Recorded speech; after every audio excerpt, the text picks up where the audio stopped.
hey guys, here we go. Happy Thursday. It's Thursday. It's my Friday. It's my Friday. Hey Charmaine. Hey Oh, hi. everybody. Hi, I guess I gotta turn my thing back up again. The intro is always really loud, so I always turn down the volume on that. Anyways, oh my goodness, you got, you know what? Before I go anywhere, does anybody want any KFC? Anybody? Anybody want some KFC? Just want to Oh, make sure boy. that anybody want some chiclets? Got to make sure I got my KFC in there. We didn't want to make a joke of this case now, would I? I don't know. Thank you, guys. That was a pretty funny video. Not gonna lie. It's because so that video, you guys, KFC one. Thank you guys for all your. Sometimes it's for that video was for the fact that Daniel keeps making a joke out of this case, the Jack and Lily, of course. And so to me, it's just like, you know, kind of like making a joke out of him. And I got to use it for awareness for Jack and Lily, and put up a poster in that because this isn't a joke. It's not. But you know what? Again, kind of throwing it back to say this isn't a joke, but you're making a joke out of it. So I'll go get my KFC bucket, give birth to it with my birthing sauce. You guys know. Anyway, so that's what that was all about. And for anyone that didn't see that, well, that's because you're not fast enough in the brain area. Because there's the odd person that was like, I don't find this funny. Well, I did because he's making a joke of it. So I'm putting the joke back on him and his stupidness of what he's doing with this case and what everyone's doing with this case. It's not just Daniel out of this all. It's like the whole freaking famdango going on. So you guys, Charmaine had sent me that video first thing in the morning. I was working. So we're gonna, of course, talk about that video, let alone the fact that Daniel and Haley were going at it in the private chat as well. And then Daniel starts deleting his messages. And it's like, really? Like, seriously? I can think of like 100 better places to have that kind of discussion and argument than a Facebook chat group. Absolutely. You know what I Right? mean? And if you don't have contact with the person in real life, then you probably shouldn't be saying anything to them. Especially when it comes to two missing kids and all the drama and lies and bullshit surrounding it. I mean, if it wasn't infuriating, I don't know what it would be. Like, if it doesn't piss people off, I don't know. We don't speak the same language. Well, should, you know what? I can't understand how during any case of missing children that just this shit is going on. It is unbelievable to me. Um, Daniel sitting there, blaming everything on Cindy Murray and blah blah blah. Honestly, besides Belinda, it's just nothing but I feel so sorry that, to be honest with you, for all these family members, including Belinda, the actual ones that aren't making it, no, for anyone that has information to do with Jack and Lily and you guys aren't coming forward, you know what? Just shame on you. Just shame on you. What a joke this case is turning into, based around two beautiful children, and none of them can seem to tell the damn truth. Right? None of them. Well, I mean, to be fair, the people that are speaking up can't seem to keep their story straight, but then we've got a whole slew of other people that just won't say anything and won't post anything and won't actually, publicly search for the kids that everybody thinks is a possibility that they're still alive. That I can't get past that. If you really think that there's a possibility that they're still alive, then why aren't we looking for them? That's just it, right? That's just it. And what aren't we seeing? What aren't we seeing? Honestly, we see the true crime community doing so much more for the awareness of Jack and Lily. So applauds to the true crime community on bringing out the awareness into you guys that are invested for answers in the case of Jack and Lily. So I give kudos to all you guys because, again, I don't give a shit. It's like the frickin' Beverly Hillbilly show or something going on, and it's not funny. It's about two children, and the focus keeps getting, I don't want to say lost, because obviously the more that the family speaks, the more we get to know, to understand some answers. And make no mistake about it, that video did go to the RCMP.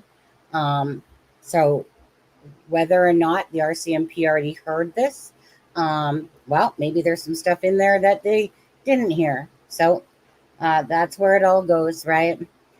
All right. Well, it is fair, I think, to bring up that, yes, it's not legal to surreptitiously record somebody.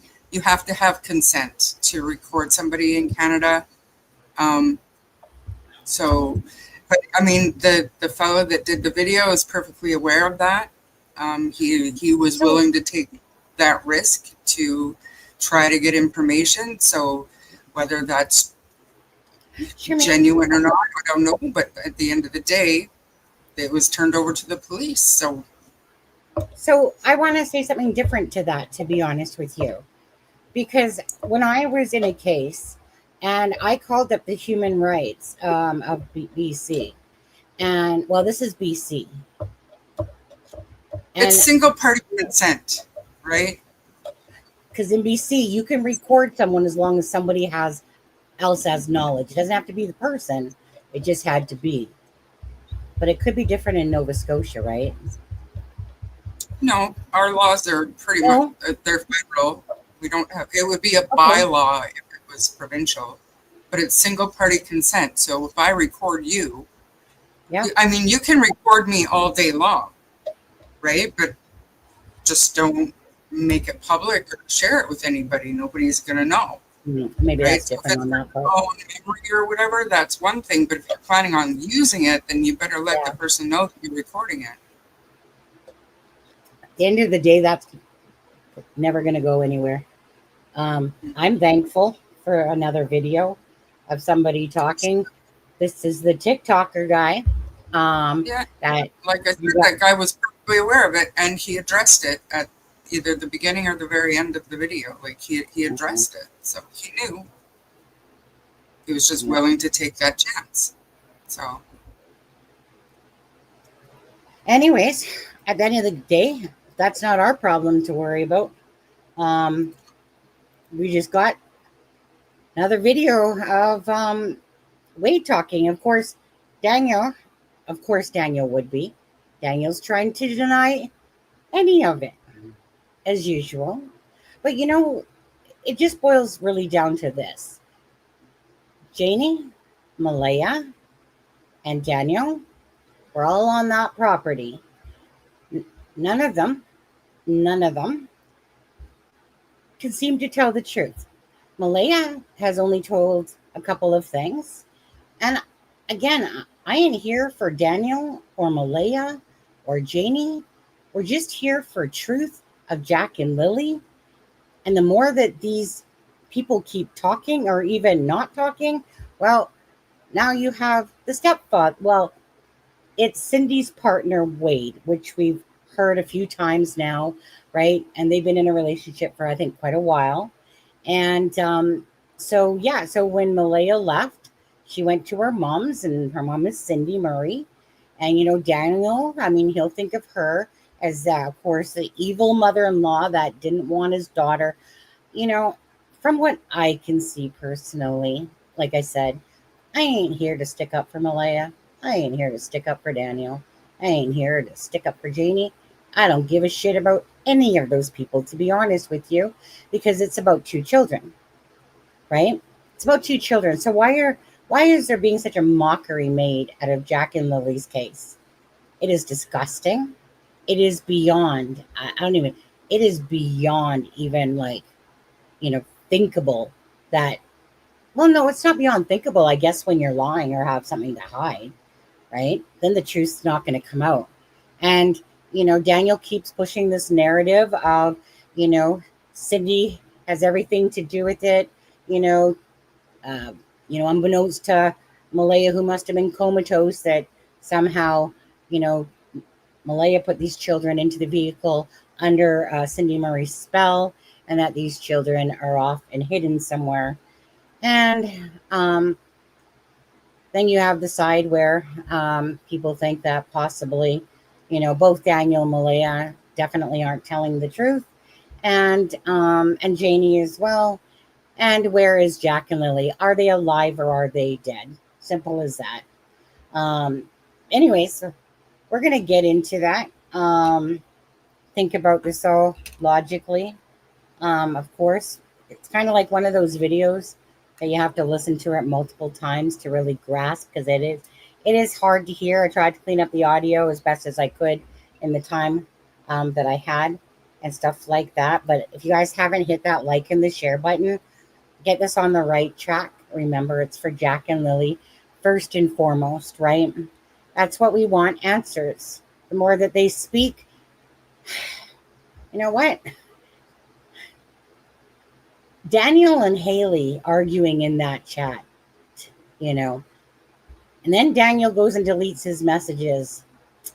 Too bad, Daniel. Already seen them. Already captured them.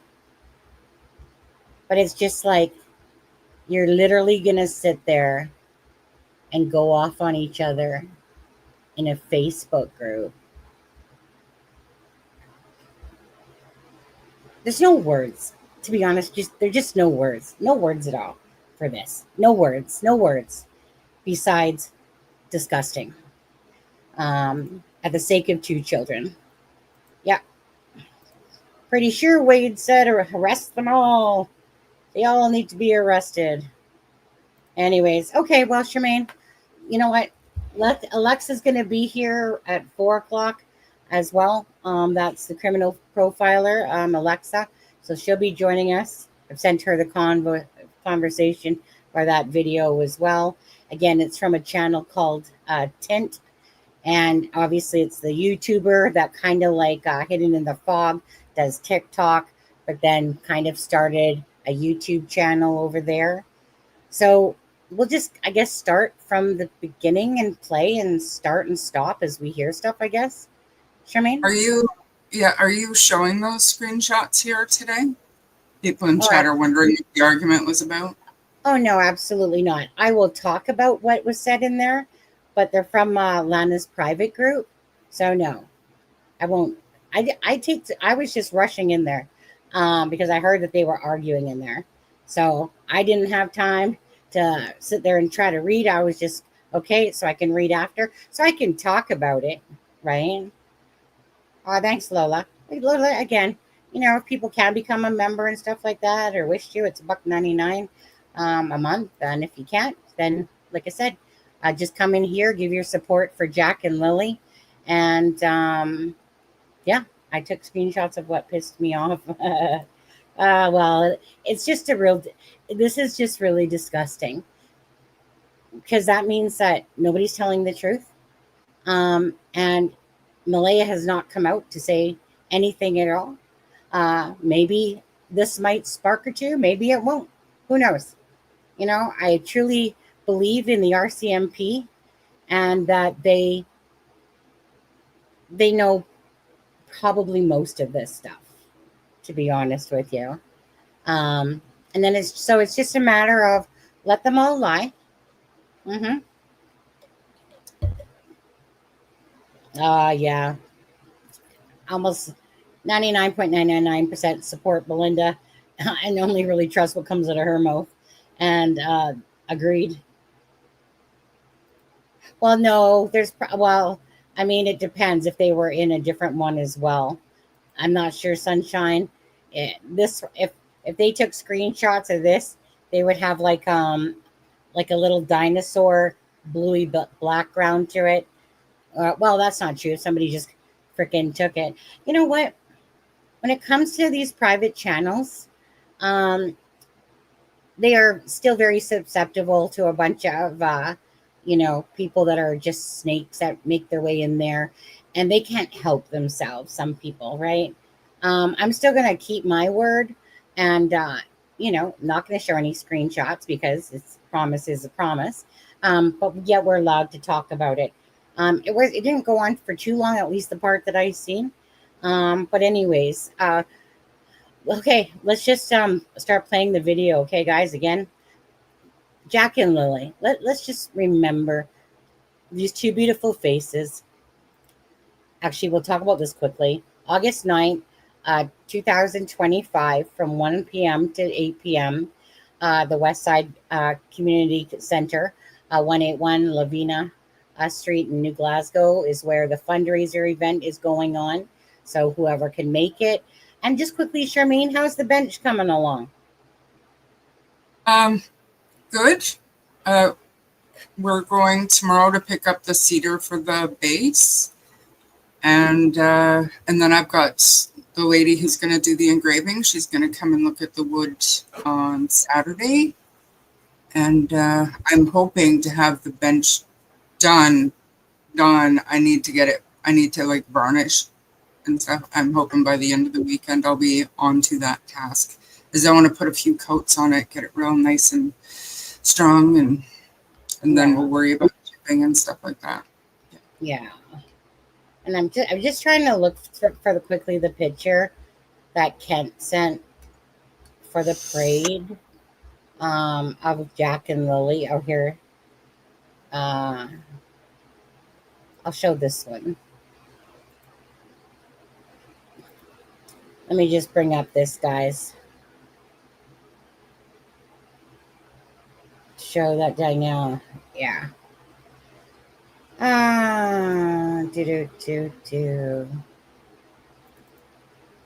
Okay, so this is the one that... Sunny, just can you... Sorry, can you clarify for me? Is Haley Malia's cousin or friend? Good friend. That's her half sister. Half sister. Or half sister. Half sister. I can't keep them all straight. I really can't. Tinkerbell, I tried to give you some nuggets, chicken nuggets, through the video. Not my fault if you couldn't have any, by the way. Okay, so this is for the parade, you guys, that will be happening here. And so Kent had shared this with us. What it's double-sided there for Jack and Lily. So, yeah. Okay, so just wanted to show you guys that. So good job for everyone that's working so hard on the fundraiser for Jack and Lily, Charmaine, and anyone else out there that's working really hard to, just do nice things for Jack and Lily as we search for the truth. Okay, so we're just going to start off. Okay, guys, we're going to go through this. I started at a certain point. There was no sense in putting everything in that video file. But let's see here. So is this the one? I just gotta make sure that this is the... Yeah, okay, hold on. MP4. I think. Okay. Then later I got a drone and looking high up from the sky.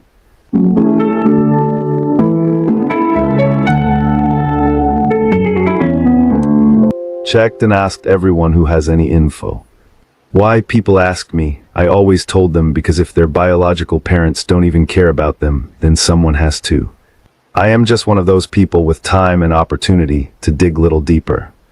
Anyways, it has been 2.5 months. There's still pretty much zero news about where are those children. No real updates from RCMP neither. Seems like we all going to a dead end, and this case may just going cold.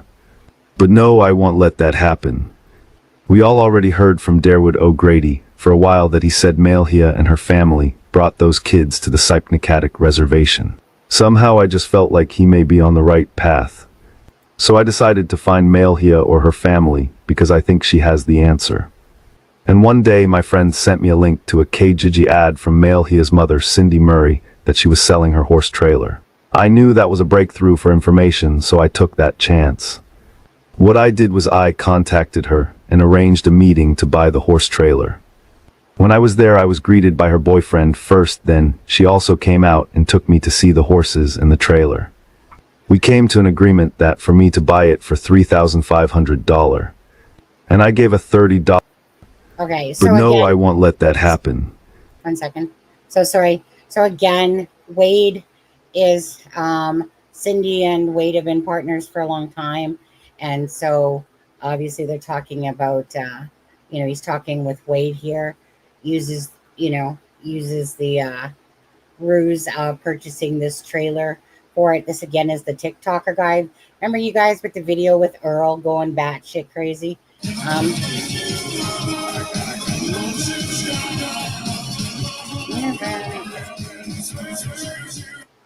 I'm not even going to try to pronounce your name. So we're just going to say Oryx. Thank you for becoming a member. Charmaine, that Rickroll was for you. You're welcome.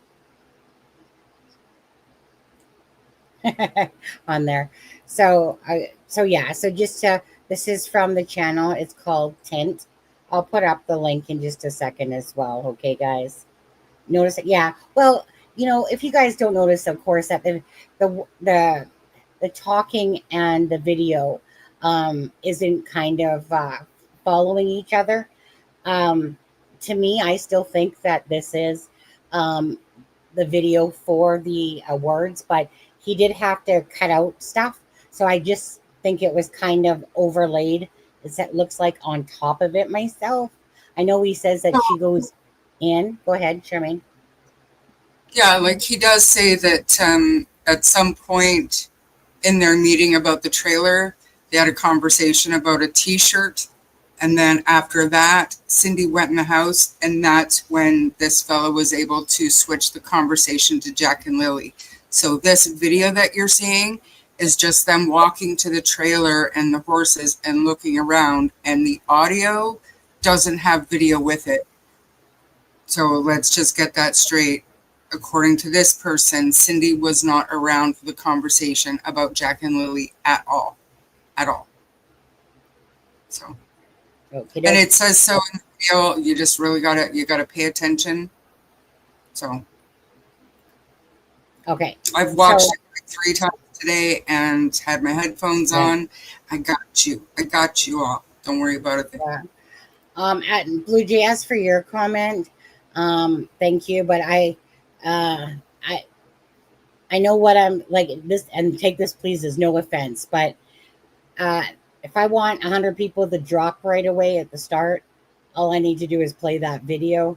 So that video gets played whenever I feel like the timing is right for it, because I know how that goes as a creator. Whenever I put that video on, usually 100 people drop right away. That's okay. Some people just don't want to watch it because it's obviously, and others don't care to watch it. Either way, I play that video when I feel like the timing is right, for sure. Okay. So again, for anyone coming in, please make sure, first and foremost, you hit that like and share button for Jack and Lily. This is the point, you guys. Keep the pressure on. Keep the algorithm strong with this case. A lot of people right now are covering the Brian Koberger, case and that stuff that's been going on with him and his plea deal, and all that stuff. So there's a lot of channels that are not covering this case that much anymore. So we're just going to keep it strong, but you guys can do your part by keeping it out. Oh, I just burped there. Did you hear that, Shimon? I did, and I was deep in Kohlberger yesterday. And just really quickly, side note, if you guys haven't watched Olivia's victim impact statement, search it out, watch it. It was epic. The woman is a badass. Yeah. Anyway, continue with Jack and Lily. Okay, so for anyone that's coming in, who you're going to be seeing in here in this video is Wade and Cindy. Cindy Murray is Malia's mother. Wade is the partner of Cindy Murray. We'll just call it that. They're not married. But anyways, it's their long-term relationship type of idea. So, okay, guys, and then we're just going to stop and start it as we come across and hear the different things that are said. Some of it might be hard. Oh, I need to turn on. Hold on. Wait, I can't turn on captions here, can I? I can't turn on the captions here. Can I? No. No, I'd have to play his. Do you think I should? Well, we'll see how it goes. Yeah, and Because I was thinking I could turn on. the captions aren't completely accurate anyways, just because of his Well, the way, like his accent, I guess the best way to put it. It's not. Yeah, well, we'll see how this goes, and if it bugs me too much, because I was just trying to clear up the audio, but I was forgetting. I was thinking I could turn on captions, but it's a video that I pulled back up. Okay. We all already heard from Darewood O'Grady for a while that he said Malhia and her family brought those kids to the Sipnicattic reservation. Somehow I just felt like he may be on the right path. So I decided to find Malhia or her family because I think she has the answer. And one day my friend sent me a link to a Kijiji ad from Malhia's mother, Cindy Murray, that she was selling her horse trailer. I knew that was a breakthrough for information, so I took that chance. What I did was I contacted her and arranged a meeting to buy the horse trailer. When I was there, I was greeted by her boyfriend first, then she also came out and took me to see the horses and the trailer. We came to an agreement that for me to buy it for $3,500. And I gave a $30 deposit to Cindy to hold for me for one day. And later I also bought a new shirt from her BF. He asked for $10, but I said I am gonna get the trailer tomorrow anyways, so can I just have it for free? And he was nice enough to say yes. After that, Cindy went back inside. The boyfriend is going to get rid of the hornet nest on the trailer. I went with him and offering him a hand. And we talked along the way, and I found a good timing to switch topic to Jack and Lily, and then here we go. He told me a lot of things we didn't know yet. Let's listen. Yeah, it's kind of last time I heard about New Glasgow is about like the two children was missing. Yeah. Yeah, it's happening in New Glasgow. Those are her grandkids. Are you kidding me? No. For real? I'm serious. Oh my fucking god. Yeah. I'm so sorry. Oh, it's all good. We still never heard nothing yet. But those are Jack and Lily. My grand. Charmaine, I think I should go to the actual video so I can play the captions. I think I should do that. Yeah. I don't know. I just think it's so much better for people because it is hard to understand a little bit on there. So I get it. On there. So let's see here.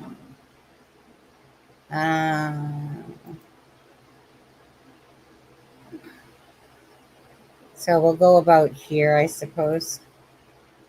Turn on the captions.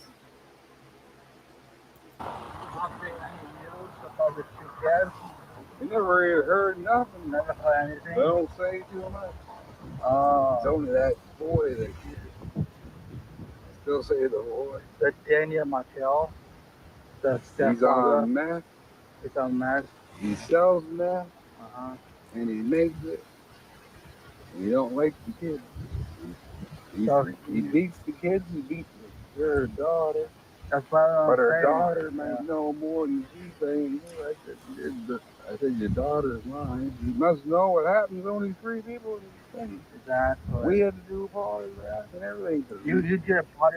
Okay, I don't want to get too far ahead of this on there because we've heard a lot as it is. So we heard Haley come out and talk about what that argument was really about.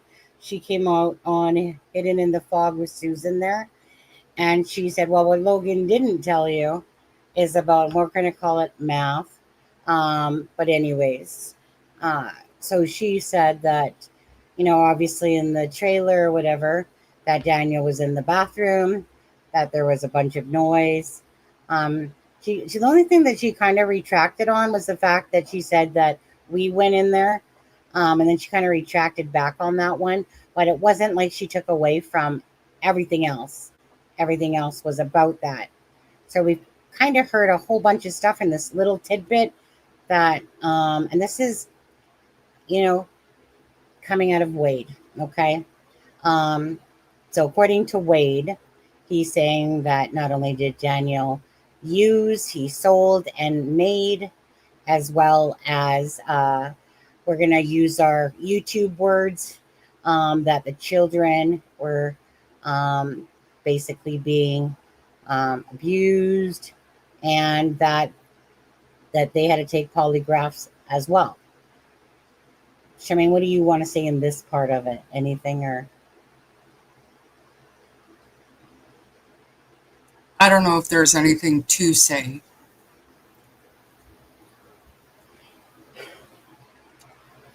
I don't remember everybody that still, regardless, nobody has been charged.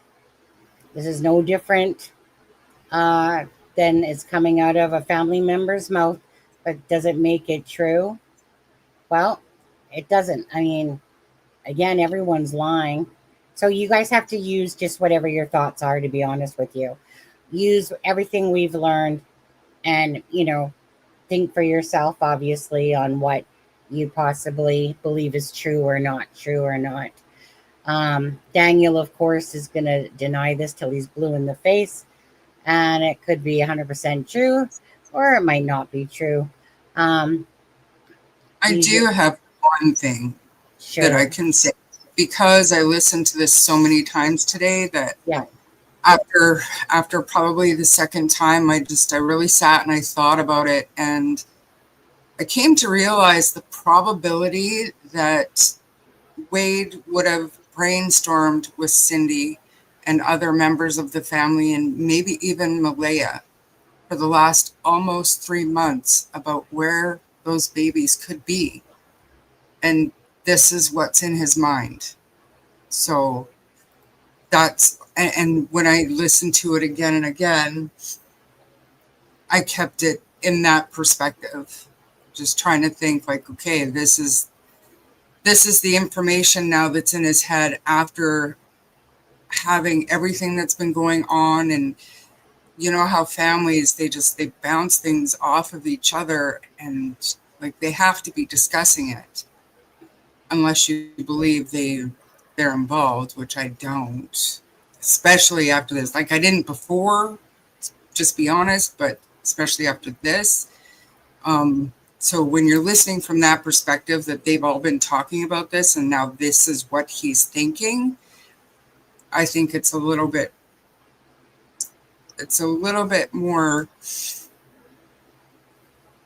troubling than had we heard this back in May, if that makes any sense to anybody. Yep. Yeah, there's a lot of well, I mean, at the end of the day, there's just a whole lot of troubling stuff that's going on in Jack and Lily's case. And it begs you to ask why. Of course, and it's not to say that some of these, like, not everyone's going to come and go, oh, I need to be on the internet and talk about it. To me, as long as the RCMP has all this information, that's what matters the most to me. And that justice will be served for Jack and Lily, whatever the outcome will be. But for us, it just gives us some more food for thought, a lot of food for thought on the situation going on. But anyways, we'll keep listening to some more. Lots of fails for Jack and Lily, yeah. I was thinking I was playing it myself there. Grabbed you? Yeah, because we used to drop the kids off over there. So you and Cindy and her mother, because her mother was in those before, and some of her cousins, they had to do polygraph. Is the mother living here right now or not? Well, she was. She was. She lives in We took the mother because we found out that he's on drugs He's on meth, yeah. and Father. meth, and he beat her. So we took her out of there. He was here, and then the CPS. The CPS went to their house in December, and they should have took the kids out of there. Like, look at the look of the house. Yeah. We had the locks I on the know the door. house is And the boy beat her. Yeah. But why'd she stay there? That's what I thought. I saw the house of Daniel Martell and I saw this house, and I understand why she come here. She moved out the next day. No, she could have went to her grandmother's in Bob Hill. You know how many times we tried to... She was at the grandmother's before they went there. Dan and her. He got 2 from a previous marriage. And those 2 that are missing are hers. And they got the little girl together. Mm-hmm. And he didn't like her kids at all. But she said they beat them. It's just crazy, man.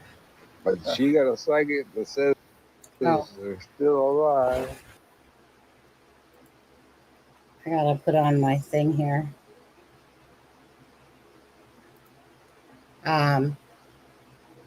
Trigger warnings for anyone, of course, that doesn't want to listen to this, okay? And just to make sure, if anyone doesn't want to listen to this, you should probably leave, since this is involving children and talking about, obviously, that these kids apparently are being sad by Wade, that not good things were happening to the children. Wade saying, why did she stay there? Look at the condition of the house. CPS was out there in December. Why these kids? I think this is a total fail on all of the family members, to be honest with you. All of them. All of the immediate family members that know what's going on.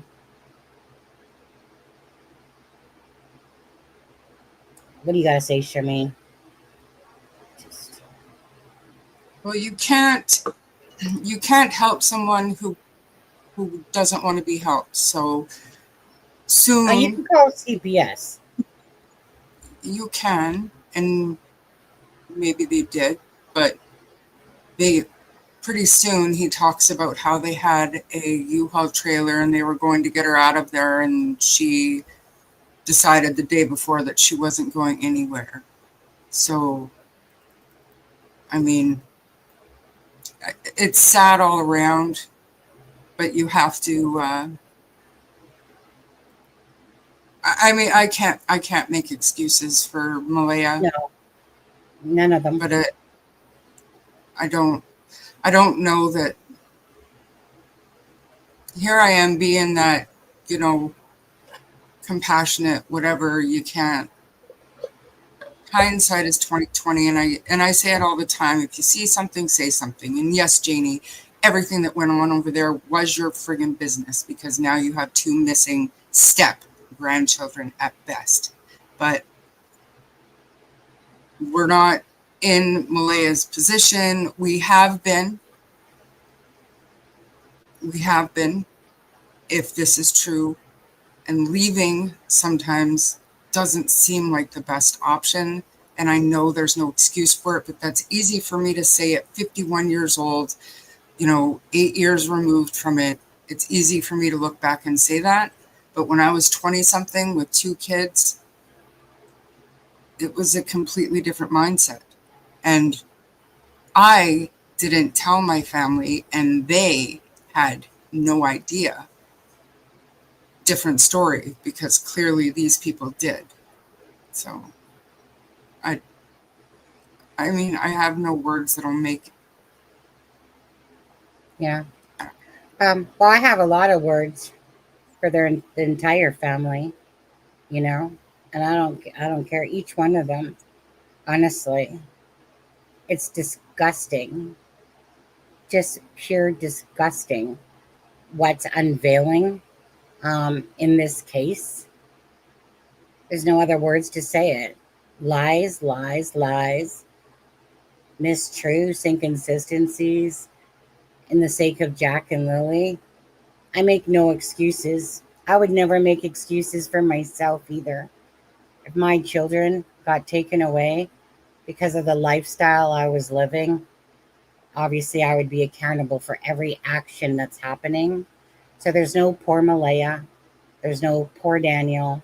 There's no poor Janie. There's no poor Cindy. There's no poor Wade on this. Did I already say Janie? If I didn't, say it again. I just can't believe, honestly. I'm almost gobsmacked what's happening here in this case. Just when you think that it's already bad enough what we're not seeing, in the sense of, okay, psychic lady. Where's the kids, psychic lady, that are alive? Where's the psychic lady here? Where are they then? Why is it that no psychics can Why literally? aren't you looking for kids? Like, that's all, the only thing that matters. Like, if the psychic says that they're alive and you're believing in your psychic, why aren't you looking for your kids? It's bullshit. It's bullshit.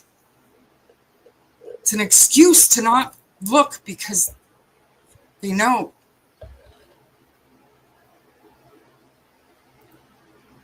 Mm-hmm.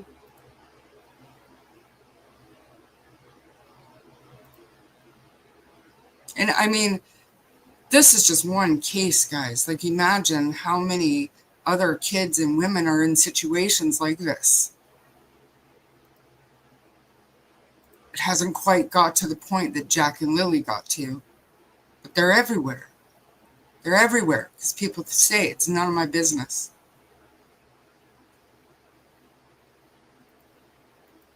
Okay. We'll play some more. Mm-hmm. But if they ain't, I still say it's a guy. You know, it's so funny. I heard something. They are in the woods, but they're probably buried, like way over towards, like, say, Muscadal, but they're probably way the fuck over that. The thing is by Daniel Martell or his family. Yeah. Yeah, I don't trust him, man. No, they all look fucking crazy. He lies all the time. He's changing his story all the time. Yeah, how do you know what they're wearing? You didn't see it. Huh? How would you know what they had on? Exactly. And you never saw it. Yeah. And she's lying too. I don't trust her, dog. They even say that you guys So did now, it. You know what they're saying right now online? They say you guys did it. no, I wouldn't. They say the mothers and the grandmothers hide those kids, pour those kids in the woods somewhere like a reserve. If I had to, no, yeah, she's getting the baby back. She went to the reserve, right?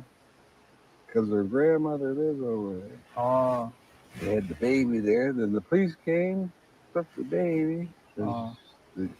She took the baby the few weeks. She wasn't supposed to. So she's living in the reserve right now. She's in the reserve with the chief. That's her cousin. Oh, the one in the. I'm related to the chief too. Suvanaki. Say it again. Yep, Suvanaki. Yep. Oh, that's where she's living right now. Yep. I'm related to the chief too, he says. I think though when Wade says she's lying too. So I don't think Malaya has been speaking to RCMP. Do you, Charmaine? I do. Pardon? I do, yeah. You think she is speaking to RCMP? Yep. Doesn't mean that she's been honest. But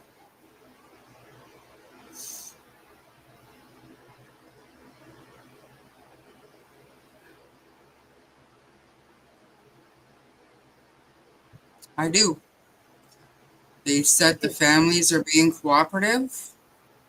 Well, besides their talking, obviously Malaya's had to talk to the police. But it's a matter of if the truth is being said. I don't think so. No, well, no different than Daniel. And we see what they're doing with Daniel, right? Yeah. Buddy. According to Daniel, they're giving him updates. He's helping with evidence collection. He gets downloaded every week. Of course. But only one blood relative is getting updates, regular updates, and it's not Belinda. Kind of doubt it's Cindy listening to this. So, and I mean, just like hold on to your butts, guys, because you're going to be mad if you haven't seen this yet by the end of this to find out everything that he has to say. I mean, if it's facts, it's infuriating.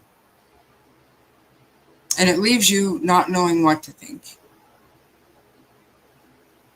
Mm-hmm.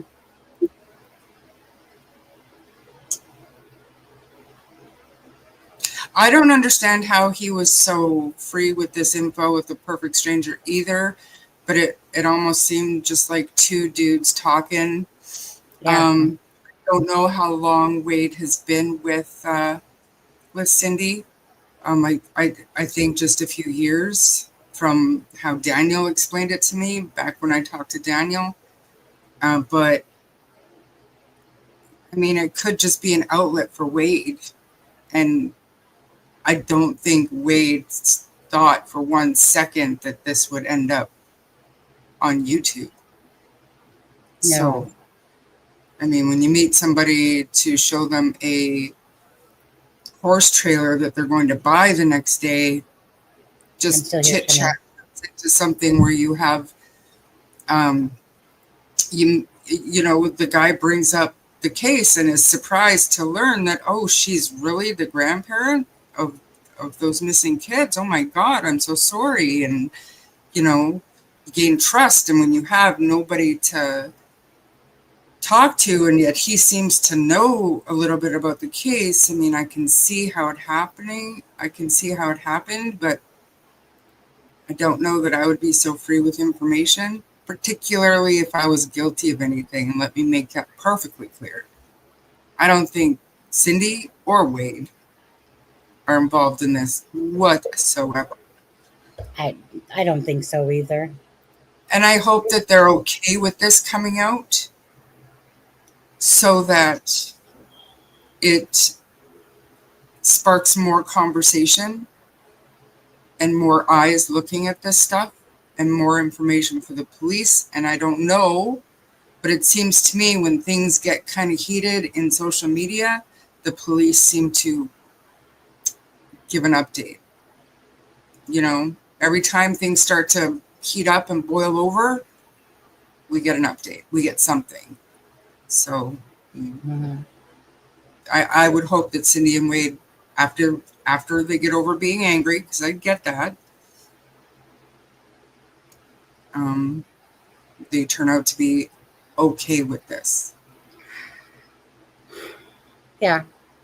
You know, if it's really about Jack and Lily, then they should be maybe, you know, I'm okay with it. Does that count? I'm okay with it, to be honest with you, because, you know, I mean,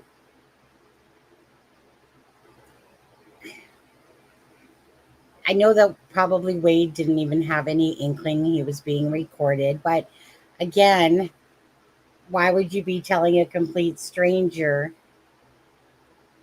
I think that he's just kind of one of those people, to be honest with you, that's probably just a talker a bit and no skin off his back as he's telling, you know, the TikToker this, even though he doesn't know that it's a TikToker. But, you know, obviously he didn't know who this person was. And, you know, he's portraying like he's buying this horse thing. And then he's like, oh my God, really? Like you're related to Lily and Jack case? Oh, yeah. Exactly. But and I'll give you my take really quickly. Sure. About the pressure, the point of Sunny and YouTubers bringing this out as this case has evolved and we find all of these inconsistencies. we saw a crack in the armor today. You know, this video comes out and all of a sudden we have family arguing in a Facebook group. Like, certain people are starting to break. It's putting pressure on the right pressure points. And we don't know what part of it is going to help push somebody over the edge to give more information to find these kids. But all we can do is keep giving you guys the information, and as long as it's factual, sit back and watch how certain people come out to defend themselves or clarify certain things or start an argument out of the blue over what somebody else said. You know, like, how defensive do we have to be? Well, I I mean, yeah. I think when Wade's speaking, I think some of it's knowledge and other parts are the fact that, like Charmaine was saying, that they've had time to talk about it. Like, him and Cindy have had time to talk about it. And again, when Darren called Cindy and was trying to, talk to Cindy, I can't remember the exact words, but it was like saying, like, I'm not talking about this, Darren. I'm just done with it. I'm just done with it. And chances are, I mean, that could mean a couple things. It could mean exactly it, that maybe she's just tired of the lies and the bullshit that's going on, that even they don't know the actual truth, because they're not being told by Malaya or Daniel the truth of what really truly happened. I mean, you can't force Malaya to, go to the water and drink it. It's not like her mom can force anything out of her. I think that her mom is, like,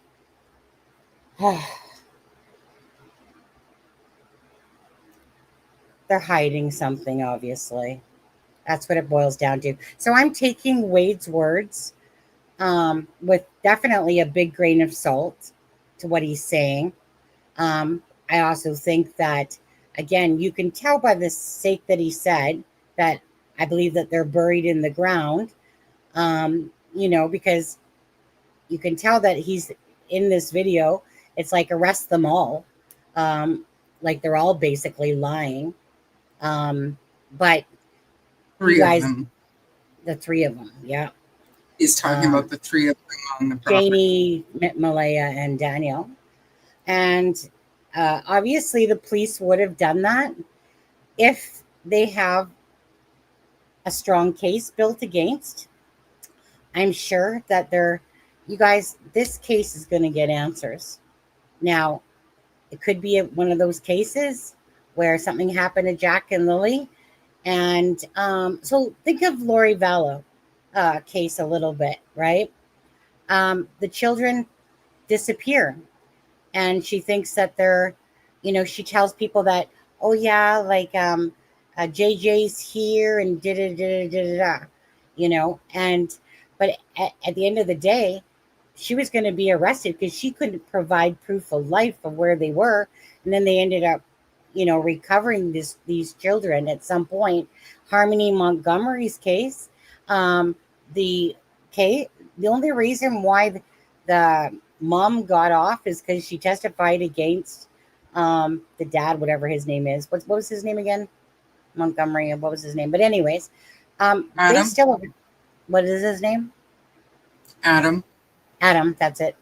They still have not found Harmony Montgomery's body, but they didn't need it in order to be able to charge as well, because they had the mom's testimony. So she basically got a slap on the wrist, because the first one to talk usually walks or gets the best deal.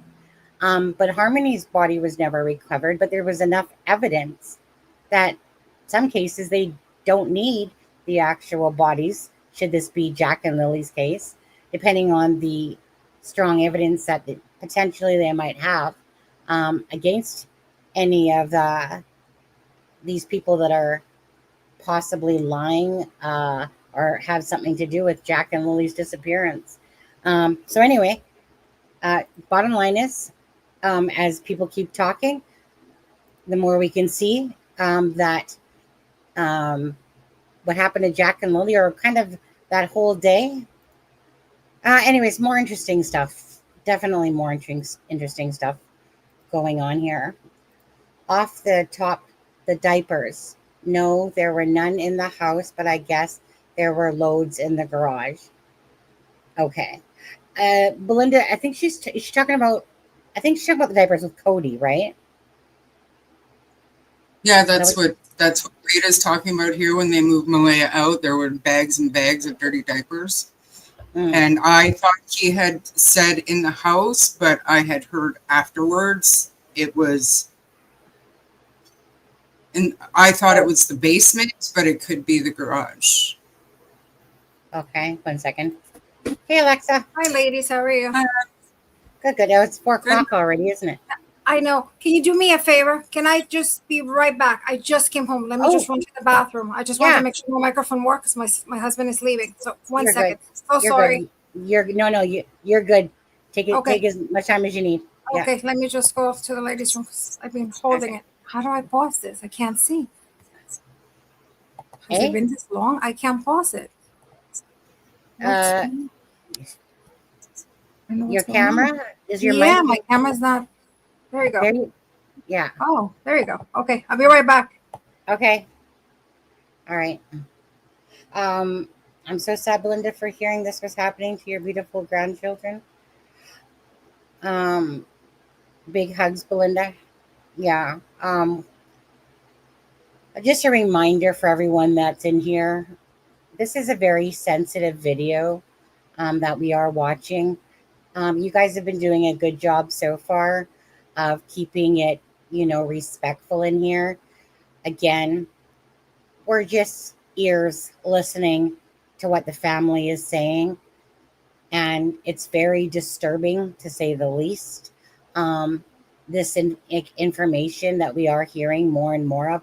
What's disturbing, first and foremost, is that this is the point we're at with Jack and Lily, is that just a lot is taking, can't see, Wade doesn't know he's being recorded, but it's more insight for us into what could have potentially happened to Jack and Lily and stuff like that. But anyway, I said, it's the public putting pressure on these people to make a mistake, keep talking, slip up, whatever it takes, whatever the RCMP can catch, and all of this is worth it. It's absolutely worth it. Absolutely. So that's what, I know that this TikToker is all about, like he says, I got time and I got, the ability to be able to do this, that it doesn't seem like anybody really cares about Jack and Lily. And when I say that, obviously we're talking about the people that are on the property, and just a bunch of bull crap going on, but that bull crap is coming out. And you know what? Like I said, keep it coming then. Put the pressure on. Make sure you guys hit that like and share. Keep the story out in the algorithm so that other people can see this, other people that maybe haven't heard of the case. It's all about keeping the story out there. And I'll take any information that comes out from family. But anyway, let's play some more. We'll play some more, guys. And like I said, so if this video, I know that Belinda had shared it or let the RCMP know about it. So if they didn't, maybe there's something else being said here. Who knows? We don't know what stage the RCMP is at. But I'm going to remain definitely hopeful that they are on top of all of this and that answers will come for Jack and Lily. If it can't come from the 2 people that were in charge of looking after Jack and Lily, again, the truth is going to come out. Anyway, Wade, yeah. Okay, so I'm going to play some more. Oh, I see. I don't know. It is these negative energy. It is, man. I never did like it. peeing around. I don't know. But why would you stay there? This guy's beating your kid. I know. You get one of them things. Look at the dirty fucking hose. I wouldn't. Yeah. I may stay one night and I say, I know, brother. we can't live here. And 3 months ago, we told her, oh, before that happened, I'll say 3 months before May, we had the U-Haul truck to move her back to her grandmother's house. We had a big house by Red Cliff and Bible Hill. The day before, no, I'm not moving. Yeah. Why do you want to stay here? There's rats in the walls. Exactly. I've been to that place many times, man. I know that place is not suitable for humans. No. I don't understand. Maybe he was. Now she's trying to sue the CBS. The CBS should have took the kids out. This was in December. And plus, why would she stay there? If someone's beating my kids, I'm breaking their fucking hand. Exactly. I was just saying that. She should have told us anyway. She had told us. Shireen, you said you've had time to listen to this more times. This whole part right here, and he said that he had a U-Haul truck to move her 3 months prior. Yes. Are we talking about the relationship with Daniel? Yes. Or Cody? Yes. Okay. I just wanted to be clear on that because No, 3 months before May, he said. So that takes us back to February. Okay. Thank you. Well, February or March, I guess, but they had a U-Haul truck lined up, and the day before they were set to go get her and take her back to her grandmother's house, Malaya said, I'm not going anywhere. Mm-hmm. Because, I mean, have faith that they did, Belinda. Honestly, have faith that they did. Yeah. Well, if not, they're hearing stuff now. Oh, I'm sure there's a lot of them are. Go ahead. No, I really hope Belinda can have some faith in the fact that if he's going to talk to a perfect stranger about it, I mean, we have nothing to base judgment on with this Wade person. So I believe that they would have. Mm-hmm. Hi, Alexa. Hi, ladies. How are you? Good. I'm sorry, but I had to go to the bathroom so bad. Oh, good. Been holding it for like 30 minutes because I didn't want to go, and then the doctor shows up, and then, he goes to the next patient. So I was like, no, hurry up. I need to go home. Well, thank you for joining us. You're welcome. So you guys are watching the video. That video, I couldn't get through everything. I got, I think, midway. Very interesting. Well, I was going to say, we're just kind of playing it out. So we'll keep playing it. And then we'll stop in a little bit, and then we'll just go for your thoughts as well. So we'll just kind of like, we played 9 minutes of it, of 38 minutes of there. So I'll play a little bit more, and then we'll just stop and talk, like kind of like what we're doing with it. It's disturbing, isn't it? Disturbing. Yeah. It's all disturbing. All this bunch of bullshit going on while 2 children are missing is very disturbing. And very telling as well, to be honest with you. So I'll play a little bit more. On drugs or beating the kids, they would have been here. You get what I'm saying? We would have took the kids out. Yeah. And the last time we seen them, they're over here Easter Monday. Easter Monday. That's the last time we saw them. Daniel Martell. Easter Monday, by the way, guys, was March 31st in 2024. Okay? So that's when Easter Monday was, in case nobody knew that. Just wanted to let you guys know that. Sonny, I just have to step away for a minute. Okay. Yeah, we're in the woods looking for stuff. Me, him, Jack, and his other stuff. Then he stayed in the woods for a whole hour by himself. So what the fuck are you guys doing? You crazy? He probably doing drugs in the woods. Yeah, but sometimes he used to come to our house and Bible hell. Yeah, it's And he funny. stayed outside all the time. His face was, so you see the skin is like yellowish green and he's dying.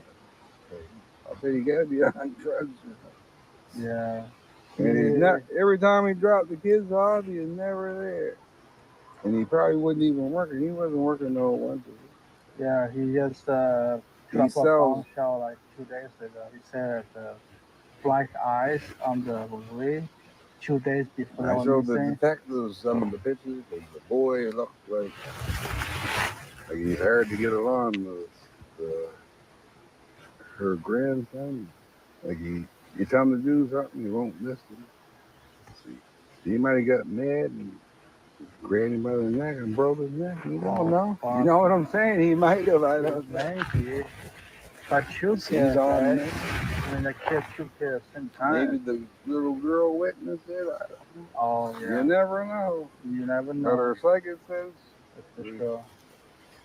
Now, we had the kids, we'd be $150,000 rich. Exactly. Plus, who's going to take grandkids? Yeah, but you know what people say online? Yeah. It's like Daniel Martell and the Derwin. You know Derwin? Derwin? The guy. Darren is a cousin, right? Her cousin. Why the cousin is against her? He told him off the other day. He said, "You know more than you say." She told him, "Don't call back here. You weirdos. You're crazy." He's the one on the side of Martell. He's saying that the mother and I think his reserve. No, they ain't gonna have his Darren's wife, I think, is related to Darren's wife is related to Darren, not Darren, what's his name? Darren. Daniel.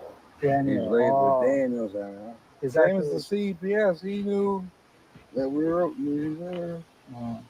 How do you know? So he's probably related to somebody in the CPS. And we got a friend that works for like another children's aid. And there was no file that she was there in December. We're still in them. And we're suing the people for harassment. Fuck, man. Yeah, there's no file that she was there. She just went down. Now, She the host like that, no I'm trying to file. see if there's food in the fridge. He's saying that there's no file. I know it comes out as foul. But there was no a file that was there in December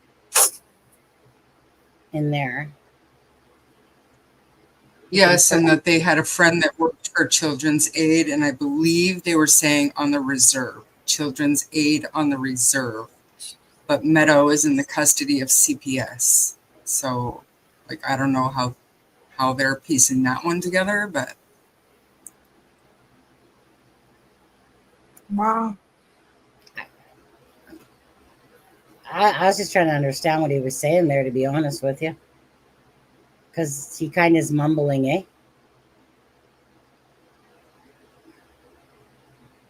Yeah, his accent makes it hard for the captions to be accurate. That's why, well, because I listened to it so many times, your cleaned up sound video to me was easier to understand than this, but I get it. I get it.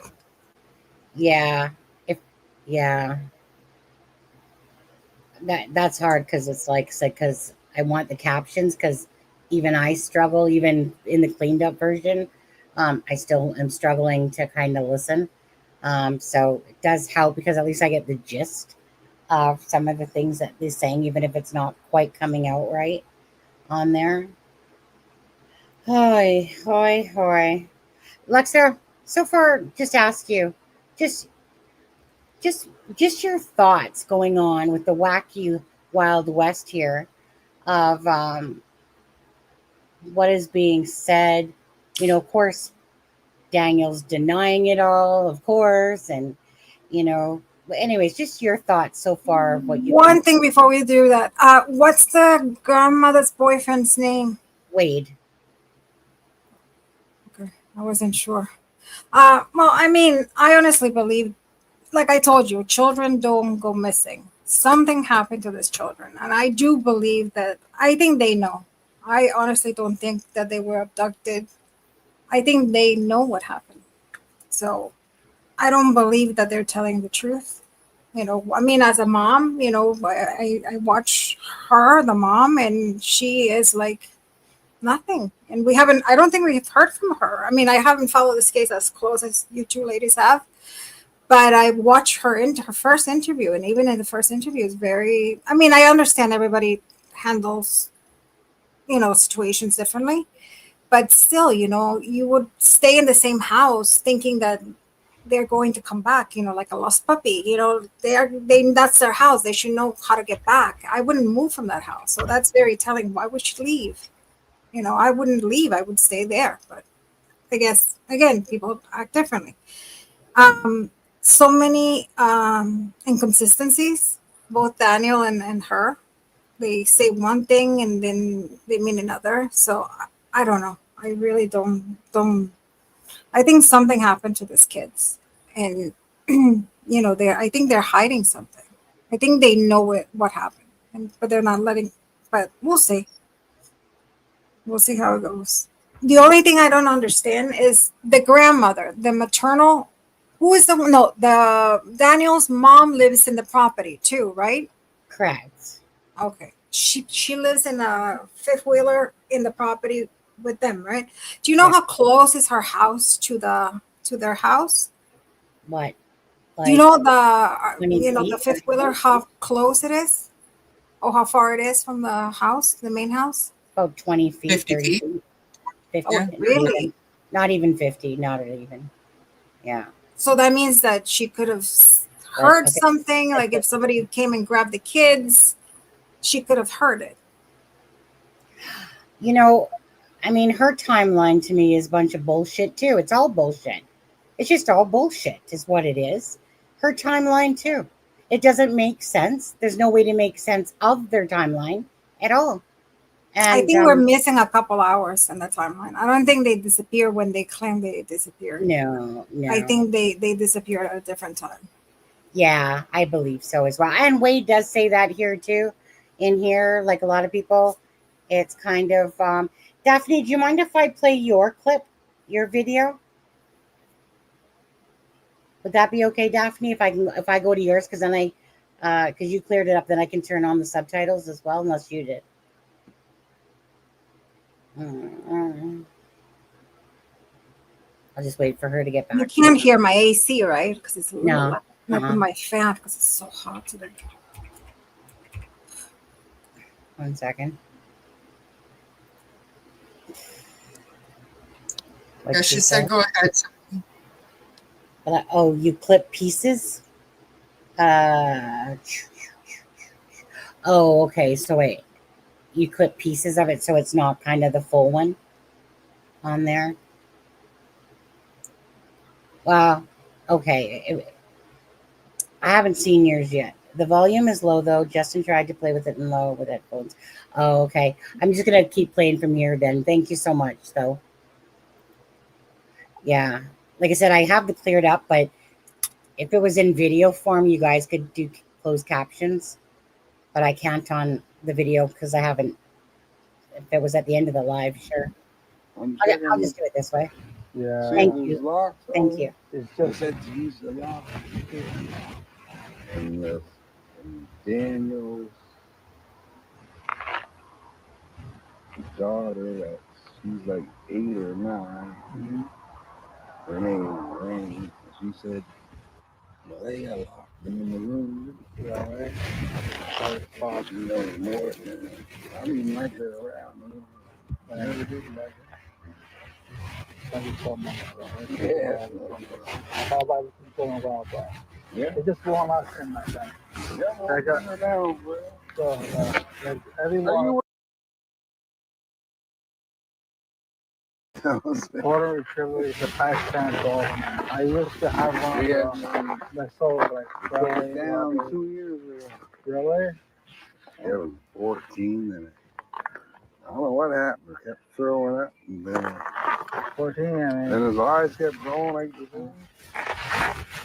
And he had to suffer all day Sunday because there's nothing helping. They had to put him down Monday. Yeah, his name was Kavar.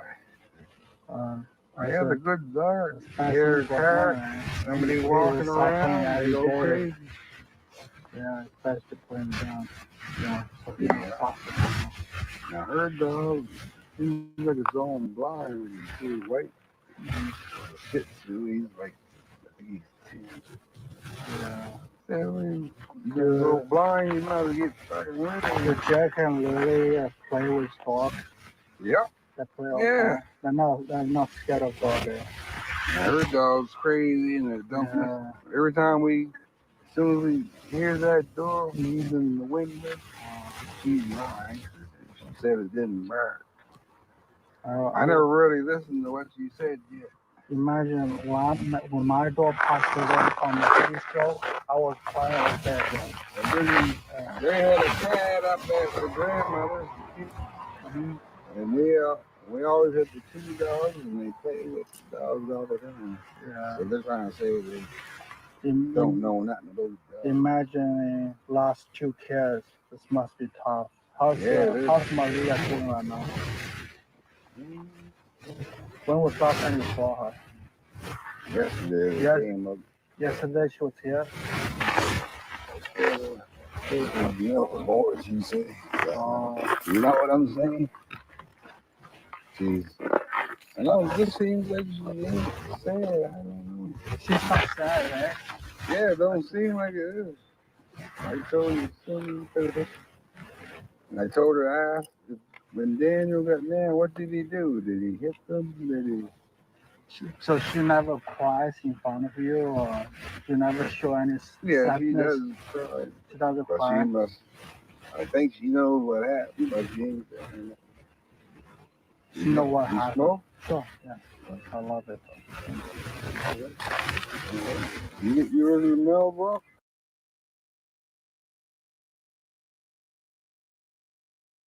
Oh, you mean I don't smoke. You get is weed? it Malia leaving the reserve, or is it another one? Super lucky. She's staying there because they're getting her house. Oh, she's getting a new house over there. Yeah, Oh, that's where she's from. That's her dad from India. oh, her The grandma. kids ain't over there because I was over there. Her grandma is in Suvanati, Yeah, and she's with her grandma right now. and I'm related. Trying to think if I'm related. She lives with the chief. She live with the chief. Her name is McDonald. Michelle McDonald Glasgow. She's living with the chief right now. She's living with her. Wow. She got like a house on the side of her. Oh my god. Apartment. Oh my god.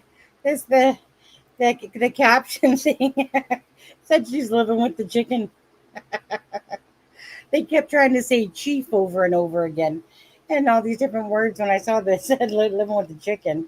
Oh, you know exactly where my mind went there. Crazy. But anyways, so there's another part we're gonna hear with Malia. But what do you think about any of that, you guys? Charmaine, got anything to say yet about any of what we're hearing at this point? It's really muffled. This part I can't remember. I wish my memory wasn't so foggy, but that part was really, really muffled. He was talking about Daniel's older daughter from his first marriage, something about her being locked in a room or something.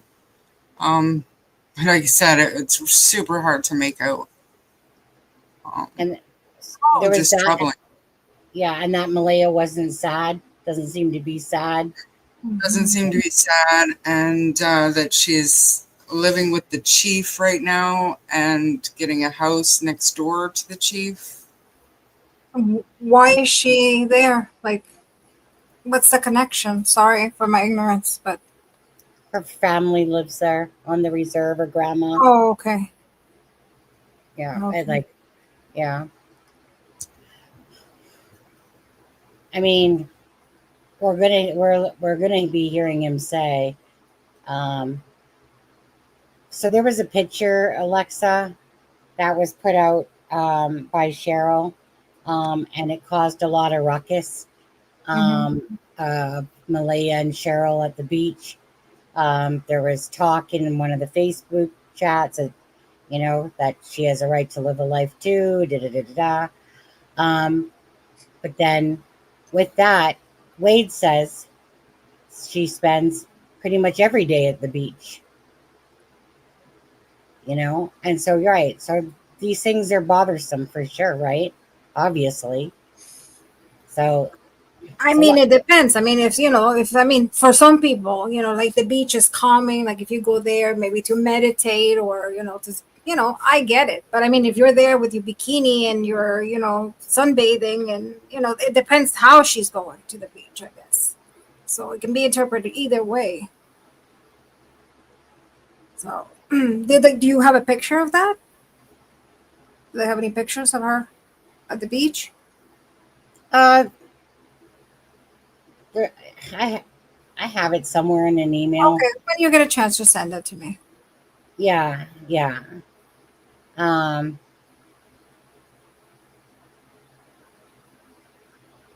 don't know. Yeah.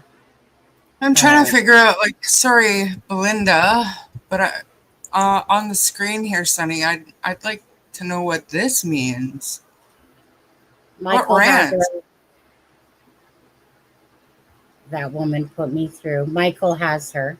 So I'm thinking that that's the lawyer brother. Isn't Michael McDonald? Was that the lawyer? The brother of the chief? Michael has her after the rant, that woman, the chief. Okay, Michelle is the chief's name, right? Yeah, maybe. Yeah. You guys, make sure when you come in, again, please hit that like for Lily and Jack. There's 600 people watching and only 215 likes for Lily and Jack. If you guys could please smash that like button, do it for Lily and Jack, okay? Simple as that. Never for the sake of the channel, please do it for Lily and Jack. Anyone that's the missing and the murdered. But in this case, we're discussing Lily and Jack, and there's 655 people that want to watch this case. So I'm asking you guys for Lily and Jack, please at least hit the like button, and possibly the chair. Get it out, keep it out into the algorithm, put the pressure on. The more people that see this cockamamie bullcrap and stuff like that that's going on in this case, it's about putting the pressure, bringing awareness. Could you introduce Alexza properly for people who might not know her? Yeah, I meant to do that, but then she started talking, then I forgot. Go ahead, Alexza. As you're doing that, Alexa, I'm just going to go quickly grab a drink. I'm so hot. Okay, so for those who don't know me, I am a crime and intelligence behavioral analyst. I was in the field for 16 years. I did everything from crime analysis to profiling to data entry, and what else? I hate talking about myself. I get nervous. And my main thing was crime scenes. Like they would send information, and also I did a lot of body analysis where they had suspects. They had like a couple suspects. They would call me in to come in and to just do the body language, to see if they were lying, to see if I would pick up anything that stood out, any red flags. So that's basically what I did. So I'm not in that field anymore. I've been out of it for quite a while, but I got the bug through YouTube, and I started coming back, and now I like it, and I'm honestly dying to go back to it. So that's basically who I am.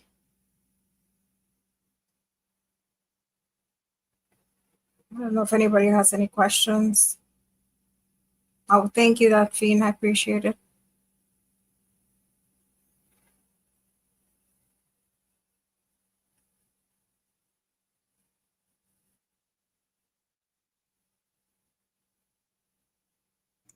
Sorry, I thought that would take you longer. Sorry, I had to step No, away no, too. no. Yeah, Big North, Belinda did say that was a mistype. It was Michelle, not Michael. Oh. Yes, ma'am, is this not entrapment, videoing someone who doesn't know you are? We talked about that a little bit earlier in Canada. It is single party consent, so you can tape anybody you want. You can videotape, audio tape anybody you want, as long as it's kept private. But once it goes on YouTube, that's another issue. Yeah. But the fellow that made the video acknowledged that and said it was a risk he was willing to take. He had the time, and I guess, he knows what the consequences are, but he thought it was worth it. So it absolutely is not, it's frowned upon here in Canada. I'm not sure about the United States, but and I think my take on the whole Belinda Michelle Chief thing was a terrible misunderstanding between two women, and that's no excuse for the way Belinda was treated at all. But I'm sure that the chief and the reservation they were facing a lot of accusations and probably crazy people accusing them of hiding the kids. So Belinda could have got the brunt of all of that. It's unfortunate, but like I said, not excusing it, but Oh no. look at it from perspective, it could be explainable. Not in my eyes. Nope. Not excusable, Sonny. Explainable. That's all. Nope. She was just ignorant. But no, she was ignorant. Yeah, I agree. Yeah. But anyways, I mean, we're not, honestly, the chief, whatever part or role she does, I mean, it's still about Malaya and Daniel. And they're the ones that were in charge of those children. Thank you guys. I just had to go to the washroom myself and then get a drink. Can I answer Renee? Because Renee Yeah. had asked if Alexza, what do you think? What do you read in Daniel's interviews? I think it was last week. So the last week I think that I was on, that we went through the whole interview. I personally believe, and I think, from what I can read, I think he's hiding. I didn't like, definitely. I mean, I don't know. I haven't watched a lot of videos with him, so it's hard to tell his baseline just by watching one video. But I did watch a couple of things to kind of see more or less. But obviously, it's a little harder because I don't know him as well, and I don't know this case as well. But I did notice that he was, fidgeting. He, every time he would say something, it's almost like he wanted to say something. There were inconsistencies. So if you ask me, I think he's lying. If you would say to me, Daniel, if he would, I would be working on the case and they would say, bring him in to be interviewed. I would say he's lying. I think he's hiding something. I think he knows something. Oh. Yeah, not only the inconsistencies, there were times that he would say no, but in his, his head was saying yes, but he was like, no. And those are the things that you pick up, when you're reading body language.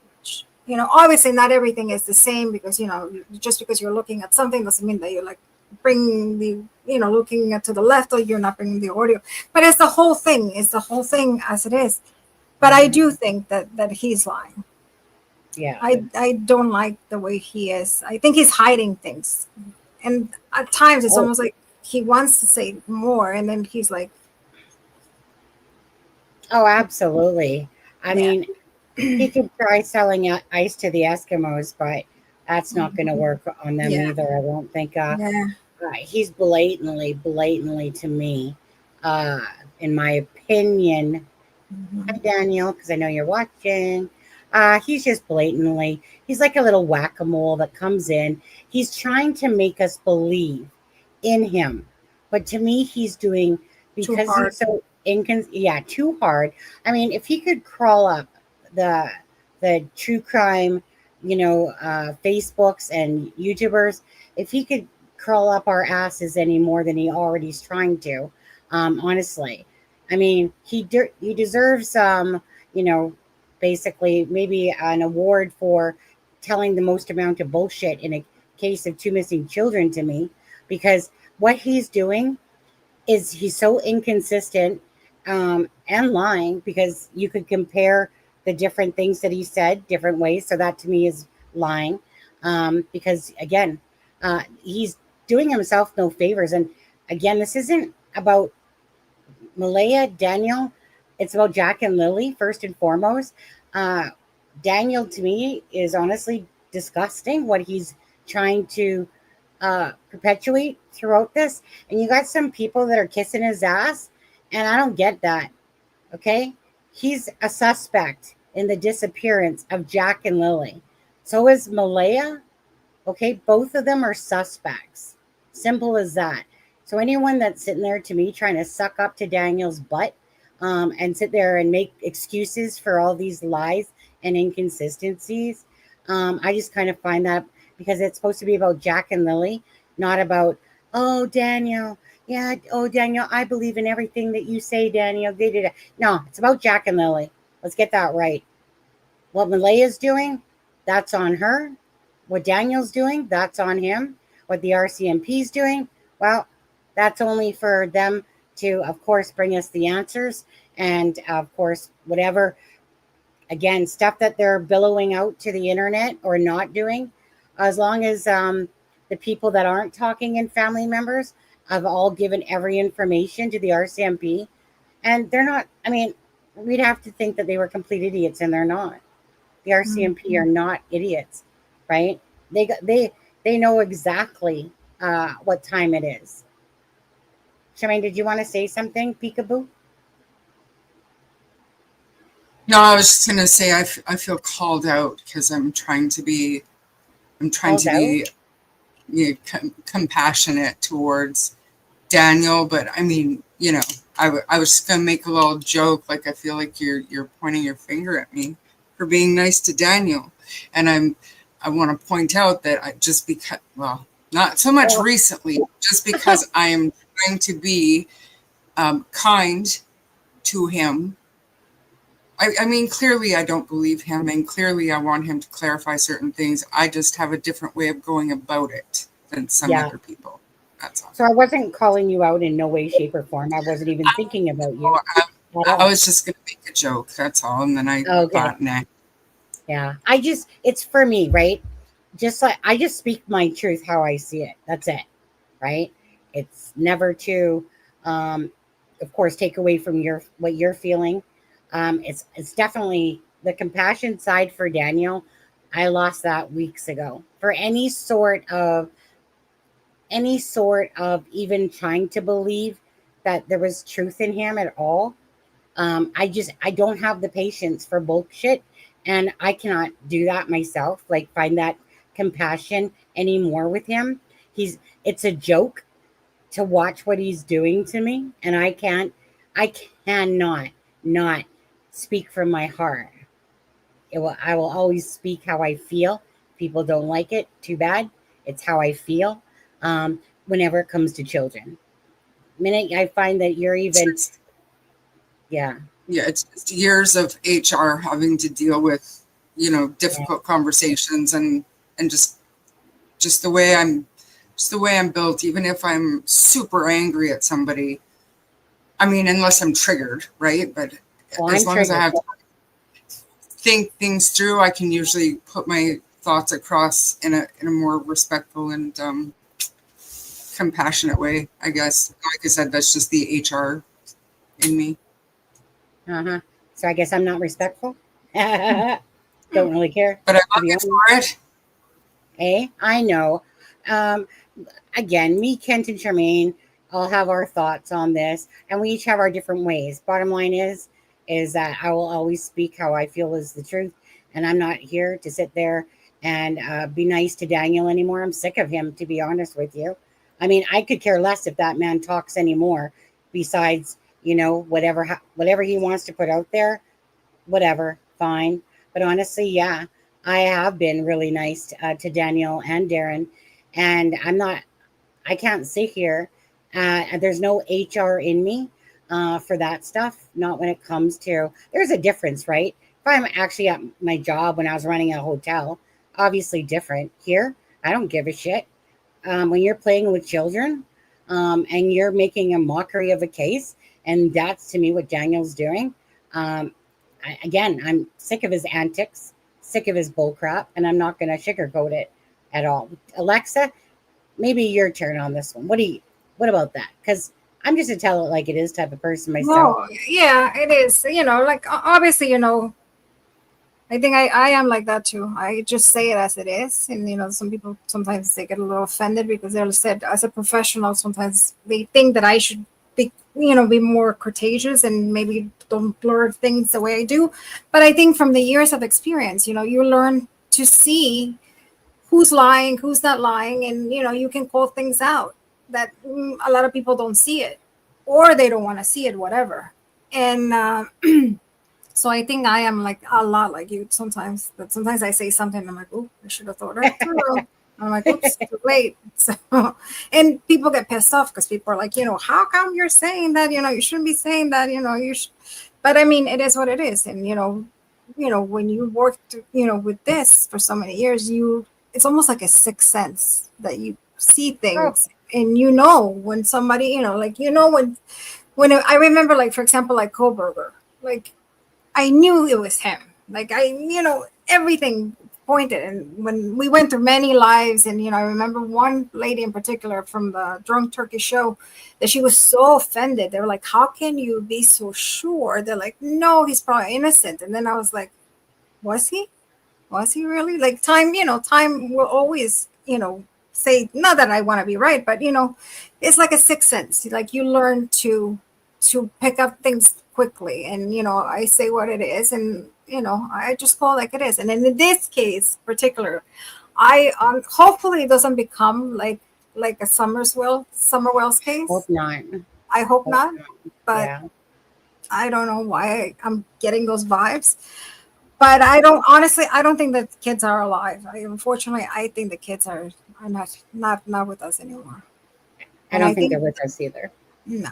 I think the parents know what happened to those kids. So I agree 100% on that. Yeah. Let me play. I'm going to play some more of this out as well on there. Hold on. I just need to remind Charmaine I love her. Love you, Charmaine. Love you too. That's what I thought you said. Okay. I'm going to play some more of this out. Do you know what a house looks like? I never doesn't matter. We're related to the chief somehow. But most of How come she's living my how come she's living with the chief right now? Is she related to the chief? you get the daughter back. Sorry. For She's some reason. Can't.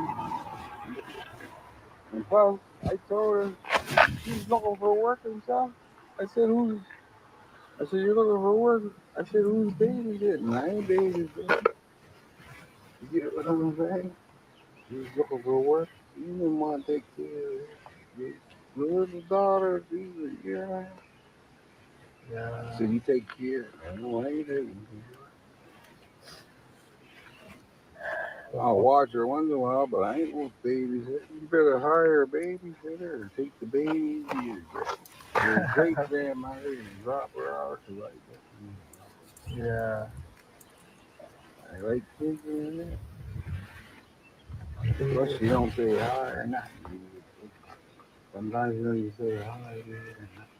Sometimes You don't even get a happy Father's Day. I know. You get what I'm saying? You used to hang up in the night. You mean Maria? And call her, see how the kids is there. But you never, when we had the kids, they never really showed no signs. Like, you could tell their emotions. So sometimes I'll reach by, like Lily's head, like she'll rub my head, and I go to touch her, then she'll put her hands up. Really? That means somebody slapped me. Who, Maria? Probably could be her, could be the other. Probably both of them. You mean the kids? Oh, you mean the two kids? if you put hand close to the head, it's going to be like a voice. Yeah, but it's showing off, like rubbing her hair Which because he one? rubs Which Malaya. one? Malia. Okay. Jack, oh, he was full of him. You see why? Yeah. And his other son, I think he gets him to beat Jack. His name's Arlo, and I think he's sick and violent. I know So he probably gets him to beat Jack. Justin, another guy named Justin. Justin The is brother. the brother of Daniel Martell. We never seen the brother ever before. They came to the house when they're missing. The mother, she never ever talked to us. She say hi or fuck off. She came, like when they were missing, they come into the house. But we never seen them ever before that. And the father, he came to the house too. You get what I'm saying? Yeah. And the father kept going up in the woods, right beside them. I know. Actually, there's something fishy. Yeah. But where they were looking, they're probably like 10 miles in the fucking woods. If they ain't alive, they're buried way in the woods. Like towards like Muscatava, there's all these back roads. And there's a train tracks right there. So the train station probably used to go to like Sheet Harbor. That's why what you were saying. You probably saw way the the pictures of Daniel Martell. Okay. It's so hard to try to read this and understand everything. Charmaine, can you clear it up for me a bit? Some of the train tracks and I don't know, something. What time are we at? 1837. This was the part that I wanted to go back and listen to, and I didn't. I got caught up in that group, so I didn't have time to go back and listen to. But remember, I was telling you in Kent, there was a part about the search area and how he thought that the kids, if they're in the woods buried, that they'd be outside of that search area. And then he started talking about the train tracks, and Kent said that those particular train tracks run all the way to Truro. And then he even said across Canada at some point. So, and I wanted to go back and listen because I was curious.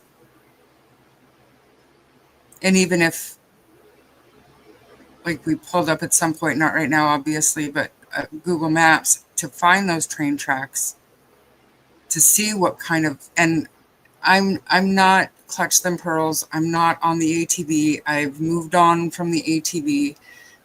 But just to see what kind of trails and whatnot are back in there. Yeah.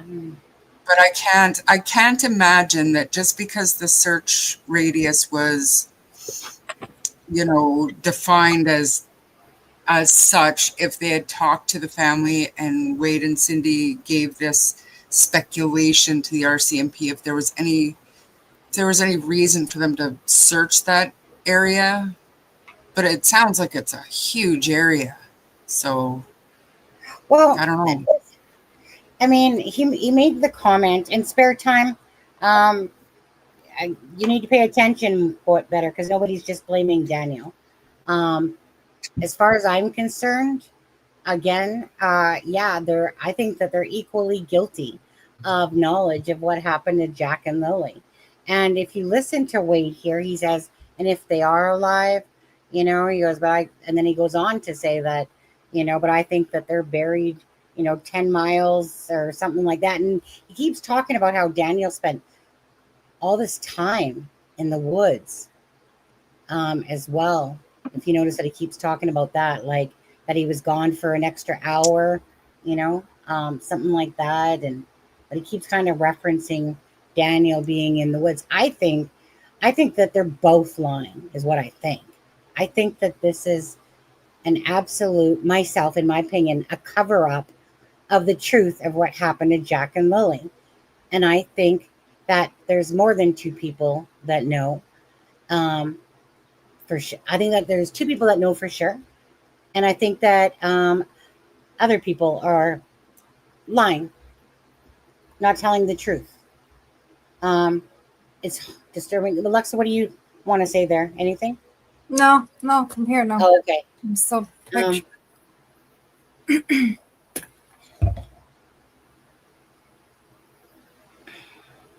I mean, at the end of the day, this all boils down to how you feel about the case, right? With all the information we're hearing, in our own speculation. My speculation is that the children are not alive either. That both Daniel and Malaya know damn well what happened to these children. And I don't think Malaya's telling the truth. And I don't think Daniel's telling the truth. And I don't think Janie's telling the truth. I think that Cindy and Wade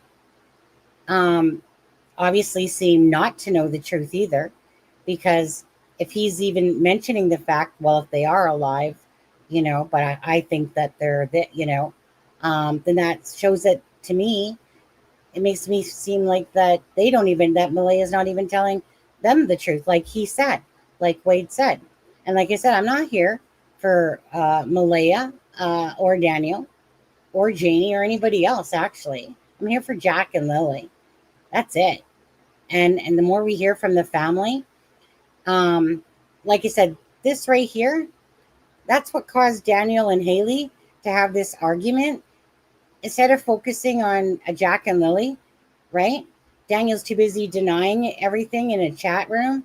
Haley's basically saying, tell the truth. I think that they all need to start telling the truth. But if they told the truth, what would that mean? If they told the truth to them, right? They told the truth, in my opinion. Well, again,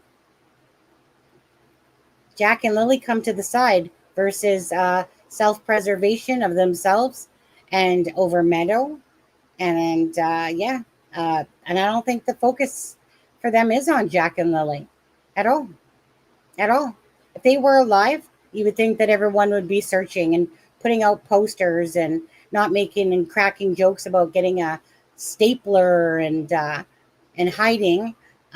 Sorry, I call it hiding, but Malaya's not come out and said anything. And again, it doesn't seem like Cindy and Wade seem to know the truth either. Anyway,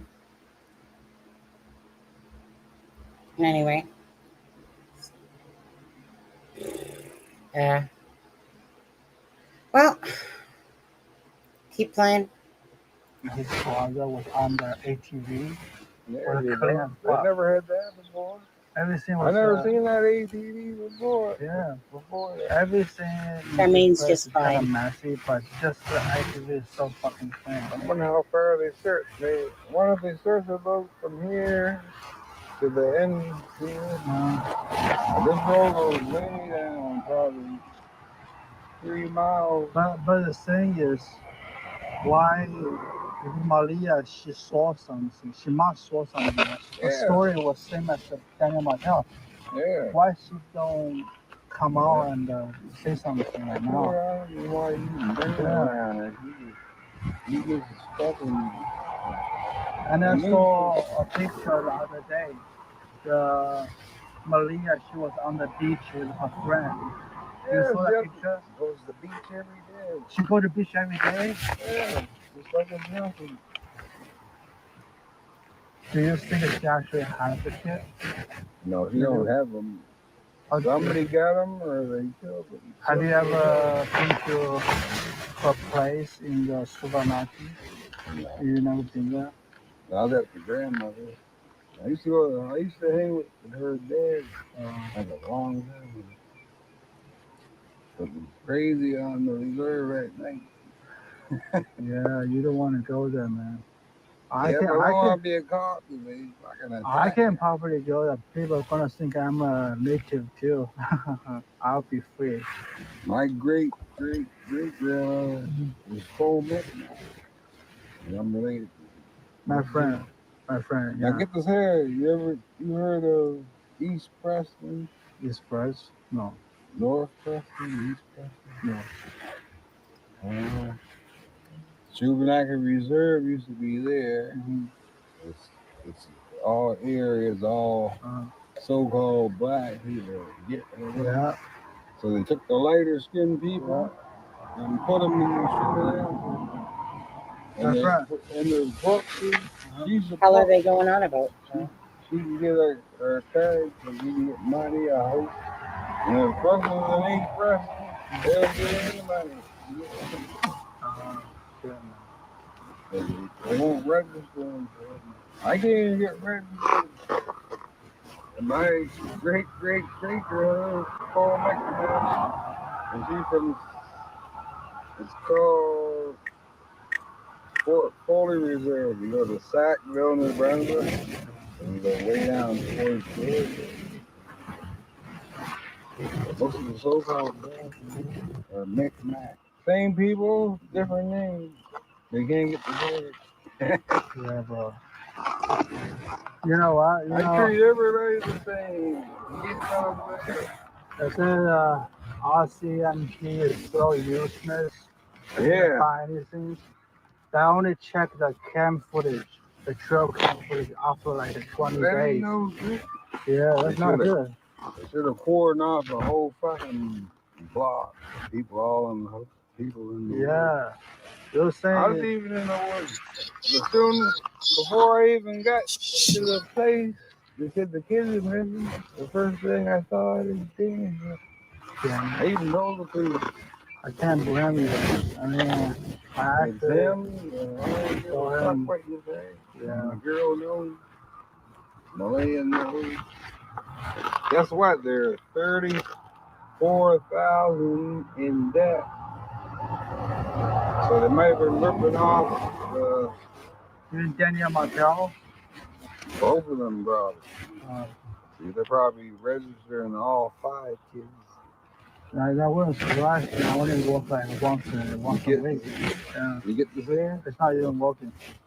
So he wasn't getting no money at the 20th. You know, you get the child or the kid checks. Yeah, it's not like milk money. They're ripping them off. They owe 34,000. She ran her grandmother's credit card. 8,000. He stole the card, and she's even dead. Another time he bought 1,600. Said you'll pay her the next year. And she told her right to her face, I'm not paying you back. You can't be good to them. I think probably Daniel Martell.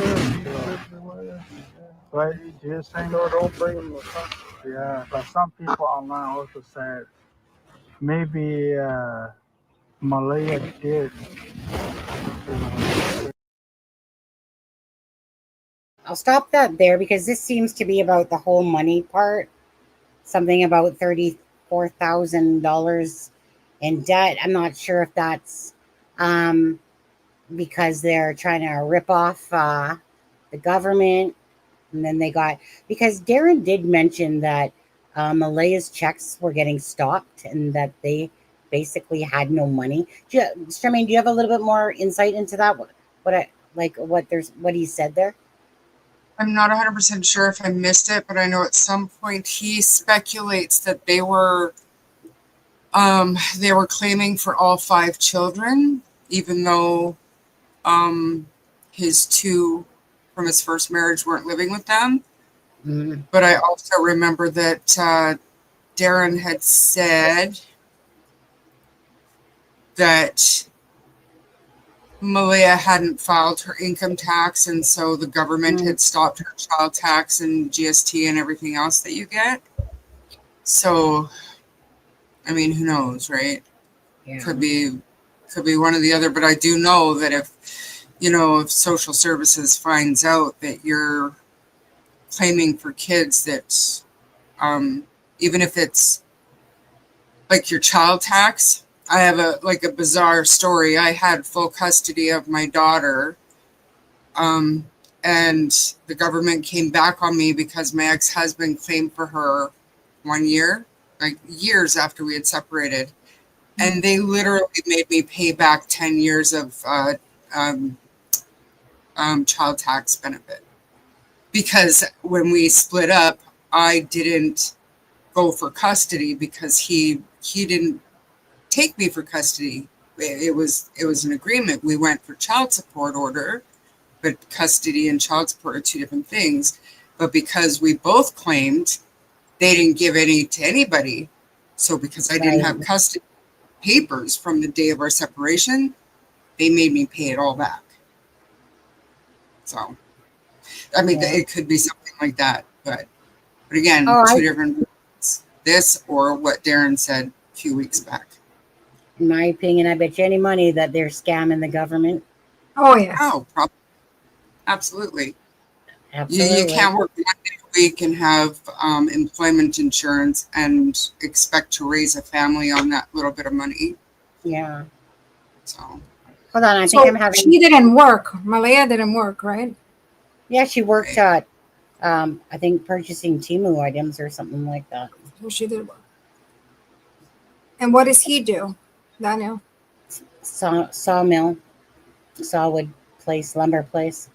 1 day a week. Like, according to Darren, I think it was that he works 75% of the year full time. And so let me just put it this way. If he's working that's very full common time, in Nova Scotia, though. Eh? That's very common in Nova Scotia, though. There's off seasons, and a lot of people on their off season come out west to work, right? Mm-hmm. But we all full well know, you can guarantee that while Malay is collecting this, these subsidies or whatever government fund things, and so let's say Daniel's working full time, she's claiming single any day of the week. She's not claiming that they're together. Absolutely. And you can, in my opinion, and so let's say he's working full time. All I'm hearing in my head is scam, scam, scam, scam, scam. And we don't know the facts of it all, but that's typically what happens. I see it all the time. It's happened for a long time, right? On that stuff. But anyway. But can I ask you a question? But I don't understand. Why is she getting money for the kids from the government? So it's just the Canadian government, right? If you have kids and you earn under the child tax credit, and a lot of, I mean, believe it or not, when I was younger, I had friends who made more money sitting at home having babies, getting money for child tax and getting child support from all these different baby daddies than I was earning working full time. Like it was crazy the amount of money the government gives women. And I mean, I'm not saying anything bad about girls who get this child tax credit. It's helpful money, but there are people that take advantage. And if she was claiming social assistance for 5 kids, 2 of them weren't hers, and she was getting child tax for 3 kids, as maybe not claiming common law, and he was getting his EI plus his 1 day a week work, that would be considering scamming the government. And if the government of Canada finds out, they don't care. They're taking their money back. Yeah, government. I mean, at the end of the day, still. So even if they were ripping off the government, chances are that they were, but that's just an opinion. But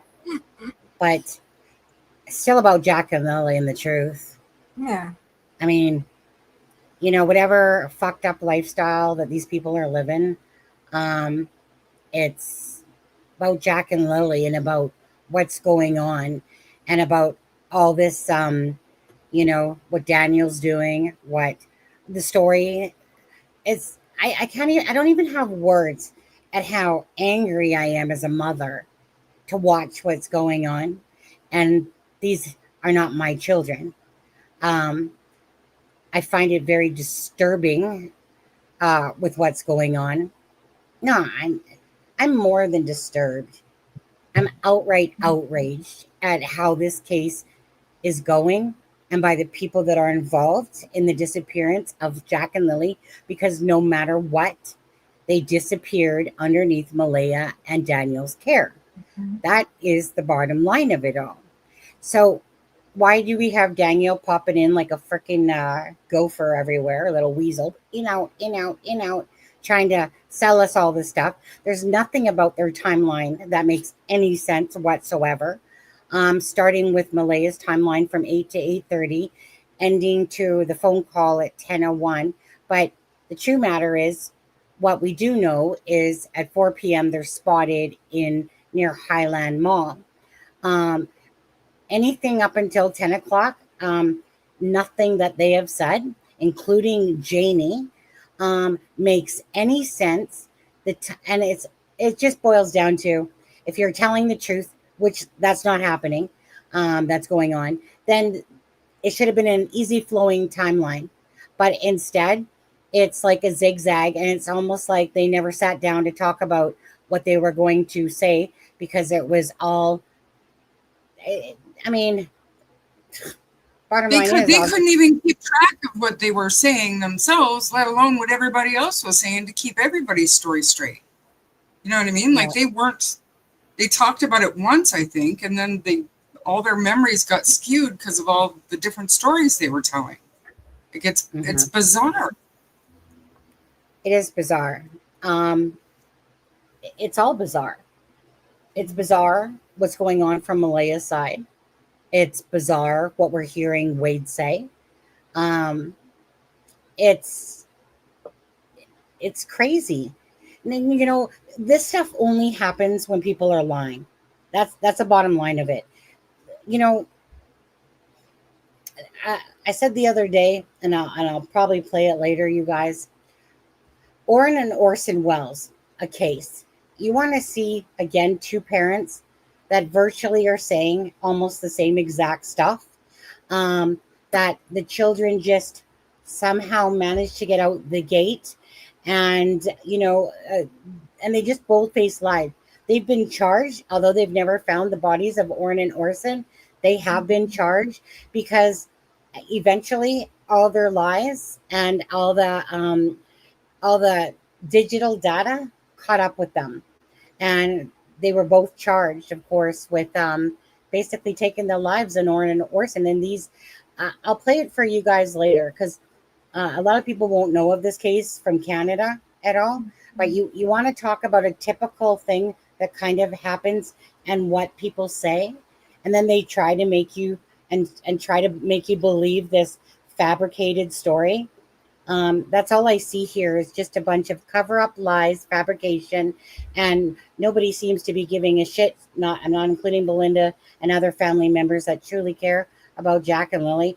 I'm talking about Malaya, I'm talking about Janie, and I'm talking about Daniel, that all those three people lived out on the property, and they couldn't come up with a timeline if their life depended on it. So that means you can't believe anything that any of them are saying.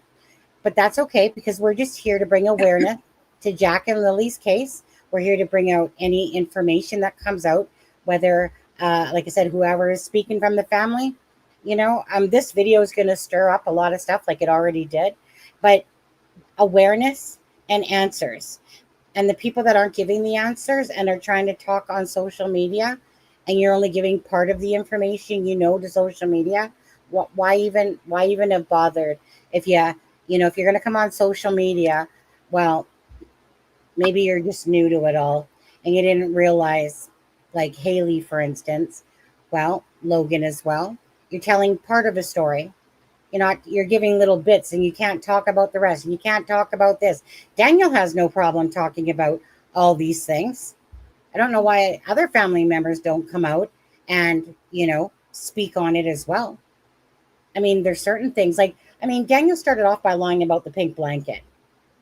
I mean, we just start from there, saying that it wasn't Lily's, and then turning around and saying that it was, right? That right there tells you a lot in itself, okay? You started off the case lying, giving a false timeline, in my opinion. There you go, Charmaine. Hi, Ernestine Oakley. Thank you for becoming a member. Charmaine loves hearing that song. I do too. Anyways, Alexza, again, Oh, it's so disturbing, Alexa. It's so It is, disturbing. it is, and it is, and as you're talking right now, I'm thinking, and I have to go and search for something, because you can tell, like, I don't know if you guys remember, they're familiar with, like, the Evansdale murders. Oh, yeah. And if you remember, like, you want to see about a father that really cares is Elizabeth's father. Like, even till this day, he's never used a past tense to refer to his daughter. And even though he knows obviously that she's dead, but I mean, that man has worked so hard to get justice. And I'm thinking to myself, and this parents that, the kids go missing for like a day and they're already speaking in past tense, and there's like no emotion, there's no nothing. And like I said, yeah, I understand, because a lot of people are like, everybody handles grief differently, but at one point, you have to show up for your kids. You have to be looking out for your kids. You have to be, where are the flyers? Where are I'm sure they're doing vigils. Where are all the things? The only thing they care is like the fundraising stuff. So that's not a very good look. And we cannot even get a straight timeline. Like, they don't even know how poor kids were dressed. Like, that's something that it should be so easy, like and I'm not saying, one is better than the other, but, I can even tell you what underwear my kids are wearing, because those are, as a parent, those are the things that you have to know. God forbid something happens, you know those things. So I don't know. I mean, I get frustrated because, if something happened, like if it was an accident, it's so easy just to say it was an accident. Obviously, might not be an accident. Maybe it was something that they wanted to get rid of the kids. Do you know what? Daniel actually said about that? About clothing? About the clothing? So, and this is screenshotted and everything, but so Malaya sends Belinda a message about basically what Jack and Lily, the gist a little bit of what they were wearing. Daniel tells his cousin, or him and his cousin, what's her name again? Jordan, female, that on the fourth day, I think third day, Belinda, was it? Third day, that they went through Jack's room and they knew what he was wearing, blah, blah, blah, blah, blah. So then he starts talking about, get a load of this shit. Then he starts talking about how he's not allowed to talk about the clothes that the kids were wearing because it's part of the investigation. Notice that. That's the most important thing. The clothes, what are they wearing? Yeah, but that the clothes that they were wearing aren't the clothes that we think that they were wearing. And he can't talk about it because it's part of the investigation. What a joke. What a joke. What children that are missing would you never talk about the clothes, Alexza? I mean, I never worked with children. That was not my area, but I'm sure that that's the first thing. Is the most important thing is what were they wearing? Absolutely. Absolutely. And that is to identify either a body, because, as soon as you see, pink shoe or pink this, whatever, you can be like, oh, that's what they were wearing.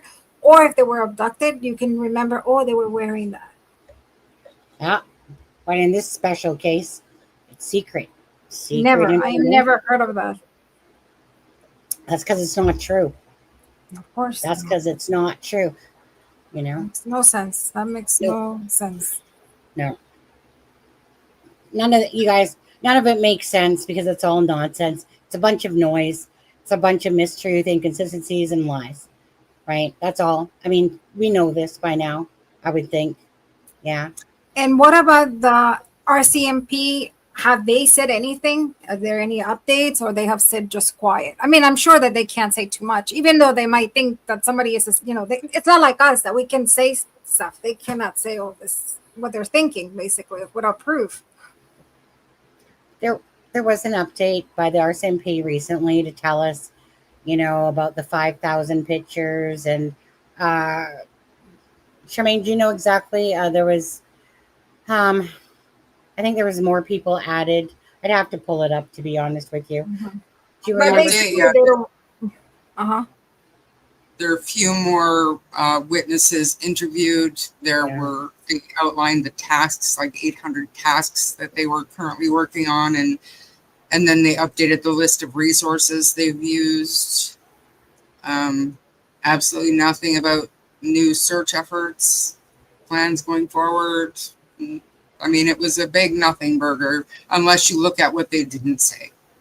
They didn't say anything about cadaver dogs. They didn't I was going to say, did they use cadaver dogs? Did they bring cadaver dogs at all or no? Not that we know of. I don't. Why would that be, Alexza? Come on now. Why have we not? Maybe heard? they didn't have it available. Because I the know one cadaver dog in Nova Scotia supposedly had retired, but it's been 3 months. So knock on your neighbor's door. There are cadaver dogs throughout the country, and I am positive us friendly Canadians, even the RCMP, would be happy to help. But you know, and maybe that's just it. They're not even addressing cadaver dogs. You know what I mean? What'd you say, Charmaine, on that part? You kind of cut out there. On this update, they're not even addressing cadaver dogs. Like, No. At one point, they said it's an option for the future if we decide we need that. They said that early on, and then this time they didn't say anything about it. So I don't know. And when they brought the dogs, did they have any scent? Did they pick up anything? Just to the end of the driveway. That's it.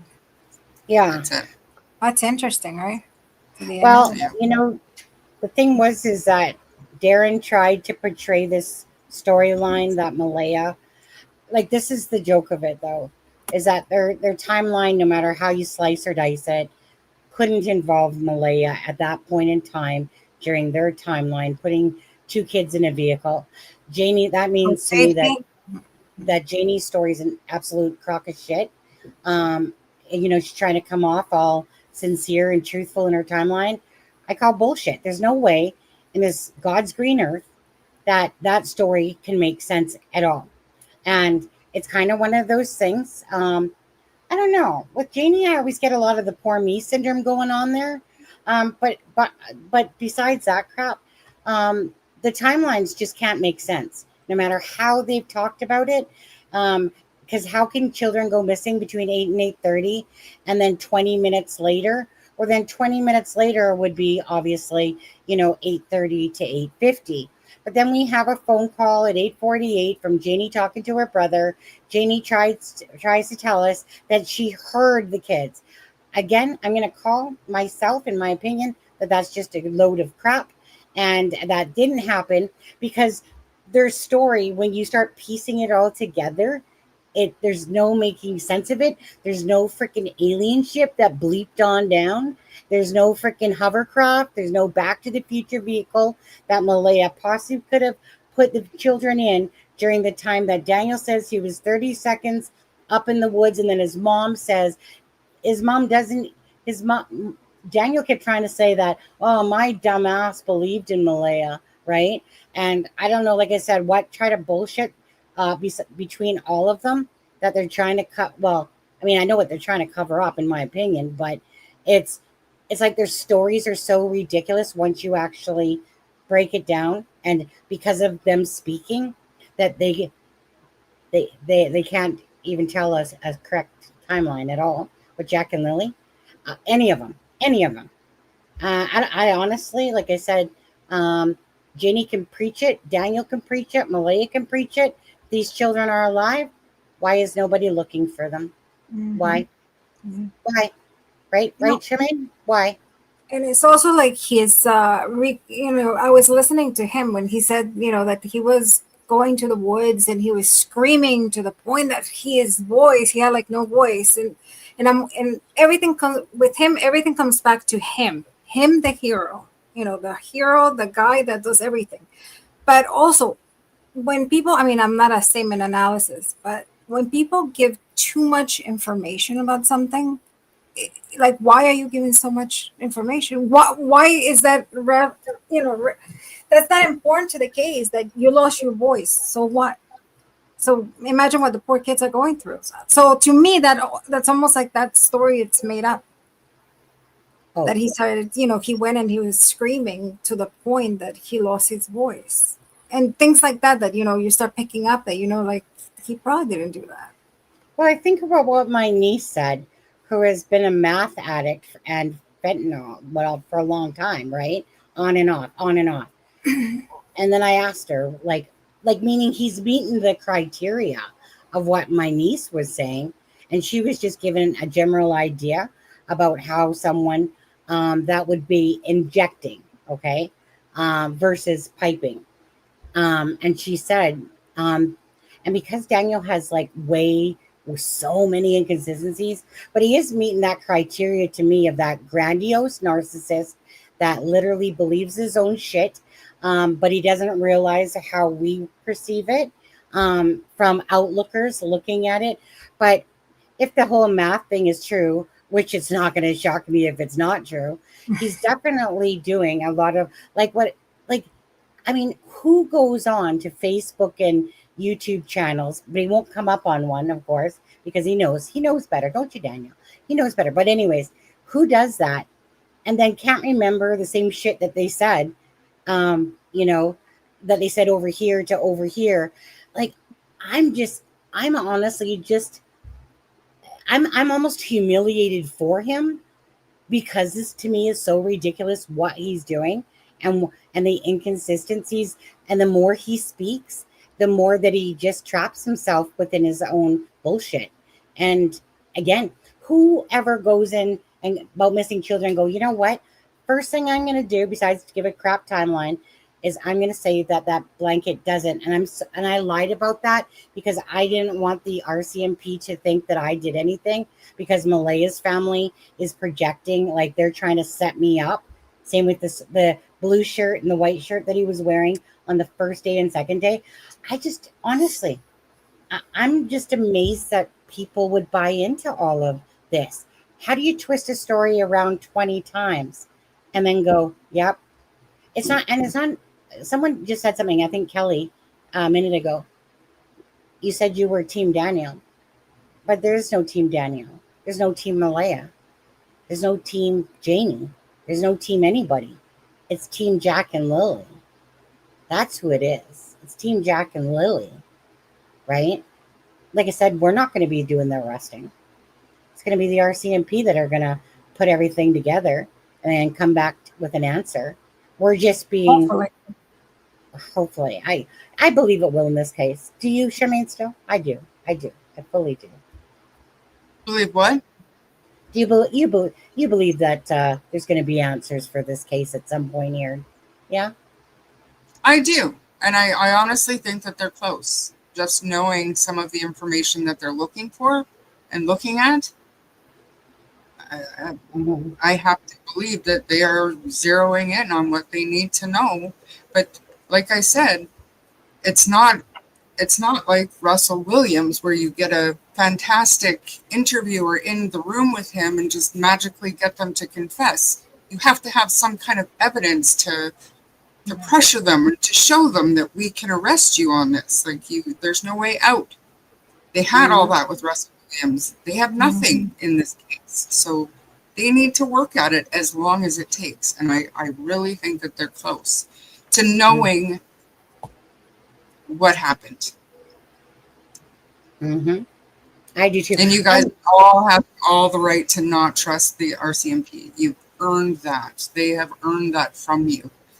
But I just believe they will. Yeah. And right now, you guys, I'm gonna take this. I'm gonna come back to this. Okay, I am gonna come back to this.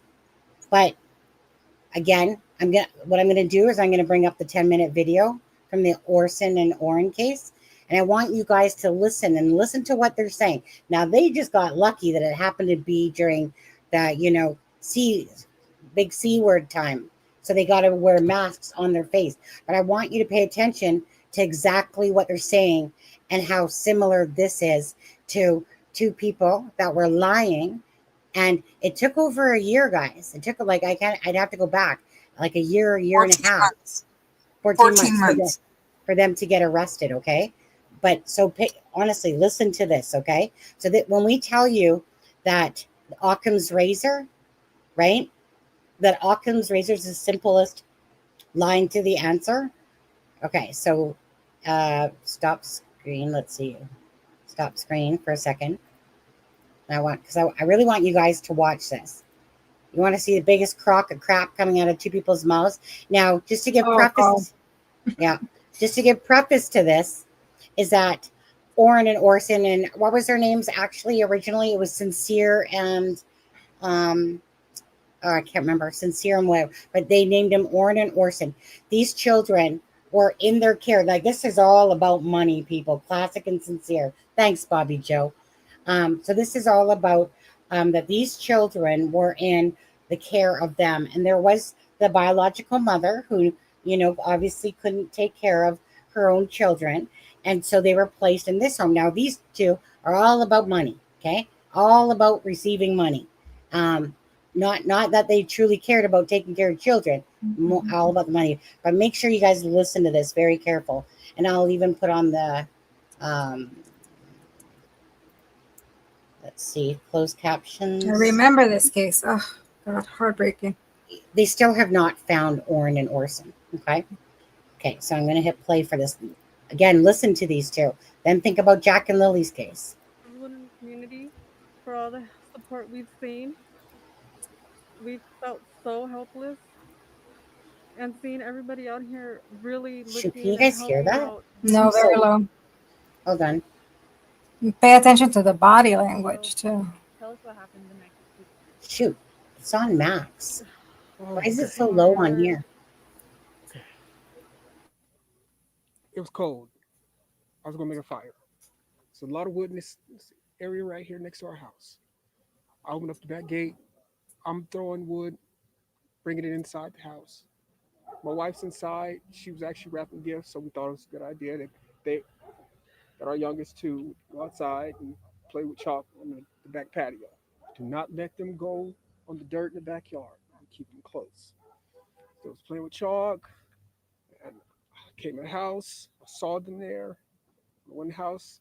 I came back out. I didn't see them there. I immediately went back in, asked my wife, "Did you see the boys?" She said, "No, they should be outside playing with chalk." I said, "Well, I didn't see them." So I came back outside and I started searching my backyard. I searched the whole thing. I realized that I left the gate open and I panicked, came inside the house, searched the house, me and my wife. Pay attention to her rocking, suiting herself. I got in the van. I looked down the street, both directions. It was getting dark, getting cold, and I got in the van and I hit a bunch of corners. I went down this street. I turned my light on. I searched. I called their names. Talked to a gentleman on the street on the other side over there. He didn't see me. So then I came home and I told my wife we need to call the cops. It's getting dark and I need help. We gotta get going. So I called the cops. Cops came. First thing they did was tell us to stay in the house so they can get a hold of us.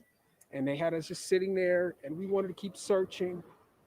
But everybody came out in droves. And I wanted to thank you guys that night, but we couldn't go outside. The cops told us the best are out here. The best are out here searching.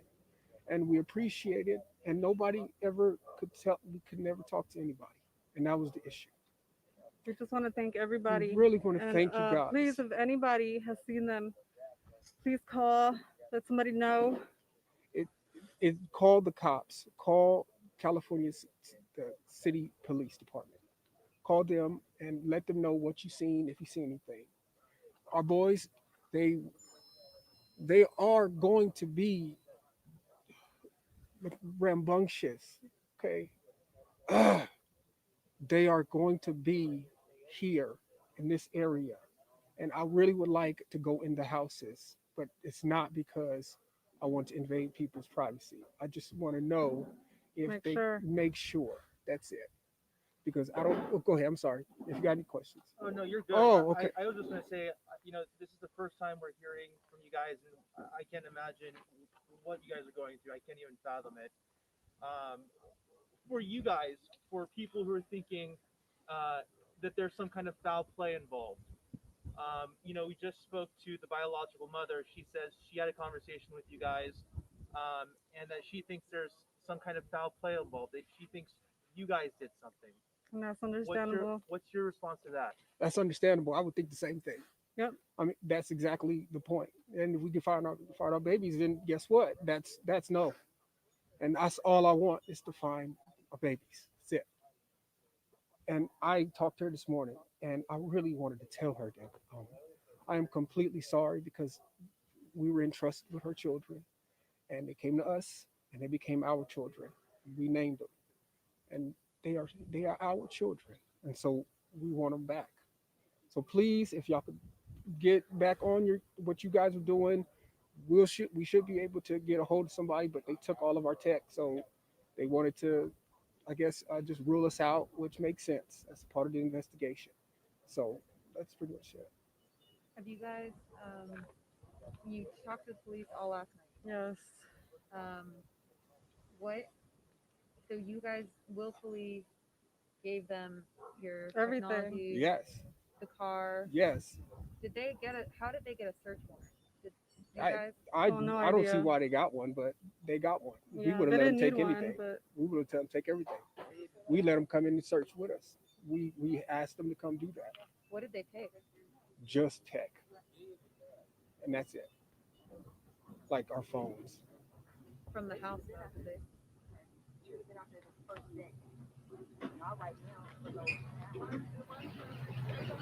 Oh, well, I guess, should I answer that? Or? Answer it does, yeah. Okay. So, into the, okay, and I guess, I don't even know. I see. Yeah, we seriously felt like we needed to be out here. We did. Uh, Again, we were told the best are out here looking already. Just to stay put, they have more questions. There was literally a cop with us the whole time in there. He had sitting down. We would ask, can we go help? They had to sit He said down. nope. He said, no, we got the best out there. So We it's need not. you guys here in case you have more questions. I don't want you guys thinking we don't. didn't try. We actually We looked tried. before we called We the looked, police. yes. And I imagine the mind-boggling part is the search for information. What happened? Where are they? Yes. Et cetera, et cetera. And we're, yeah. And just so we are able to present the information correctly, at what time did you guys notice your kids went missing? And at what time were they reported missing to the police? It's about, I believe, I think it was about 4:30, going on 5. It was getting dark, like I said. 5-ish. That's about it. That's when everything played out. And then when did you guys call the police to report them missing? After we searched Yeah. a little bit around here, it was dark, so we definitely we got worried. Would you say it was maybe within an hour, a couple hours? No, it was within minutes of us getting finished with our search. Okay. It was within minutes. What do you guys want people at home to understand about this situation? For them, even speaking about what you guys are feeling is difficult. What do you want them at home to understand about this whole situation? We're going through it. It's difficult. I mean, everybody's making their own their own conclusions. They don't know anything. We're not sure like everything. We're not sure. We said what we knew, and if anybody has seen them or anything, please call the police department. Would you be willing to provide pictures, or do you have any? I have older pictures. All my newest were on my phone. Okay. A lot of people are speaking of this as, after the math, past tense. I want to talk about your kids in present tense. What kind of boys are these? Tell us about the boys. Very playful, very rambunctious, and they do love to wrestle. They do love to kind of get rough with each other. Kids. They're kids. Of course, they would love to go out, but so during the pandemic, we weren't trying to go, out here. And so we stayed inside.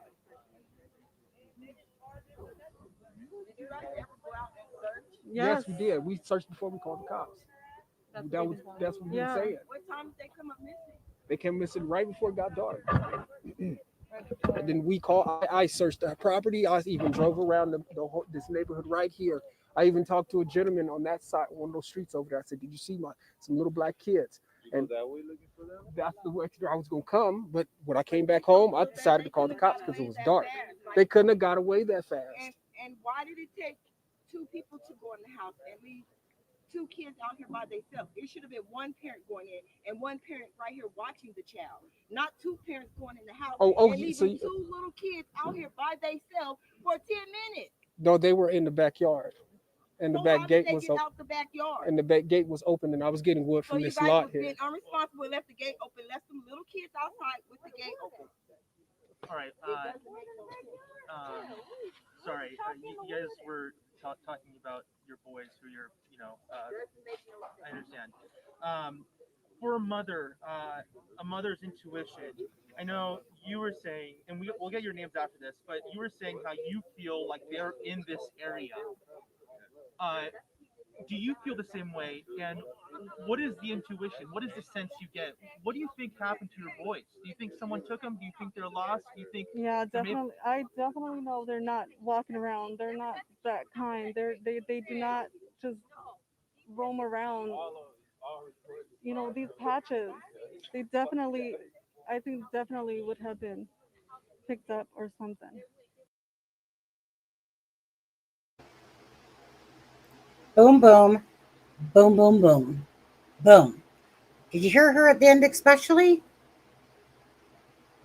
They're not that kind. They don't do that. I think that they've been picked up or something. Remember in Malaya's messages to Belinda that people are saying that they've been picked up or something.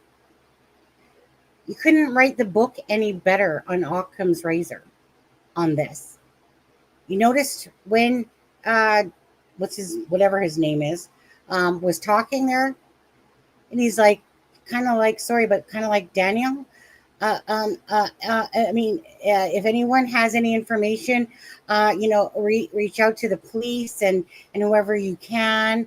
And remember, these kids just miraculously, right, went out through this backyard in a short amount of time, just vamoosed, disappeared.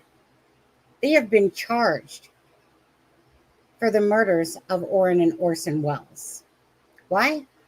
Took 14 months. They had a camera on the neighbor's home, at least, that they could see when all the children got out of the van, except for Orin and Orson. So there's no tears. There's no emotion. Go ahead, Alexza. Go ahead with this.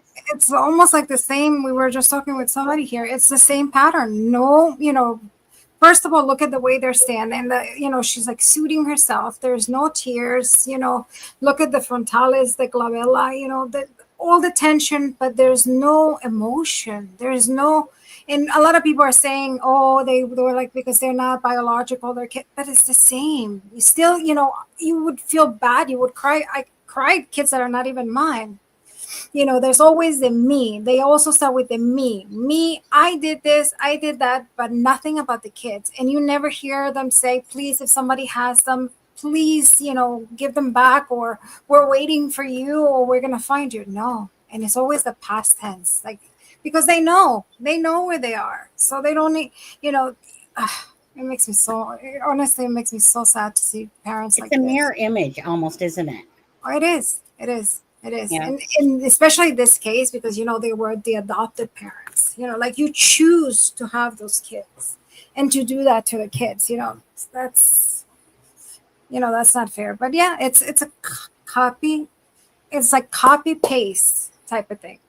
And I'm not saying that all parents have to be, crying and bawling their eyes out, but you can just see that they look at him, look at his body, look at how tense he is, look at how he's close. He doesn't, he's not opening himself, especially, they're giving you time. You would be like, okay, this is the opportunity to talk to them, to talk to whoever has them, or to talk to the kids if they're listening.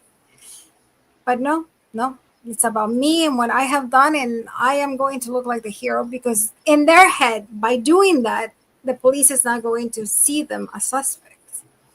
Yes. And it's the opposite. They look more suspicious. Yeah. So Charmaine, did you want to say anything with regards to the Orin and Orson case in regards to Jack and Lily's? Or are you? No, It's not your. it's it's similar, but I don't think it'll go on this long.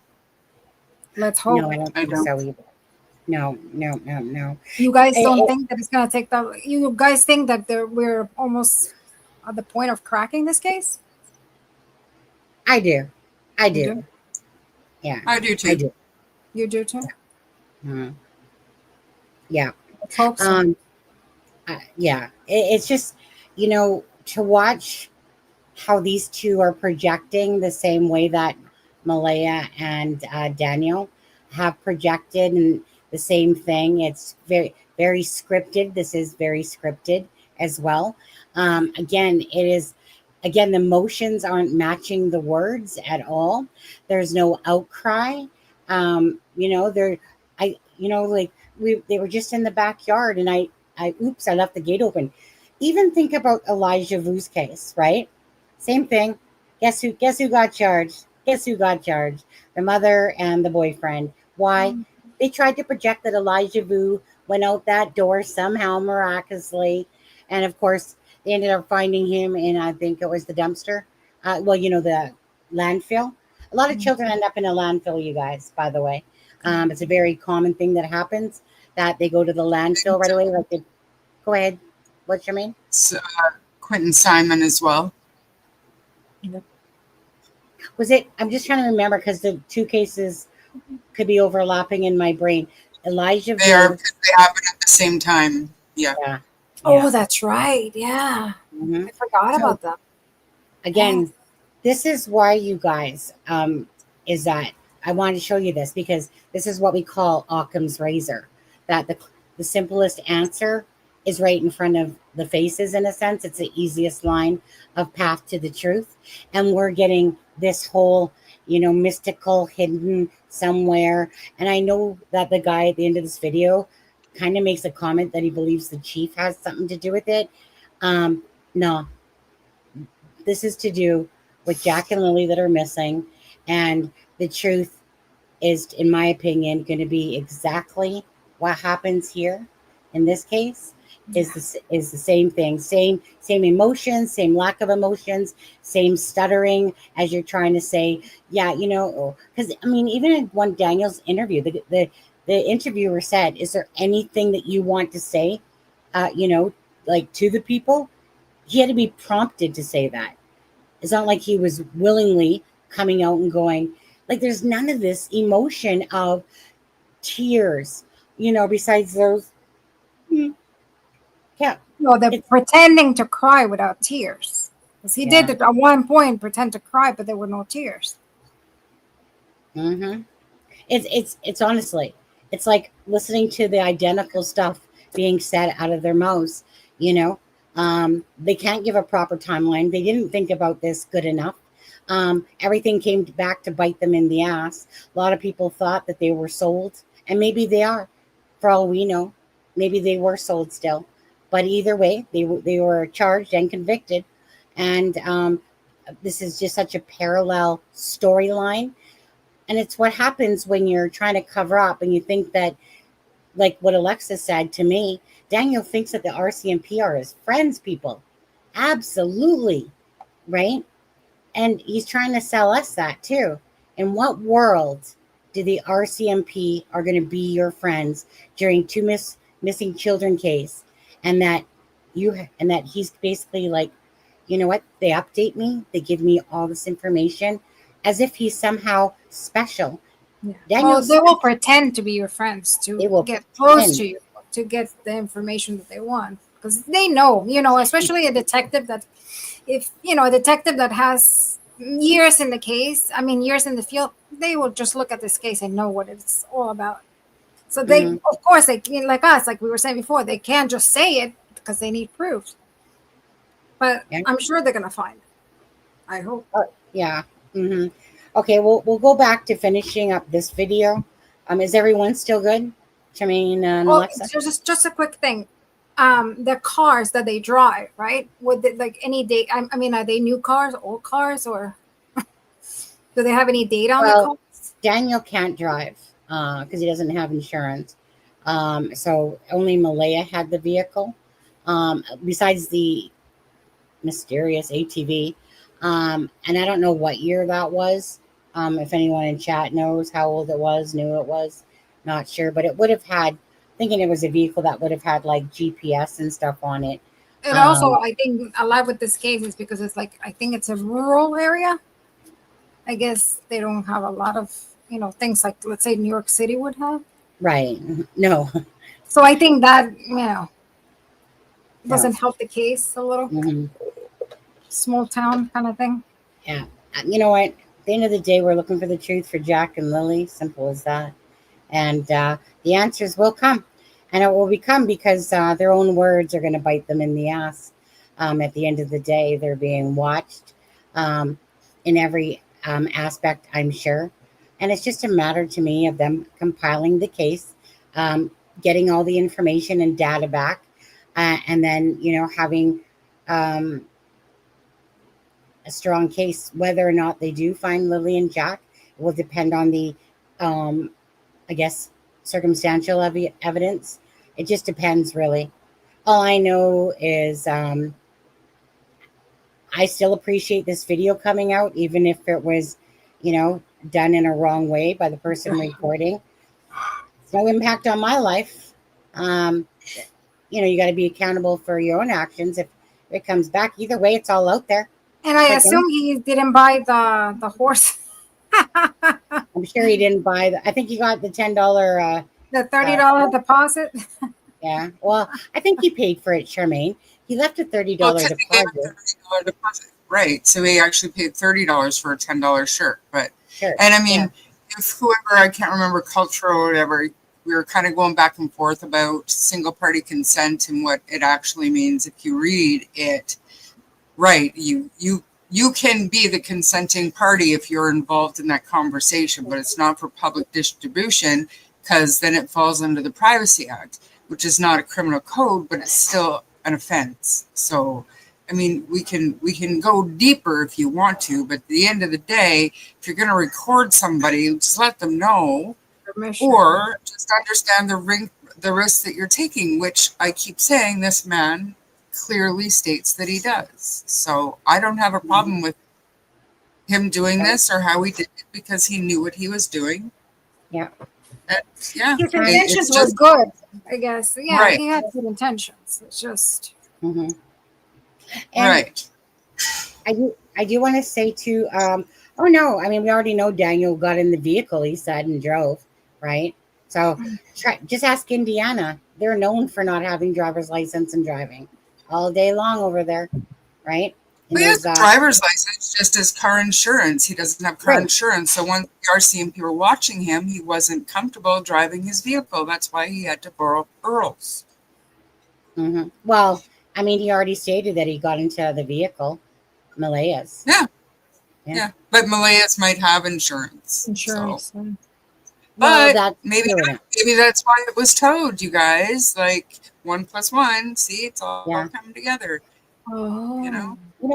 There was something else that I just quickly want to point out that was bugging me the other day, is that Daniel's trying to, during his storytelling there, he's trying to tell us that, whatchamacallit, his mom, that it's almost like Malaya was shocked that Janie was home. Bullshit. That lady already told you that she barely goes out, that she's a homebody, right?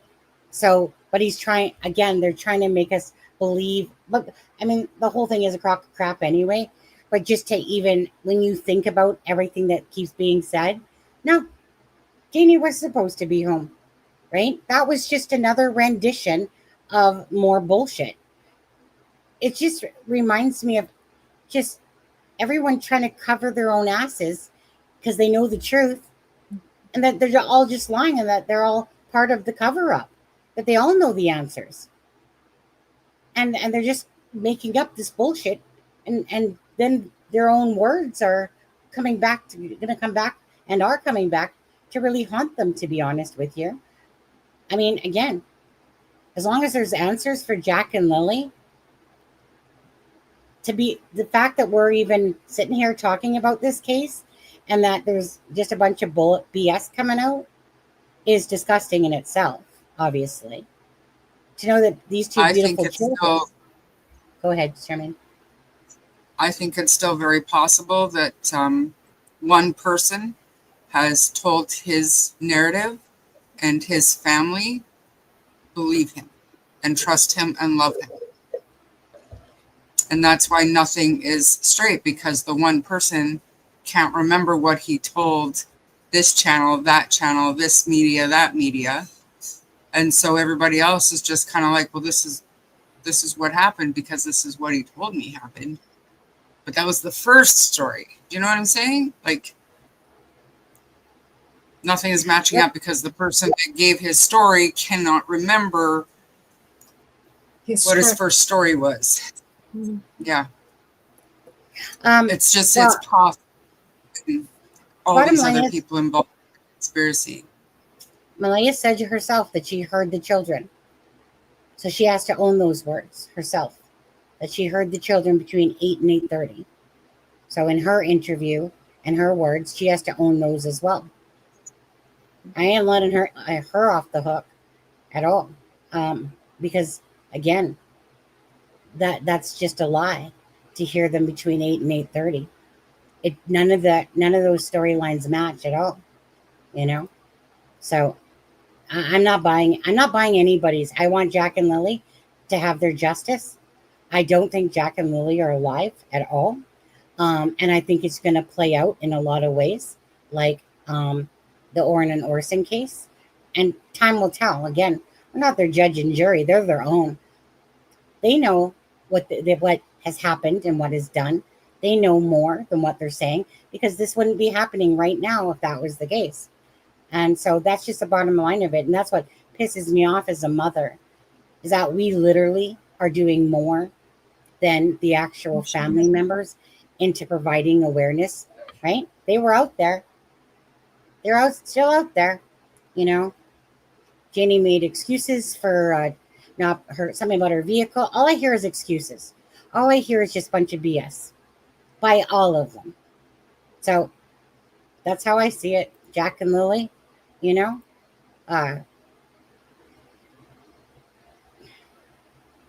Sad. All these cases Really make sad. me so angry. But anyway, let's play some more. There's more. Danny and Martell was being abusive to the kids.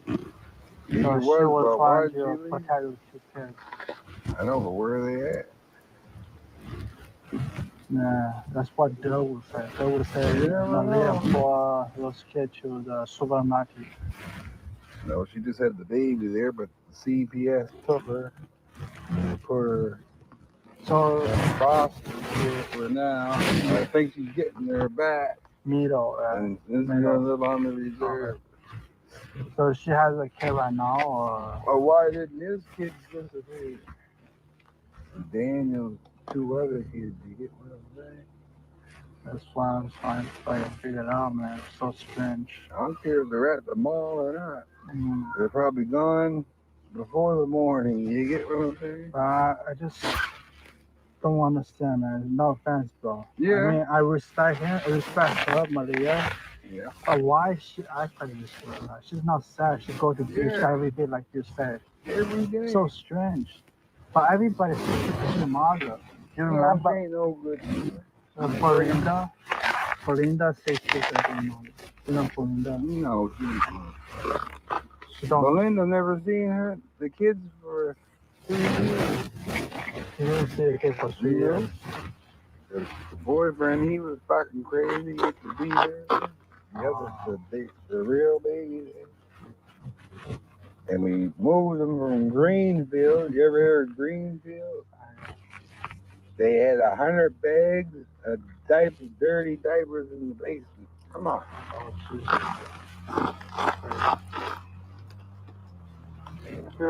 He's from Mustang. Yeah, he is. Probably doing that, or too much abuse on her, so she just alone. He's probably peppering her up there.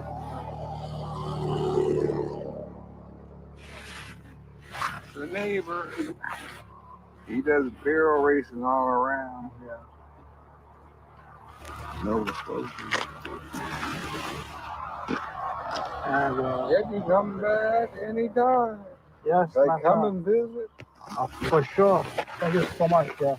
And the Really places, appreciate it. there's beaches over here, like Pugwash. You know, the RCMP that have a reward for $150,000 if you can find the kids. Yeah, if I had the kids, I had the money. You know what I'm saying? But if you can find out where's Malia living in Supermarket, let me know. And I don't think we'll they're in. spend the money. You never know. You never know.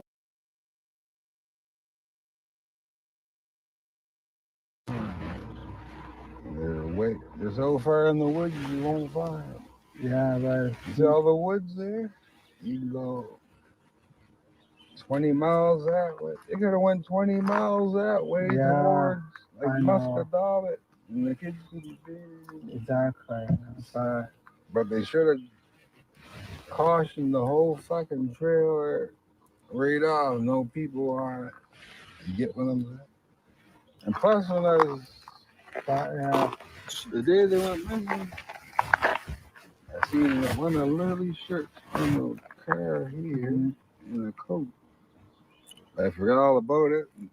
I'm the only one that noticed that. Even Tuesday. I'm sorry, what did you say? You know them cars that are parked outside. The Daniel Martell's car? Yeah, shirt. Was a show. Is a one of Lily's shirts in a jacket. On the car, like on the wind right here. It was a nice day after the both missing. They could have been gone that night at 11 that night. May 1st. You get what I'm saying? Yeah. You might just put them on the camera to show that they were at the whatever, the mall, whatever, and they never made it home either. Yeah. You get what I'm saying? I'm not sure how he passed the polygraph test though. They just tell you that you passed. Yeah. But they tell when you're lying. Yeah.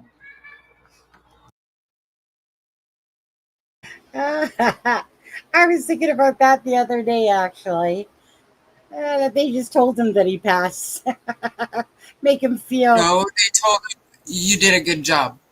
You did a good job, right? And you did a good job. So, I mean, you can clearly think that Wade thinks that they're deep in the woods somewhere. What do you think of that? Because I believe that. I was thinking about that the other day. I was like, I bet you any money that they just told Daniel that he passed or did a good job, to be honest with you. Yeah.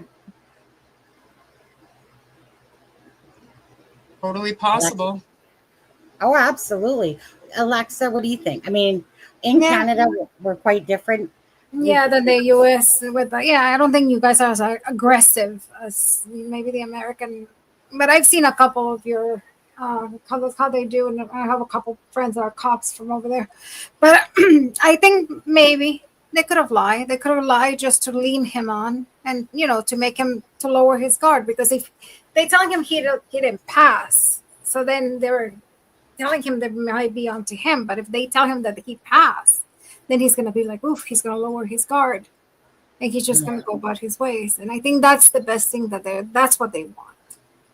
Mm-hmm. So it could be. I mean, the way he described I remember that vividly. The way he described that the first question, and I was thinking about that because I said, maybe in Canada it's a little bit different than here.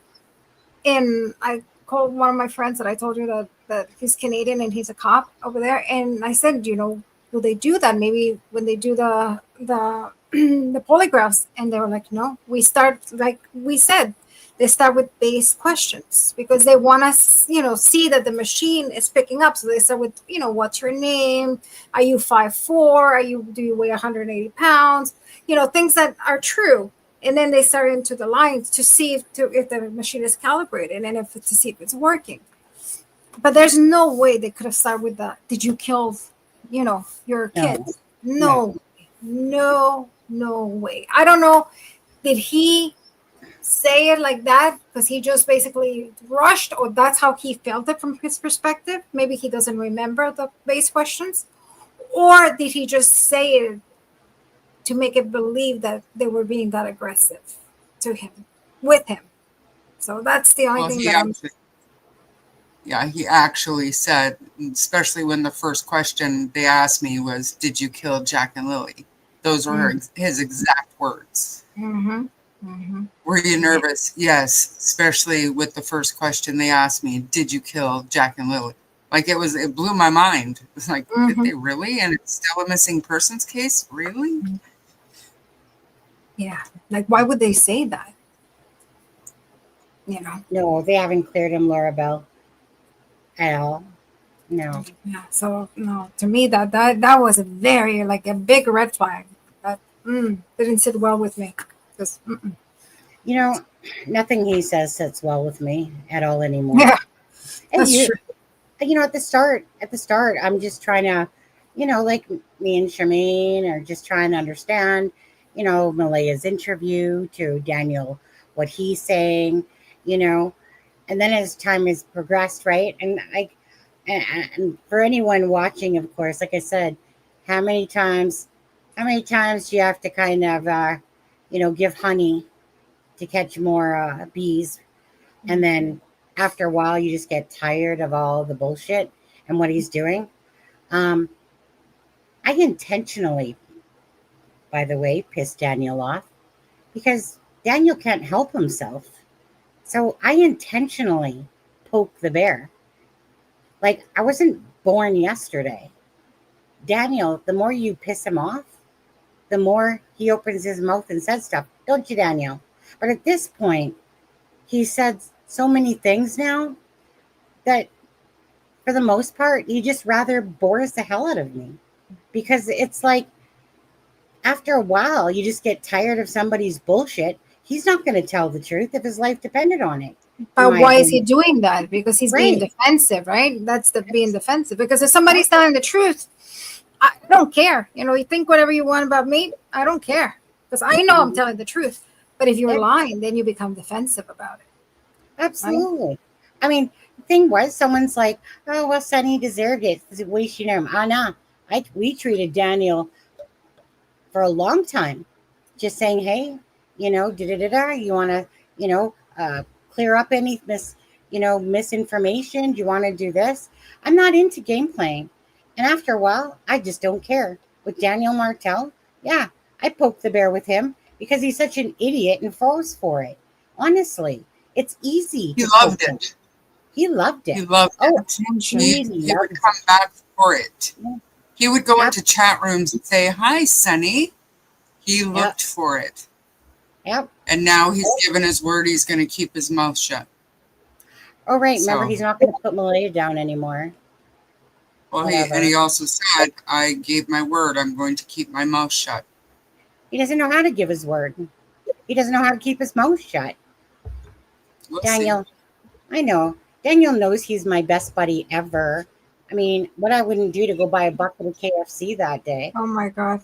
Thanks to you, I'm craving KFC. I've been craving KFC. Oh, again, I'm just poking the bear because he's making a joke out of this. So I used it as an opportunity to poke him back and then put up Jack and Lily's poster. And for anyone that doesn't see that, again, that's your problem, not my problem. For me, I know exactly what I'm doing. I know that he's full of himself and he's told so many inconsistencies and outright lies, right? I ain't playing his stupid game, and he'll be like, "Oh, Sonny," and I'll be like, "Yeah, BFF," what, but it's like, again, he might be able to suck up some of your guys' asses out there, you guys buying his shit, but he's not, but I'm not buying it. I'm not buying it. If you guys want to, I don't care. That's, matter of fact is still boils down to Jack and Lily, whatever somebody else wants to think. And if they don't like what I'm doing, too bad, so sad. I like what I'm doing. I like the fact that I'm pissing him off. I like the fact that no matter how much you whack that mole, that little weasel that keeps coming in here, right, Daniel? I know you're watching because you're just that narcissist personality that you love it. It's like it kind of reminds me of Brian Koberger a little bit in certain ways. Just the fact that when Brian Koberger, I'm sure, was listening to those impact statements, I think he was relishing in it. I Oh think, yeah. oh yeah, absolutely. He was just like, yes, go on. Tell the Yeah. story of how I, murdered those 4 in the Idaho. Go on. I think Daniel, same thing, that he's sitting there going, I'm so smart. I'm so smart. I'm fooling all you idiots out there. And I'm just like, no, you're not, buddy. You ain't fooling me. And you're not fooling a lot of other people. But okay, you keep playing your game and you keep saying a bunch of crap because he doesn't stop. Like he just comes in here. No matter how much I sit there and insult him. Now he's not, probably, because he probably knows he's going to get shut down in a second. But I personally don't care, because after watching him and Haley rant and rave in that chat again, right? It's just, again, it's so telling of where the importance lies, and it's not on Jack and Lily. And that's what we're here for, to bring the awareness, to care. I mean, if they're not going to care, we're going to care, right? We're going to press for answers. So that's how I see it. KD, all these polygraph experts here, when I doubt one person, whatever, I have been hooked up to a polygraph machine, and I have taken a course, and they teach them, you start with baseline. They have to establish the baseline. And I have been hooked up to the machine, and I have gone through the process of taking a polygraph test. That doesn't make me an expert, but Alexza, anybody that's ever watched any kind of interrogation or polygraph or anything like that, everybody and their dog has seen the Chris Watts polygraph test. It doesn't matter what you're being tested for, what the crime is. They always start with a baseline. If they're just going to jump at you with, hey, did you murder these 2 little kids? That's not establishing a baseline. So you don't need to be an expert to understand that that's not how that works. Yeah. And I'm not an expert either, because I never, but I've been hooked up, just for, shit and giggles, I guess. But they do, just to make sure the machine is working. And they ask you, I'm sure if you took one, they will ask you something, they start with truthful questions, and then they start asking you stupid things that they want you to maybe see if you're lying, to see if the machine jumps. And that's the way. And then they start easing into the questions when they know that they, the base, because they want to see. Some people, a lot of those tests can be, for example, if you're taking medication, if you take drugs, they can be, they have an impact on, so that's why they test them.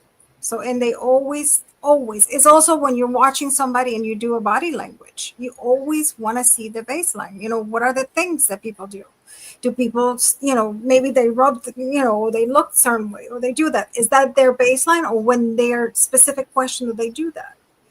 So that's polygraph 101. And none of us, I'm not an expert. I never did anything. I've been hooked up to twice. I took 2, like I said, just for giggles. And that's how I know. And I've seen people do them, but but they always will start with base questions, because they want to see if the machine is working, and they want to see how you act, because they know that you're telling the truth. Mm-hmm. And I just want to say this: Explore Core. You said I'd be upset if you said something like I'd be upset if I was telling the truth and people doubted me. Well, that would be it. If you're telling the truth doesn't change. But we're not seeing that here at all, right? We're seeing outright lies, right? About a blanket, about an ATV. We're seeing just outright lies in Daniel's stories, and inconsistencies. And again, if you're telling the truth isn't hard. But that's not what we're seeing. So yeah, if I was telling the truth and my truth was flowing to the same storyline, and people didn't believe me, well, that's still going to happen in these cases online regardless. But the thing is, we're not seeing the truth from anyone, to be honest with you. The only truthful person so far really is Belinda in all of this. We're not seeing truth, and that's sad, And I mean, he had it wrong, obviously. 3 years is the last time Cody saw the children, about 18 months, I think, Belinda, 16, 18 months, something like that. Cody is who, the biological dad? Cody is the biological father, yeah. You know. Well, that name I And didn't. Obviously Malaya seems to go from bad relationship to bad relationships. She Sorry to obviously, interrupt you and cut you off just quickly. Do you know why he was not involved in their lives? yeah. Like, why? Is it like he didn't want to, or? No, when their relationship was going south and Malaya wanted out, she filed for full custody and he simply walked away. I mean, the relationship was not a pretty relationship. Obviously, if it was, Malaya and Cody would still be together. But it wasn't, right? And Belinda has talked about the relationship on the interview.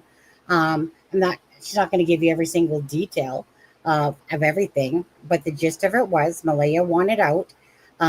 Obviously, it wasn't, relationship made in paradise, and she hasn't agreed with everything her son has done and stuff like that, with it. But obviously, Malaya doesn't think highly of herself if she keeps picking and choosing relationships that aren't good for her. And so kind of like what Wade said here too, right? I mean, he says it in here. Then she goes into this relationship with Daniel.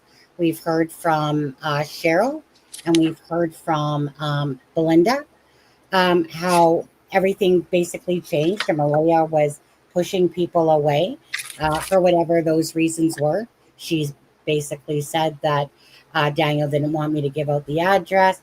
Everything Malaya says was somebody that was controlling.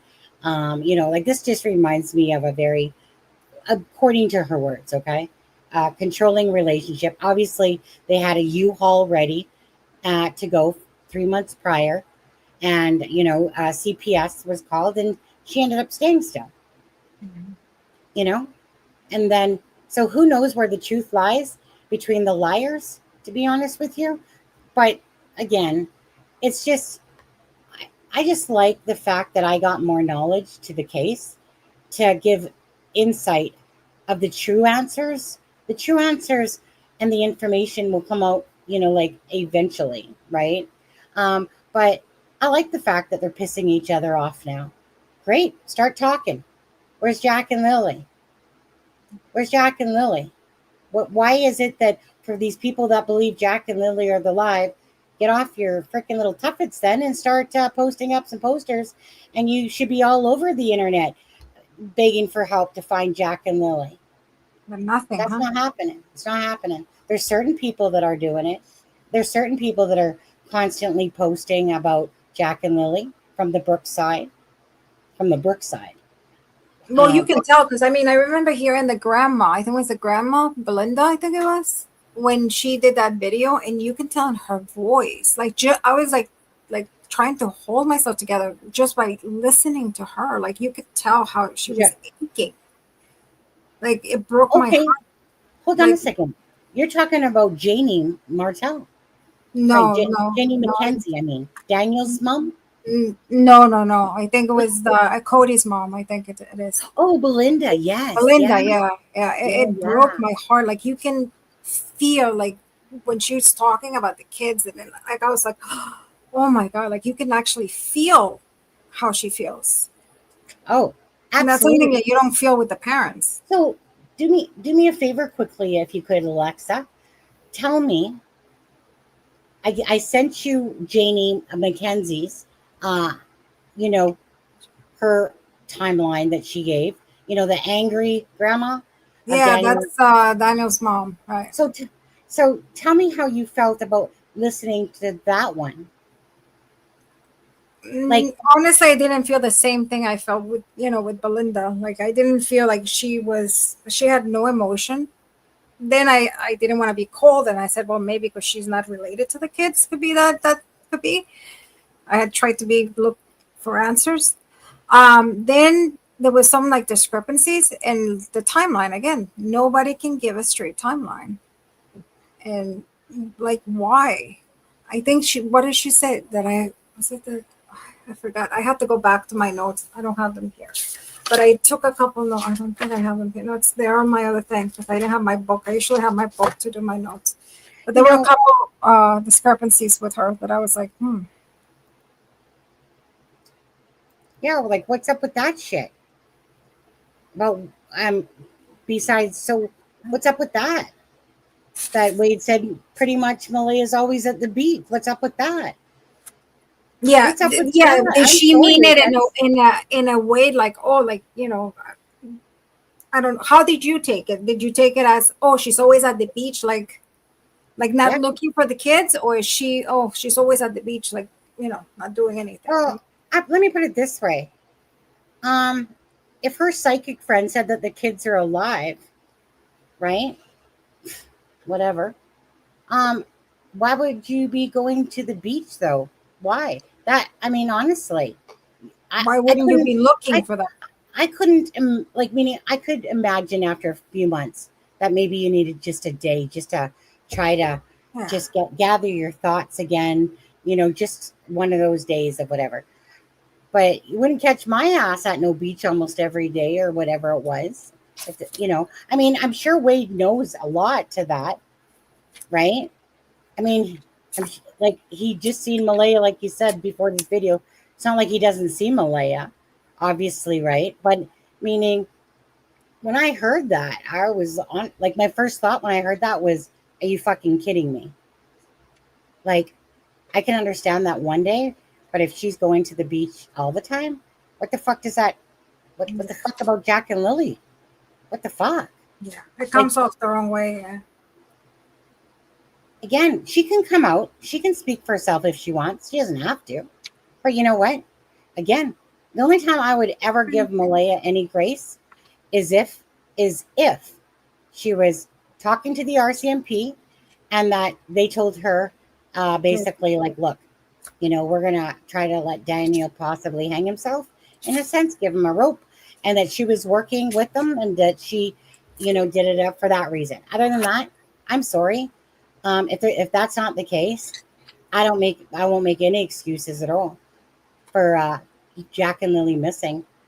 And if she's at a beach or she's not coming forth, just to even say, look, you know, like just to say that, just something, honestly. But you know what? Each to their own, how their brains work. I don't care. Like at the end of the day, if Malaya comes out, whatever. Okay. I think we've heard enough bullshit, to be honest, to last a lifetime at this moment. I'm not predicting that she's going to come out and talk at all.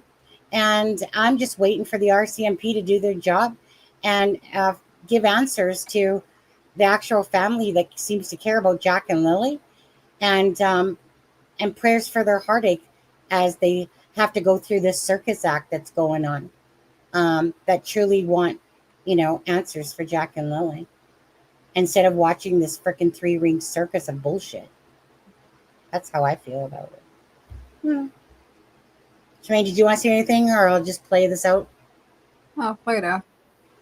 Play it out. You got another 4 minutes to the part that I heard this afternoon. Get all this Okay. shit up. They make some of them. They make you lie to see how it comes out. But there's some they know that you're lying, and they'll ask you the question a different way. Yeah. Oh, yeah, you can tell he's guilty all the way. Well, that's true. RCMP never confirmed that he actually passed or not. So he's the only one say he passed it. They say you passed, but do you really pass? Maybe some questions you passed and some you didn't. Exactly. They just tell you that, keep you talking. He is lying all the time. But the police don't go on no news. There's a couple of news people coming there. He said no interview. You can come in. Yeah, bro. I'm sorry, the police don't talk no media. I know. He's either doing it for the money. Now they're painting the burn. You see the paint on the burn at their house? Yeah, I saw. How come you didn't clean up the air when you You get what I'm saying? You got a point. Yeah, you got that. That's the first thing I said. Now what the damn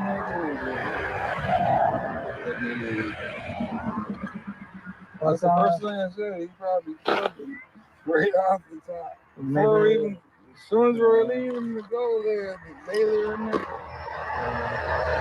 That's the first thing I said. So he probably did something. Maybe. But she knows. Maybe it's an overdose. So yeah, you never know. Maria probably should feel like she was partially responsible too, so she can talk. I'm surprised you ain't in jail for neglect. Exactly. Everybody's saying they should have took all three of them in jail anyway. Yeah. And somebody's gonna talk to them. Just leave them in there.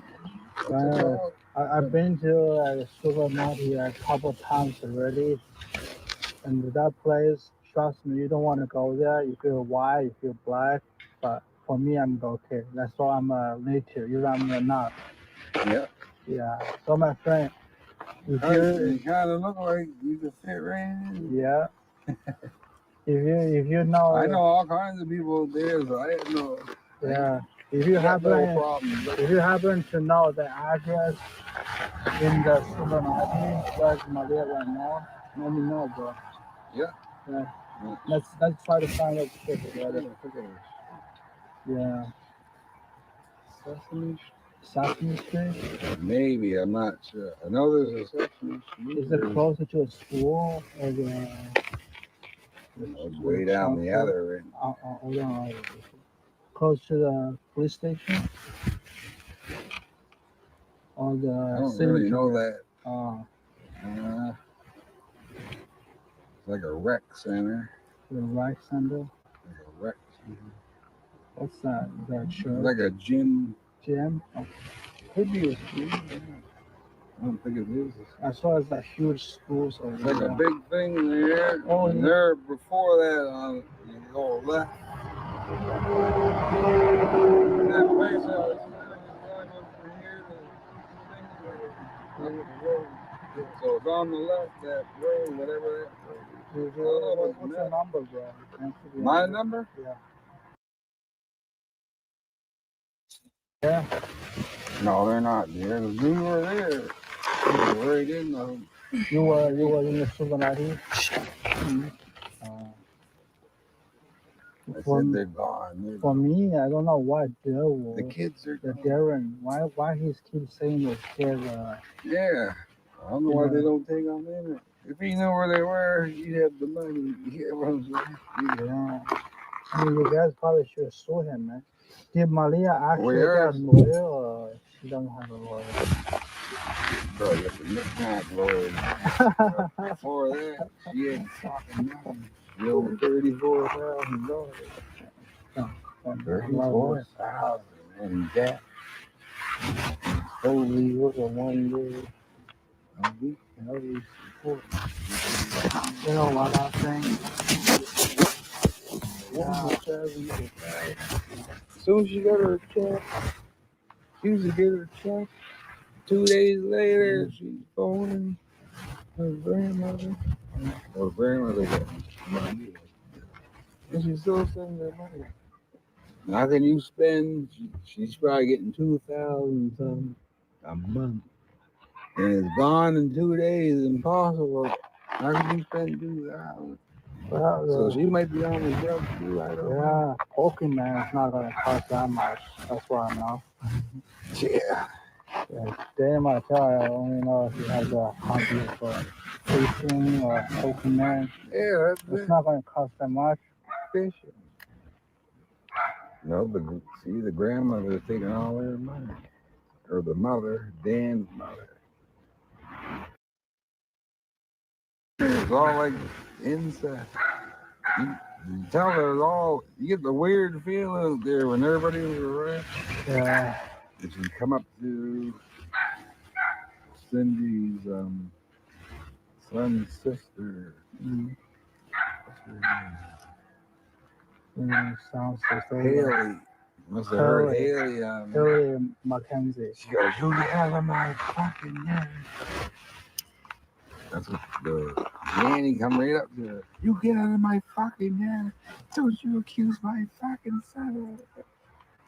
And I just walked up the top of the hill. I ain't doing no fucking work. Isn't she was one of the You can tell YouTube she's always liars?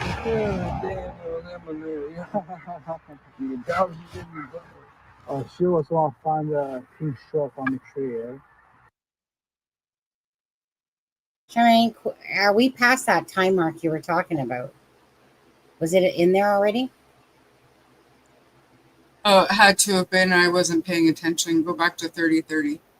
Yeah, that because I was gonna say I was watching that. And for anyone that's watching this, obviously you can see that the creator from Tint's channel, he's playing it in slow mode as he's playing it.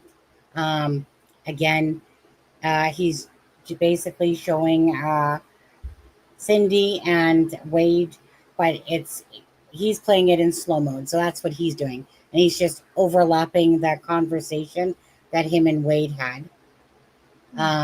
Okay, so go back to 30:30. And Sunny, I texted you, just letting you know. I probably can stay like a few more minutes. My kids are gonna be home soon. Oh yeah, no problem, Alexa. Well, that's okay, Alexa. Go ahead and give your, if you want, just give your. No. Continue. No, I'm okay.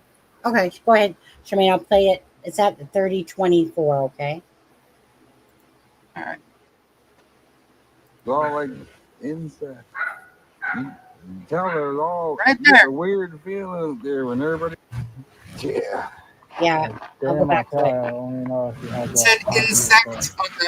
fishing or Yeah. coconut. Yeah, that's It's it. not going to cost that much. Fish. No, the grandmother taking all their money. Or the mother, Dan's mother. It's all like insect. You tell her it's all you get the weird feeling there when everybody's around. Yeah. Did you come up to So Okay. I don't know if you want to say it. I don't want to say it. It said insect on the screen, but he was basically saying how Incest.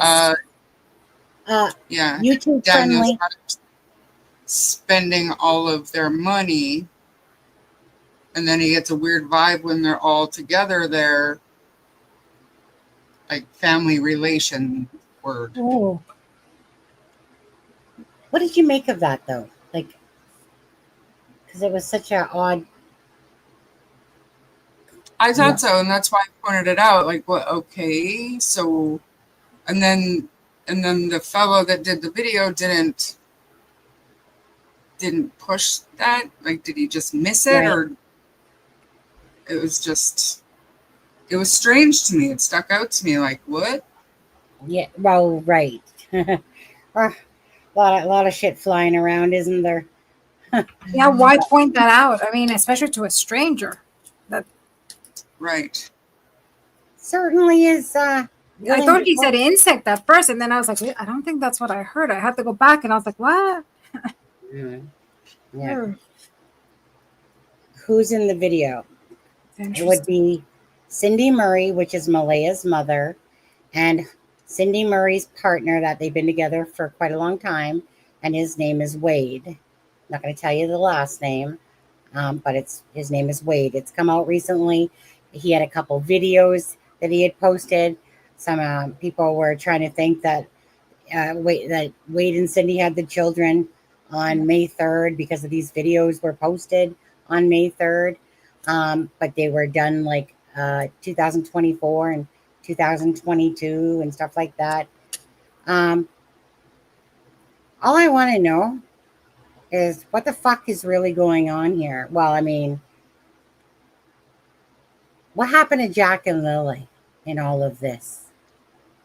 If they were, let's just hypothetically say though, if what Wade says is true, and not only was Daniel selling, using, selling, making, and he makes this comment about, well, maybe it happened like, before 11 p.m. the night before. Darren has told us that there was an argument that happened. I don't know what to believe in all of this. But he said that there was an argument that happened on Thursday. And he said it was something about money. And he also, well, because this video is coming out, but he also took it further. And he was talking about a physical fight that Daniel, hypothetical, like we don't know the truth here, got into. And that the children were around during this altercation. That's from Darren, okay? Now, he said that he had heard, and I'd have to go back and listen to it. He told me something about that Logan told him. But I'd have to go back and listen to it. But all I'm wondering is that this is going to follow probably every typical storyline about drugs, money. They all kind of fall into a category, these cases, right? And usually they revolve around drugs and money, jealousy, all that stuff combined. Hey, you're home. Oh, go ahead. They're home. Go ahead. Do you need to get going, Alexza? Okay. No, they have to go upstairs, get ready. No, I can so I mean, for me, I've just personally been putting all this information, into that bucket of thoughts to understand what happened to Jack and Lily. What happened to Jack and Lily? Why are they lying? Because they're covering up something, in my opinion, about what happened to Jack and Lily and the truth of what happened to Jack and Lily. Was it an accident? Did harm come to Jack and Lily at the hands of that household? And they're just covering up. Did, obviously drugs play a part in all this. And did the children get into that? I don't know. I'm still torn on the why. What happened to Jack and Lily? But what makes you, the only thing I have problems with this is, wasn't CPS, Child Services, involved in this case too? Regarding these children. See, that's the thing that I'm like, if it would have been an accident, okay, but the fact that Child Services was involved in this case, I don't know. I see that Tint's in the house. So we heard December, we heard February, and we heard, no, I think just December and February is what we heard with CPS involvement. So that February, the 2025, right? Yeah. But we don't know exactly why, right? There's no. Yeah. Just 1 second, Alexza. I want to give a shout out here to Tint. Tint very much care about Jack and Lily in this case. I know you said the same thing. And I believe, if I'm not mistaken, yes, you are the one that got pissed off, that Earl got pissed off at you from TikTok. And then you seem to, I think, create a channel on YouTube recently. About a month ago, it was what it looks like. To anyone that gathers information, family members talking, I want to say from myself and for a lot of other people, we appreciate it, because the truth will be told for Jack and Lily. The truth will come out. Tint says what he said following that bit too was too revealing, so I had to cut it out. Gotcha. Absolutely right. There's certain things that I say or that I've been told or whatever that I don't necessarily believe belongs out there either, but as long as the gist of it, we understand, regardless, is that there's a bunch of lying going on. Jack and Lily deserve so much more. These are children. I'm not sure if you've been to this channel at all, Tint, but I just want to say thank you for bringing us more information, because all that's going on is a bunch of lying at the sake of two children. Did you guys want to say Can I anything? just say again, there are a lot of people in chat commenting on things that Cindy said or wanting to hear Cindy's comments in the videos. She wasn't present for the conversation. Okay. Tint said at the beginning that he went on the premise of buying that trailer. So the video that we're watching is them taking him to the trailer and to the horses. There was discussion about buying a t-shirt. Once that was done, Cindy left and went in the house, and then the conversation happened between Wade and Tint. Cindy wasn't there for the audio that we're hearing that is being played over top of the video of them just walking out horses and trailer. Cindy wasn't there for this. Okay. And I mean, Drippy, you weren't the only one, so I just wanted to make that clear for everybody again. And Belinda says, thank you, Tint.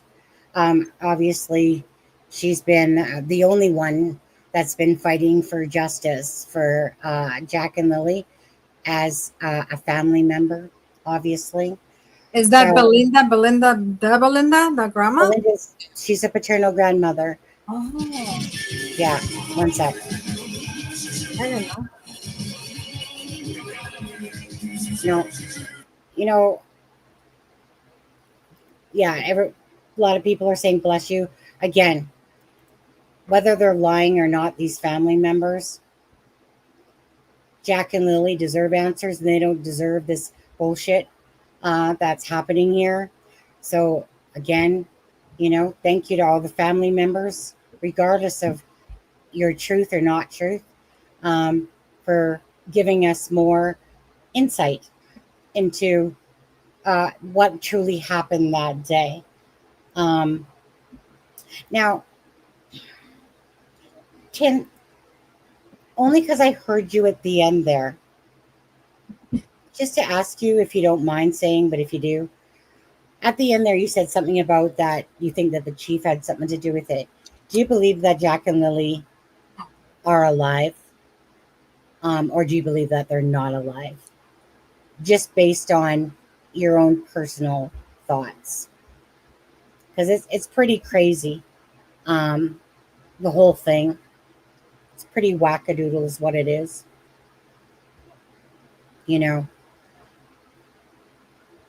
Wade says Malaya's going to the beach all the time. Not showing any signs of sadness. It is kind of hard to hear in this video at certain points for sure, but you were there to obviously hear it all. Just kind of curious where you were at with Jack and Lily, because from what Wade keeps saying, he believes that they're somewhere in the woods, buried deep. And they think that they're in the woods still alive? Not alive, no. Oh, okay. I was going to say, please, don't scare me. It just feels like the truth isn't coming out of Malaya. The truth isn't coming out of Daniel. The truth isn't coming out of Janie. I don't know, Tint. I mean, honestly, if you wanted to come up here, I'd be more than willing to pull you up here if you are into it. It's up to you. Just want answers for Jack and Lily, and I know, like you said at the start of your video, who's fighting for Jack and Lily? Belinda has been. Only Anybody the else? grandma. Yeah. True crime community. What else are we seeing? Bunch of lies. I know. Maybe I'm just wishful thinking. I'm really hoping that this case in the hearing, that Malaya is the cousin and they live together right now, certain reignite that hope. A lot of us would love to think that Jack and Lily for sure are out there. There would be no other thing I would want more for this case. It's very twisted, for sure. But, I mean, it's up to you, Tint. If you want to come up here and just verbally talk with us, that would be great. But I don't want to put no pressure. I'm just a call it like you see it type of person. If not, maybe another day. Totally up to you. Definitely would love to hear. Always, obviously we're listening to a video that has a lot of wind to it, even though I cleaned up the video. But because I can't show the closed captions on my video yet. But anyways, I'm just going to leave that up to you. If you want to, feel free. And actually, come on, Tint, get up. So can I ask you a question? Can you ask Belinda, or Belinda can hear me, obviously. She doesn't have to answer me. But I just wanted to know, because they said that the kids were so friendly that if a stranger would approach them, the kids would be very talkative with the stranger, and they're almost like to the point that they would go with the strangers. Is this something that is true? Were the kids that friendly? Because I know my kids, when they were little, I mean, they were super friendly. And you could have snatched them. I was always like stranger danger, and I always taught them that. But to them, I was like, oh no, they would tell everybody. I think my mom doesn't lock the doors. So that's something would be very interested in finding out. Mm. Yeah. They kind of said, like even in the Orin and Orson case there too, same thing, right? They're just rambunctious, and they like, kind of like when we heard Malaya talking, it's like I always felt from that interview that it was getting pushed at how much these children love to talk. They'll just talk to anyone. They'll just go with anyone. It's almost like it was a script, and make sure you mention that like 10 times. Yes. But that, that personally reminded me of when someone's trying to fill a gap. Yeah. And then all of a sudden, their mind finally gets out of that particular mode, and then another question is asked. But that's how I always took that, to be honest with you. And after the call, the chief pretty much put the entire town on lockdown, asked people to report any stranger there, take their pick. And then 10 days ago, they just arrested someone look for Jack and Lily. You want to come up here and say that? Come on, Tint. Come on. I'm trying to decipher that whole sentence. We know about, say, the chief, and then there was that, person. There was that person that they took a picture of, and I don't know what weird shit is going on over there. 10 days ago, they just arrested someone seemingly look. I mean, it sounds to me like they're not allowing any strangers around, no drones, no nothing, and somebody was just arrested 10 days ago for trying to look for Jack. Got it. Somebody like a sleuth kind of person, I guess. I get it. Yeah. Oh, okay. Yeah. I mean, don't get me wrong. Someone's going to the beach a lot, but the thing is that, like, how long could you possibly hide these children with so many people that would have knowledge? It would usually come out of the woodwork, because there's always going to be those people that it doesn't sit right with them, no matter what, I know Kent thinks along that line. I was trying to, but it really just Occam's razor falls within the line of that something happened to those children, cover up, and there's lying. Daniel, why is Daniel literally lying about a pink blanket? Why is Daniel playing these games on YouTube, right? So, I mean, he's the one that keeps pushing that Malaya took them, and yet they couldn't tell a timeline if their life depended on it. That you couldn't even fit Malaya into that time frame. Now, if there's a time frame after 4 o'clock till 10 o'clock, when the RCMP were called. Yeah, I don't want to. I mean, I would like him to come up if you would like to, but maybe it's just not his cup of tea either. You know. Come on, Tint, get your ass up here now. Let's go. I got some KFC for you. No. You don't have to have your camera on, Tint. You can Yeah, do you what don't I'm have to doing have right your now and phone. just talk, like being on No. a telephone call. I'm going to give birth to another bucket of KFC if you come up. Tint. Actually, who am I kidding? Can I have a piece? Daniel, this one's for you. Chiclet. Yeah. Anyway, it's up to Tint totally. But anyways, regardless, appreciate the video, dude. Appreciate the coverage. Jack and Lily. Again, if you guys haven't hit, ask Daniel. He knows what it is. Just kidding. Okay. I gotta type.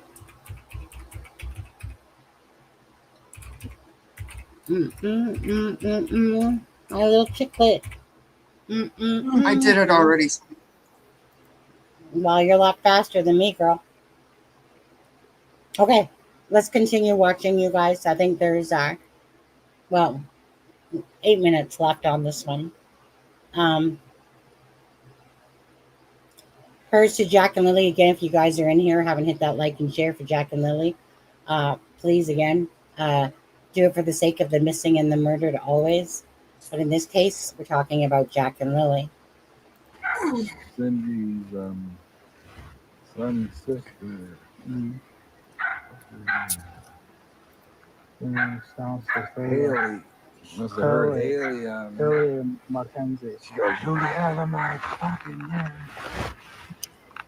That's what the Janny come right up to her. "You get out of my fucking yard. Don't you accuse my fucking son." And I just walked up and thought, I ain't giving no fucking yard. Even she was one of the YouTube live. You can tell she didn't go. Oh, she was one find the pink shirt from the tree. And she was one thing at Was there really a shirt? That's one of the blankets. But how to get to the tree? Yeah. Now, when they found that blanket, were they already searching that area? Was it already searched? Or was it put there after the shoot? Yeah. But I heard it was on a trail, like a 4-wheel trail. But how would it get up in the tree? Exactly. The kids would have dropped. It's gonna be on the ground. Mm-hmm. But that blanket could have been there for fucking 5 years. You know. I'm going up here. There's a sweater in the tree up here. On your way to Oxford. I was looking. I said, "Look at the shirt in the tree. You see what I'm saying? I could have been there for 10 years." The same as his footprint. Where that footprint could have been anybody's footprint. Yeah, one footprint was on the driveway. You could be walking, and it might take half of your foot. Yeah. And you look like a kid's print. And that print could have been there 10 years. So one of the footprint was confirmed. The only confirmed one was on the driveway of the house. Another one was near the pipeline. Every day. Yeah. That ain't fuck all. Yeah, that doesn't mean anything, right? That don't mean shit. Yeah. That's right. Mm-hmm.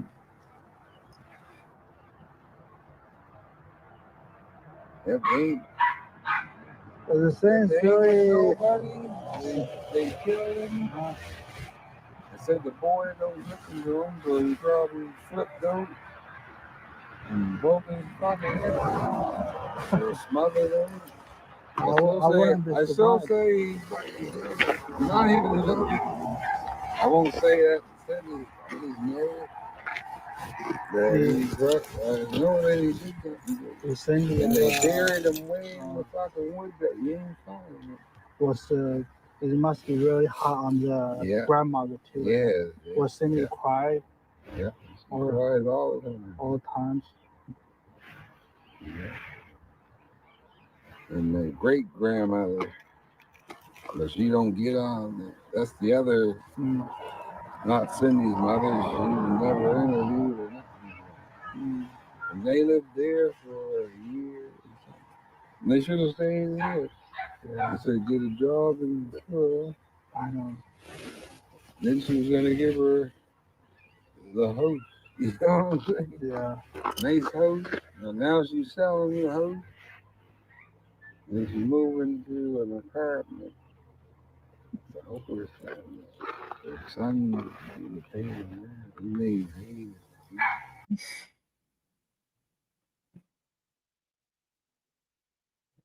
Daniel Martell, he's not gonna tell shit. He's not going to tell you if he did or anything. But since like they gotta put him in. Malia, put them all in. Malia seems like she knows something. That's why they were called. There's only 3 people. And there. she probably, I don't know why I'm doing this. She probably gonna talk. Talk with Malia. Talk with her. That's it. She's gonna talk with her eventually. She's gonna break. That's it. Put them all in jail. Yeah. I said there's only 3 people there. I don't mind doing this. I know she's your stepdaughter, but for the kids, man. Kids always first. I know, but she didn't care. She didn't care about it. She bring them all in and clothes are fucking filthy. Was she always her like faces, this? Yeah. Or no, you wasn't brought up like that. Or it was after. Yes, you wouldn't even clean up after herself. You wouldn't even sweep your floor. Was she? Do her fucking dishes. Yeah. Fucking dishes. Yeah. I told her to do fucking dishes now. And clean up after yourself. Did she change a lot after she moved in with the Martell, or she always like? She was like that with the other boy. With other I told her there's 100 bags of diapers, dirty diapers, and piss and shit. But the other guy was beating her, right? Yeah, he was abused. Okay. This guy abused her. So she must like it to stay. Phone the police and get out of it. That's it. Just like a Mexican. Wait till you sleep and fucking. You cripple him, put a fucking knife in him. I put a knife right in his fucking back. And you won't bother you. Yeah. Phone the police and see it. Yeah. Take the charge, you know what I'm saying? He beat me. You must try to get on. I told my daughter. Relax. I beat the shit out of her. Said to pick her up and drop her on her. Way over there. Helmsdale. So I got him when he's in town. I beat the shit right out of him. I said, I hope you drop dead and overdose you fucking brother. Then I looked in obituaries the other day and he passed away out west, overdose. That was my daughter. I don't know anyone here is going to drop. Yeah. All old hair is all New Glasgow. Even all old hair is nothing. Pictou counties. Yeah. Mass health everywhere. I don't even like taking an ad. I had to take an Advil for my arm. I didn't want to take that.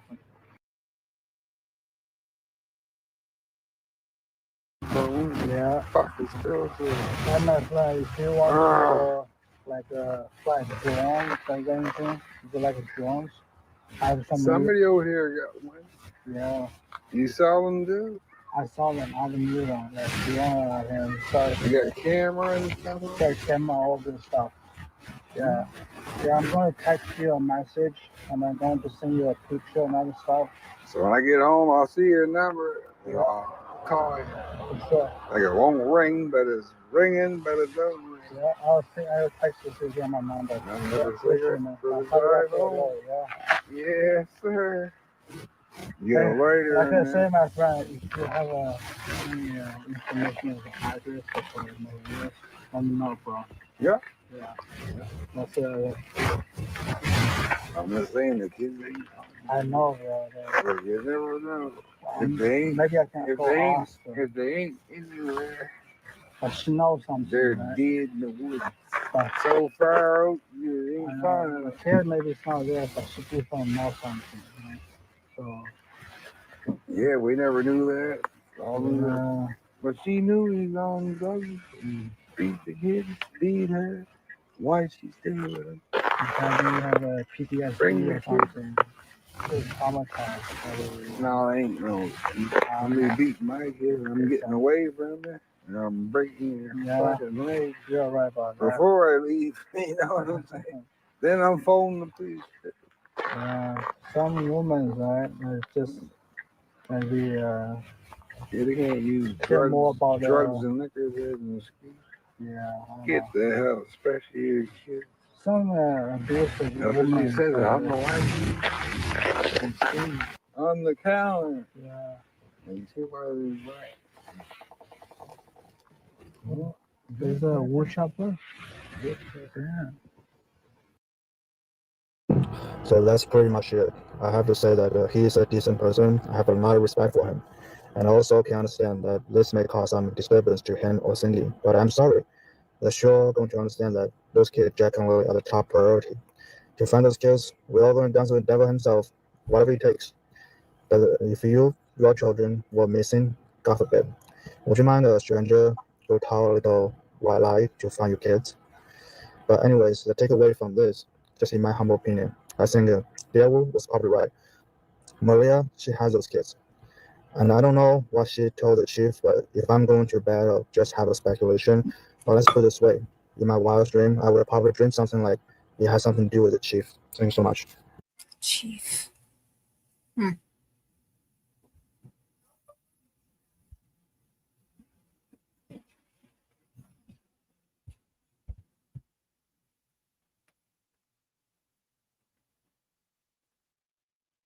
Channel here, guys. I'm going to drop the link for, oops, where's Alexa? Did I hit the wrong button? All right.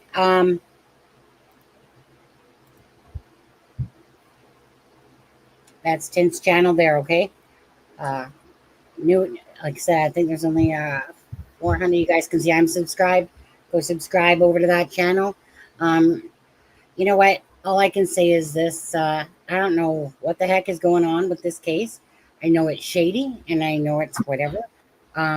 Thank you, Tint, again. I'm curious if Tint, if you're in the house still, what I'm curious about is that Wade was so willing to speak and say a lot of stuff. Was he just like, you know, like a chatty Cathy type of person? Because I'm just amazed myself how much Wade was saying to you. I know that Wade, you can tell, thinks that the kids are in the woods. And you think that, well, I mean, I get it. I get why. I understand why this looks so strange in thinking that Malay is hiding these children somewhere, but it still doesn't make sense to me.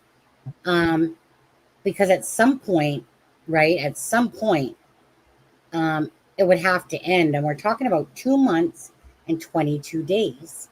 And when there's too many people involved in something, people just can't keep their mouths shut.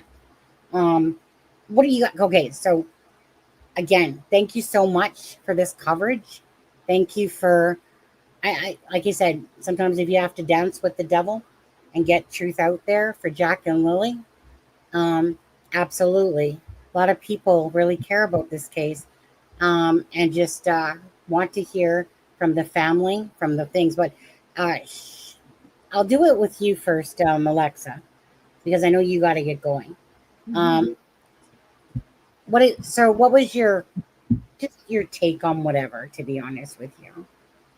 I was amazed how much he was talking to a stranger. Yeah, that's what I kept thinking, and I told you that. I'm like, to say, I mean, I don't think I would be that talkative, but I guess, and the things that they were saying, because it was, for example, when they were talking about the insect thing, why would you say that to a stranger? Mm-hmm. Was it the need to, I guess, to talk to anybody? Is this the way seems like this is the way this person is, especially you don't know this person, you don't know who it is, and look what happened. Now it's all over the internet. So, But I mean, it gave us a better insight, right? Of, I guess, the dynamic and how, Malaya and Cindy and how everybody. But to me, it sounds almost like he doesn't even believe what happened. That's how I take it. I don't know if you guys took it the same way. That he doesn't believe the story. I took it as Wade doesn't believe Malaya Yeah. or Daniel. Oh, yeah.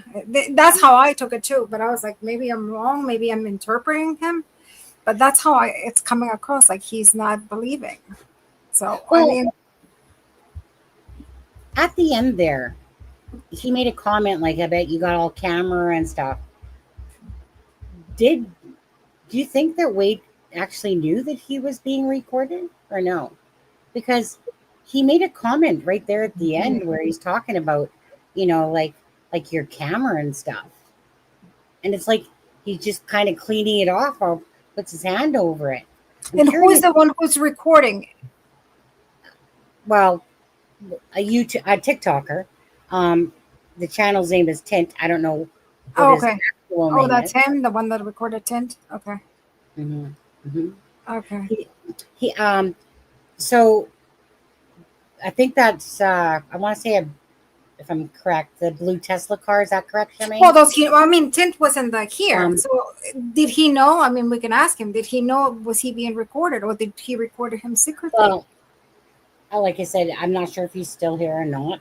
Okay. But we can ask him. I mean, you can ask him next time when you see him, or somebody can ask him. Yeah. Because that would be interesting to know if he knew that he was being videotaped. And if he knew he was being videotaped, did he say those things because he knew he was being videotaped?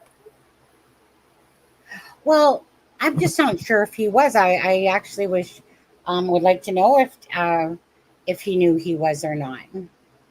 But I don't think he would. I don't know. I'm almost thinking no, because as he's like, he basically made the comment at the end there that, I'm not here to hurt Cindy or Wade.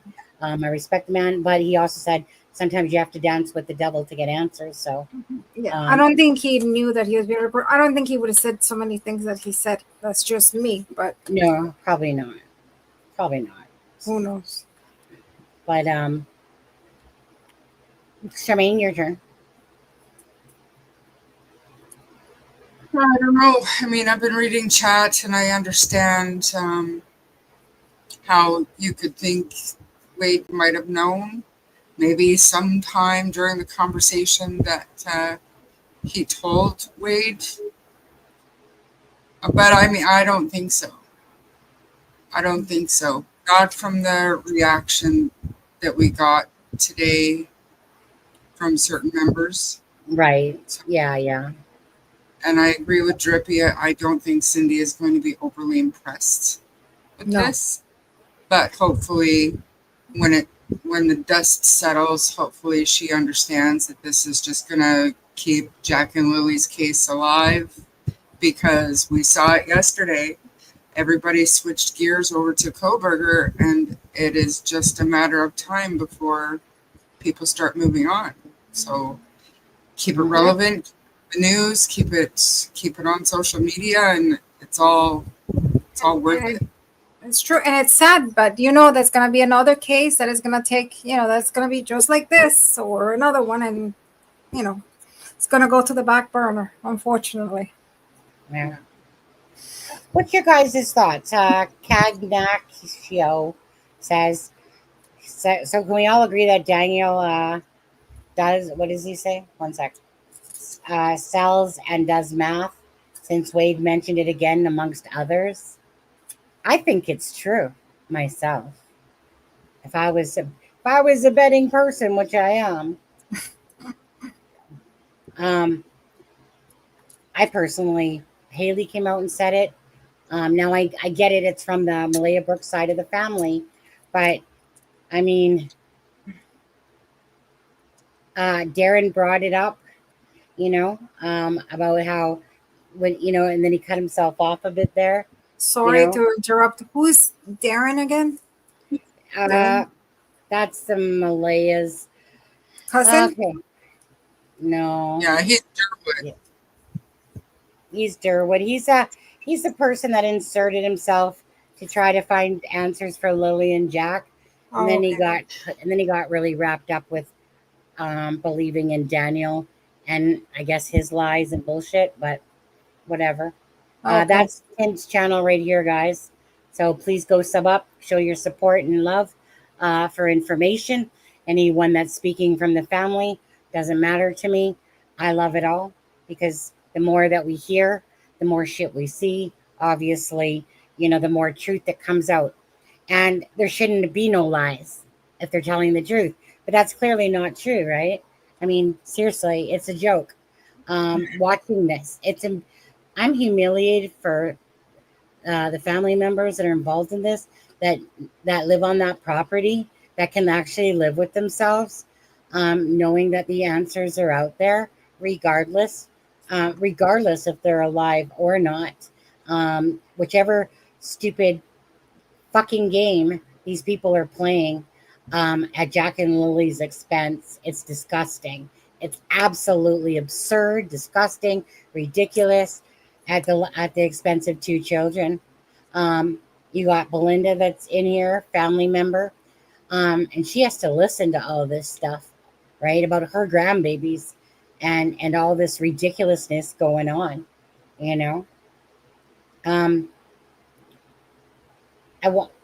Do you need to get going, Alexza? Not right now. Not there. So showering. I just quickly want to go through a couple things that Daniel Martell said in that private chat that people are curious about. No, you don't get to see the screenshots. That's part of the deal, is that from that group, private one, you can talk about it because obviously can't stop anyone from talking about it.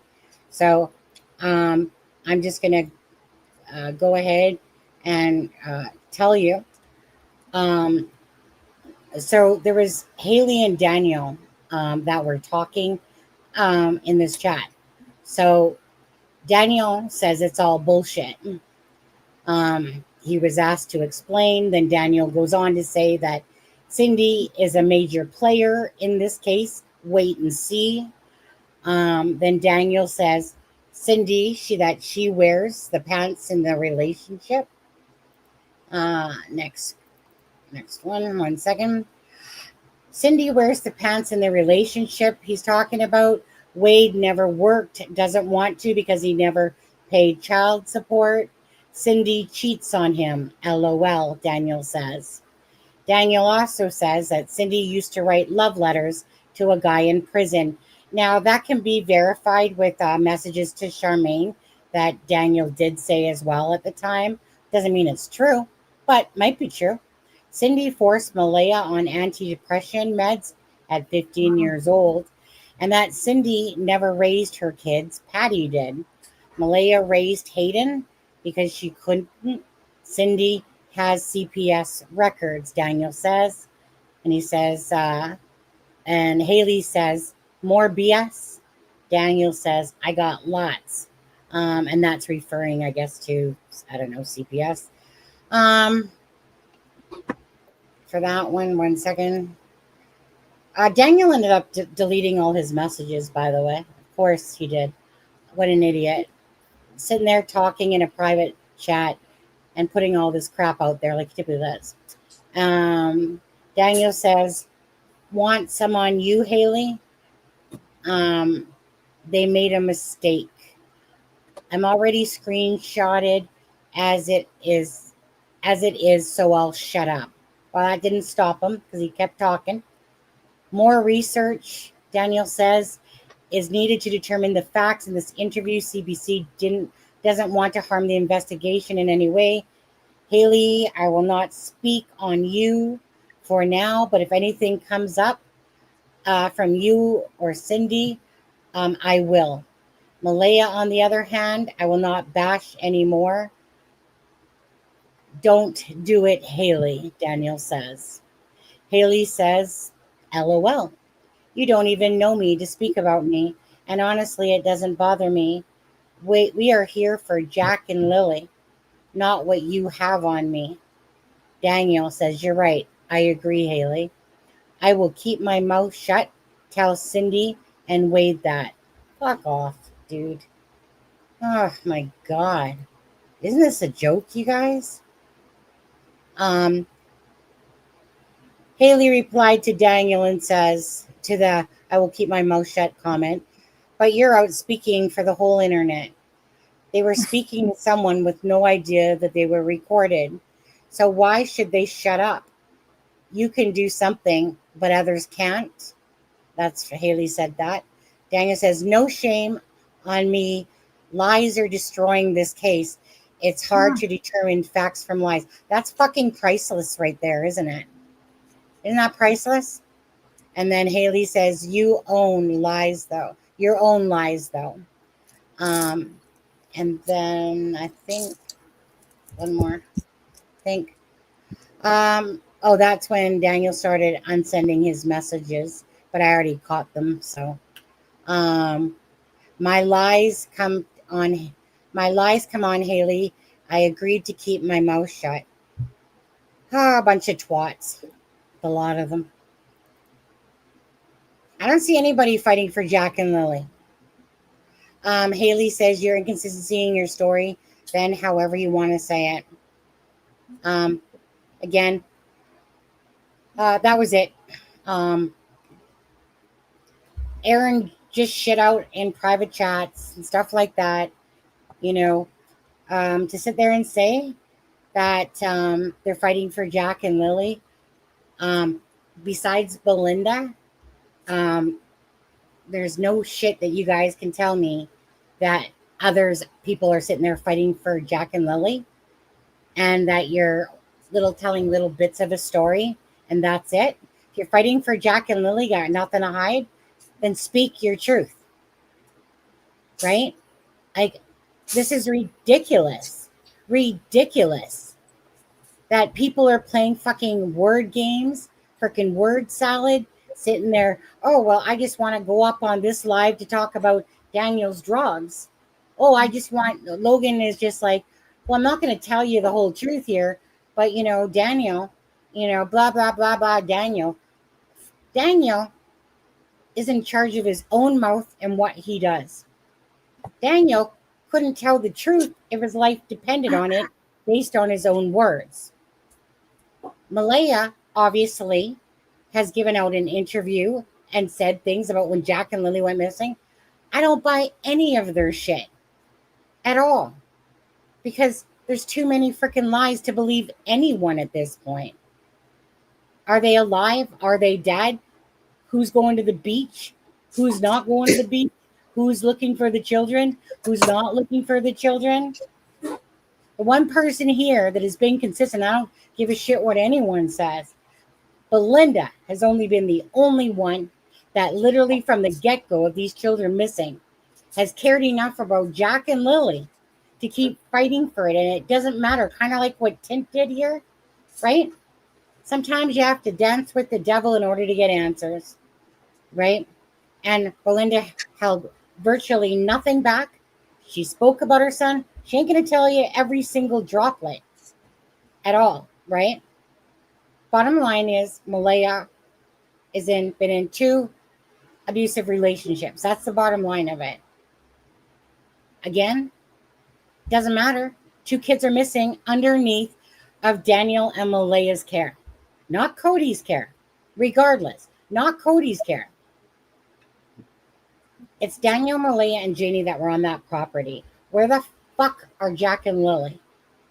Where does anyone truly care to come up and just give a straight ass timeline? That's my piece.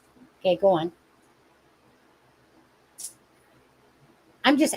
Sorry, again, get me started about kids. You piss me off. You piss me off when there's all this fuckery about Jack and Lily. And the people that are sitting there doing all the fuckery is Malaya and Daniel. And I'll even include Janie in that, but she wasn't in charge of looking after them. She's just in charge of what she says and what she puts out there. And those are the people that should be out looking for them. You should be going on lives, keep the word, let's look for them. Where are they? Pleading if anybody has them, bring them back. Do your own searches, of people, does anybody want to come and search the woods on the weekend? Those are the Right? type of things that they should be doing right now. Why Instead of is being at the beach. why is true crime doing more? Why is true crime working so hard to keep awareness to Jack and Lily? Why? Because we care more, obviously. And also because they know where they are. They know that they're not going to be found. No different than Orson and Orin Wells, the case that we showed you guys. Yeah. You want to talk about almost verbatim bullshit? Mm-hmm. Absolutely. That's for everyone that's not doing anything. If you guys think that Jack and Lily are alive, absolutely. Grab a stapler, go put out posters, get searches going together. Come on now. Right? But anyway, Shameen, your last final thoughts? I agree with everything that you both just said. Uh-huh. I mean, you know how I feel. Like, why aren't you looking for your kids? If you think they're alive, why aren't you looking for your kids? And don't give me your bullshit about your stapler or your car or whatever else. It makes no sense. If you truly, truly believe they're alive, let's see some Facebook posts. Let's see some media appearances asking for help to find your missing children. And and just a personal note, I truly hope Daniel shuts up. I do. And I hope he stops talking in chat rooms. I really do. Because I'm tired of trying to figure out which statement is more bullshit than the last. Sick of it. Yeah, and no relation to Tanya Brooks, okay? The mother had already come out and spoke, but there's no relation to Tanya Brooks and the Murray Brooks side, okay? So for anyone that ever heard that, they're not the same family, okay? Oh, me. Well, this was a mouthful that I'll have to listen back quite a few times. It's getting old, all this bullshit, to be honest with you. Like, it's gonna be a point where, well, you know what? Like I said, if this causes a bunch of bullshit, within the family, and people are getting pissy at each other, good. You guys all should be. You should be pissy at each other, right? Jack and Lily, remember them? Jack and Lily.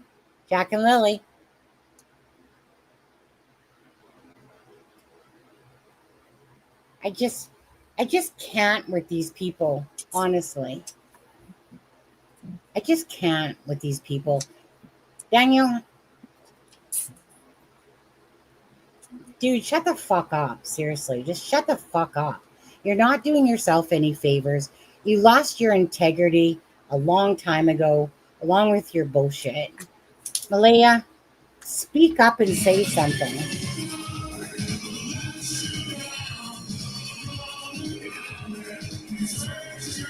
Thank you, Chandy. I think he started talking because I think he didn't want to look guilty that he wasn't talking. So that's why he was like, he did the opposite of her.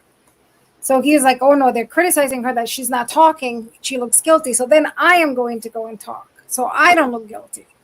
But. Mm-hmm. Well, that's the thing of it. And then he's like, totally, Daniel, how many times could you have literally talked down about Malaya as you built yourself up to everybody?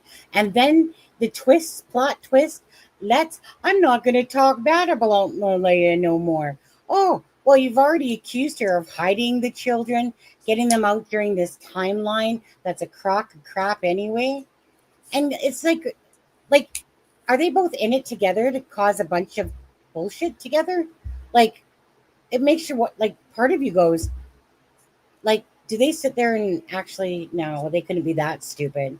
They couldn't be that stupid and try talking to each other, knowing that everything that they say and do is under scrutiny. But there's part of you that kind of goes, are they just trying to fuck us around, give us a bunch of bullshit so that our heads... But the thing is, they can do that all day long with us if they want. RCMP got the numbers. They know what's going on, you know.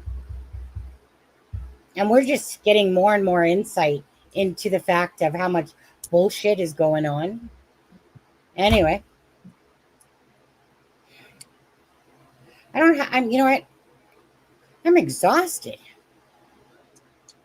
It's hot. It is exhausting Hot. because, you know, people want to find that, you know. And the more you people- listen, the more you... Yeah. Huh. You guys, tomorrow morning I'm going to be doing a live at 9:00 with Bev. She's the child protection lawyer out of the United Kingdom. So because I'm off tomorrow, I'm going to do a live with her at 9 a.m. my time, which is like 5 hers on there. So if you guys are able to come watch us tomorrow. 9 a.m.? Yeah, 9 a.m. Because Bev's United Kingdom. Yeah, so 5 hours time. ahead. Oh, 7 hours for you. Yeah. She was kind of going over some of the messages the other day. She has really good, like, once you get past her accent, she has a lot of good things. Like, she has a lot of knowledge to say because she was a defense lawyer and then she became a child protection lawyer, and their laws are very similar to ours, Alexza, when it comes to the CPS and stuff. But I always liked very balanced, like yourself, very balanced people, logical thinkers, nothing that's out of whack. That's just kind of the straight and narrow, right? And Charmaine too, right? Just no bullshit. Kent, he had a meeting tonight, or I'm sure he would have had some things to say as well on there. But last thing here, Jack and Lily, the fundraiser from 1 p.m. to 8 p.m. on August 9th. Again, I got my bracelets. Charmaine, did you get your bracelets yet?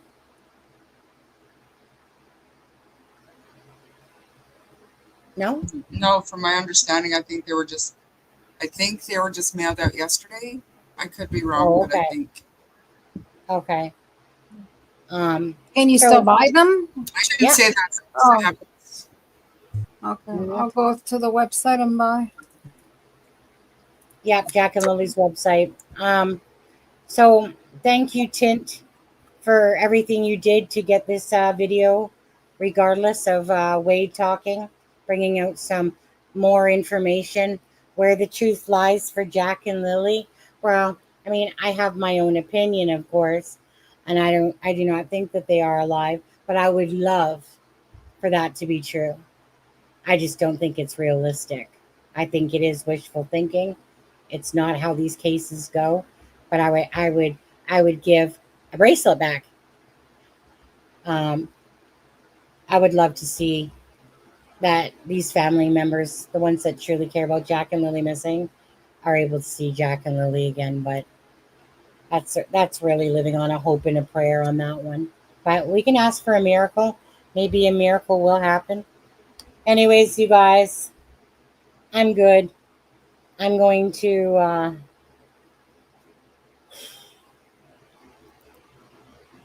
absorb all this shit, to be honest with you. Just gonna go back and listen to it again. Yeah, it's hard, when it's kids, it always gets you more than anything. I'm going to go back to my Kohlberger docs. Right. Hundreds of them. I know. Yeah. Insanity. Mm-hmm. Yeah. And this is again, Kent showed us the sign for the parade, you guys, for Jack and Lily. Yeah. Thank you to everyone that has hit the like and the share. Thank you for everyone that is here truly for Jack and Lily and answers. Again, it's not about the sides of Malaya and Daniel. It's about Jack and Lily and the truth, wherever that truth lies between Malaya and Daniel. And for sure, up and first and foremost, uh, again, whatever involvement Janie might have or not have, either way, we can pretty much quash their timeline about her hearing Lily and Jack at that time. It's absolute bogus and bullshit. To me, in my opinion, that's somebody covering up for her son, and or them covering up altogether for Jack and Lily and the truth. And the truth will come out. The truth will come out, guys. That's what we're going to keep praying hard for. That Jack and Lily and the truth for them. Not for any of those individuals, but for them. Anyways, you guys have a blessed one. Jack and Lily. Belinda, thank you as always for being here. Chelsea as well. Thank you to Lan and Bree for all your guys' hard work. Charmaine, working on the bench. All the YouTube creators that are working hard to still keep this case in the forefront. Dolly, Clutch Them Pearls, Michelle After Dark. So anyway, those are the main ones I'm thinking of. Daphne keeps doing videos. Daphne's whole case out there. So thank you guys all for working so hard. Hey? Evil Exists works on it. Thank Practical you. Linguists. Who? He works on it. I know. Practical Linguists. Yeah. And, Evil Exists, absolutely. Mike D or Deman or whatever. Yeah. He's working on it too. So He's kind of going between Jack and Lily and Sebastian Rogers. Oh, is he? and I that. haven't. Doesn't Well, even come up on my. Yeah, it's an Algorithm. everyone. Right, exactly, you guys. We are Jack and Lily's voices. We'll be still strong. We're going to be warriors for Jack and Lily. You know what? Malaya, Daniel, again, whatever involvement that you guys might have or might not have, again, you know, from your lips to God's ears, you guys know your own truth. Whoever has anything to do or knowledge of Jack and Lily's disappearance, again, you guys know your own truth, you know, and I hope the devil dances around anyone that has any knowledge about that either as well. I just think it's so disgusting that we are watching this unfold the way it is about two children. But anyways, you guys, stay blessed. Thank you guys so much. Alexza, thank you. Charmaine, thank you. Right, Jack and Lily's voices, guys. Let's see here. I'm going to play the video for Jack and Lily on the way out now. I will do that as we end this live. See you guys tomorrow. If you guys join us with join me with Bev from Crime Courtroom Confidential, the UK child protection lawyer. Okay. And oh my God, so hot. So this case, I mean, honestly, it's just every time you think, no, just more shit comes out. More shit comes out. Except for the truth. Yet. Yeah. Okay, guys. Good night, everyone. Good night. Thank you. Thank you, guys.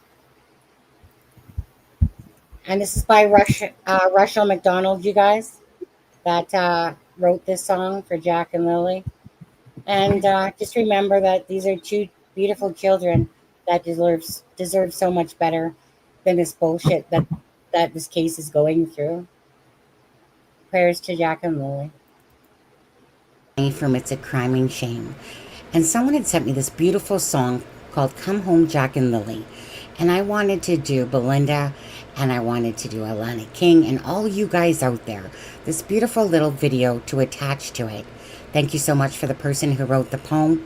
Thank you for fighting for Jack and Lily's army. Please hit the like and the share. Thank you so much.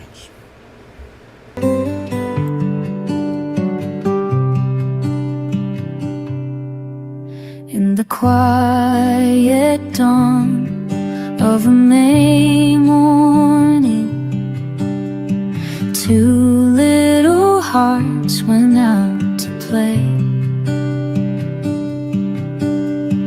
Lily's laughter, Jack's small footsteps vanished with the breaking day. Come home, Jack and Lily, we're praying for your steer. The woods are deep and silent, but our love will draw you near.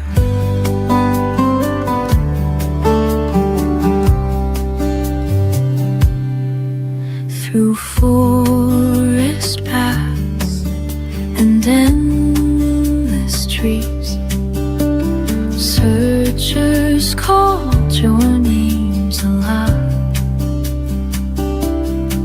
Hope flickered in the morning breeze as prayers rose up to the clouds. Come home, Jack and Lily, we're praying for your steer. The woods are deep and silent, but our love will draw you near.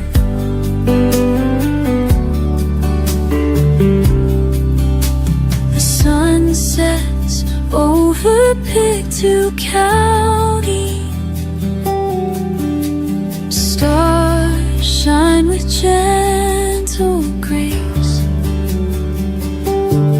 The community holds a vigil,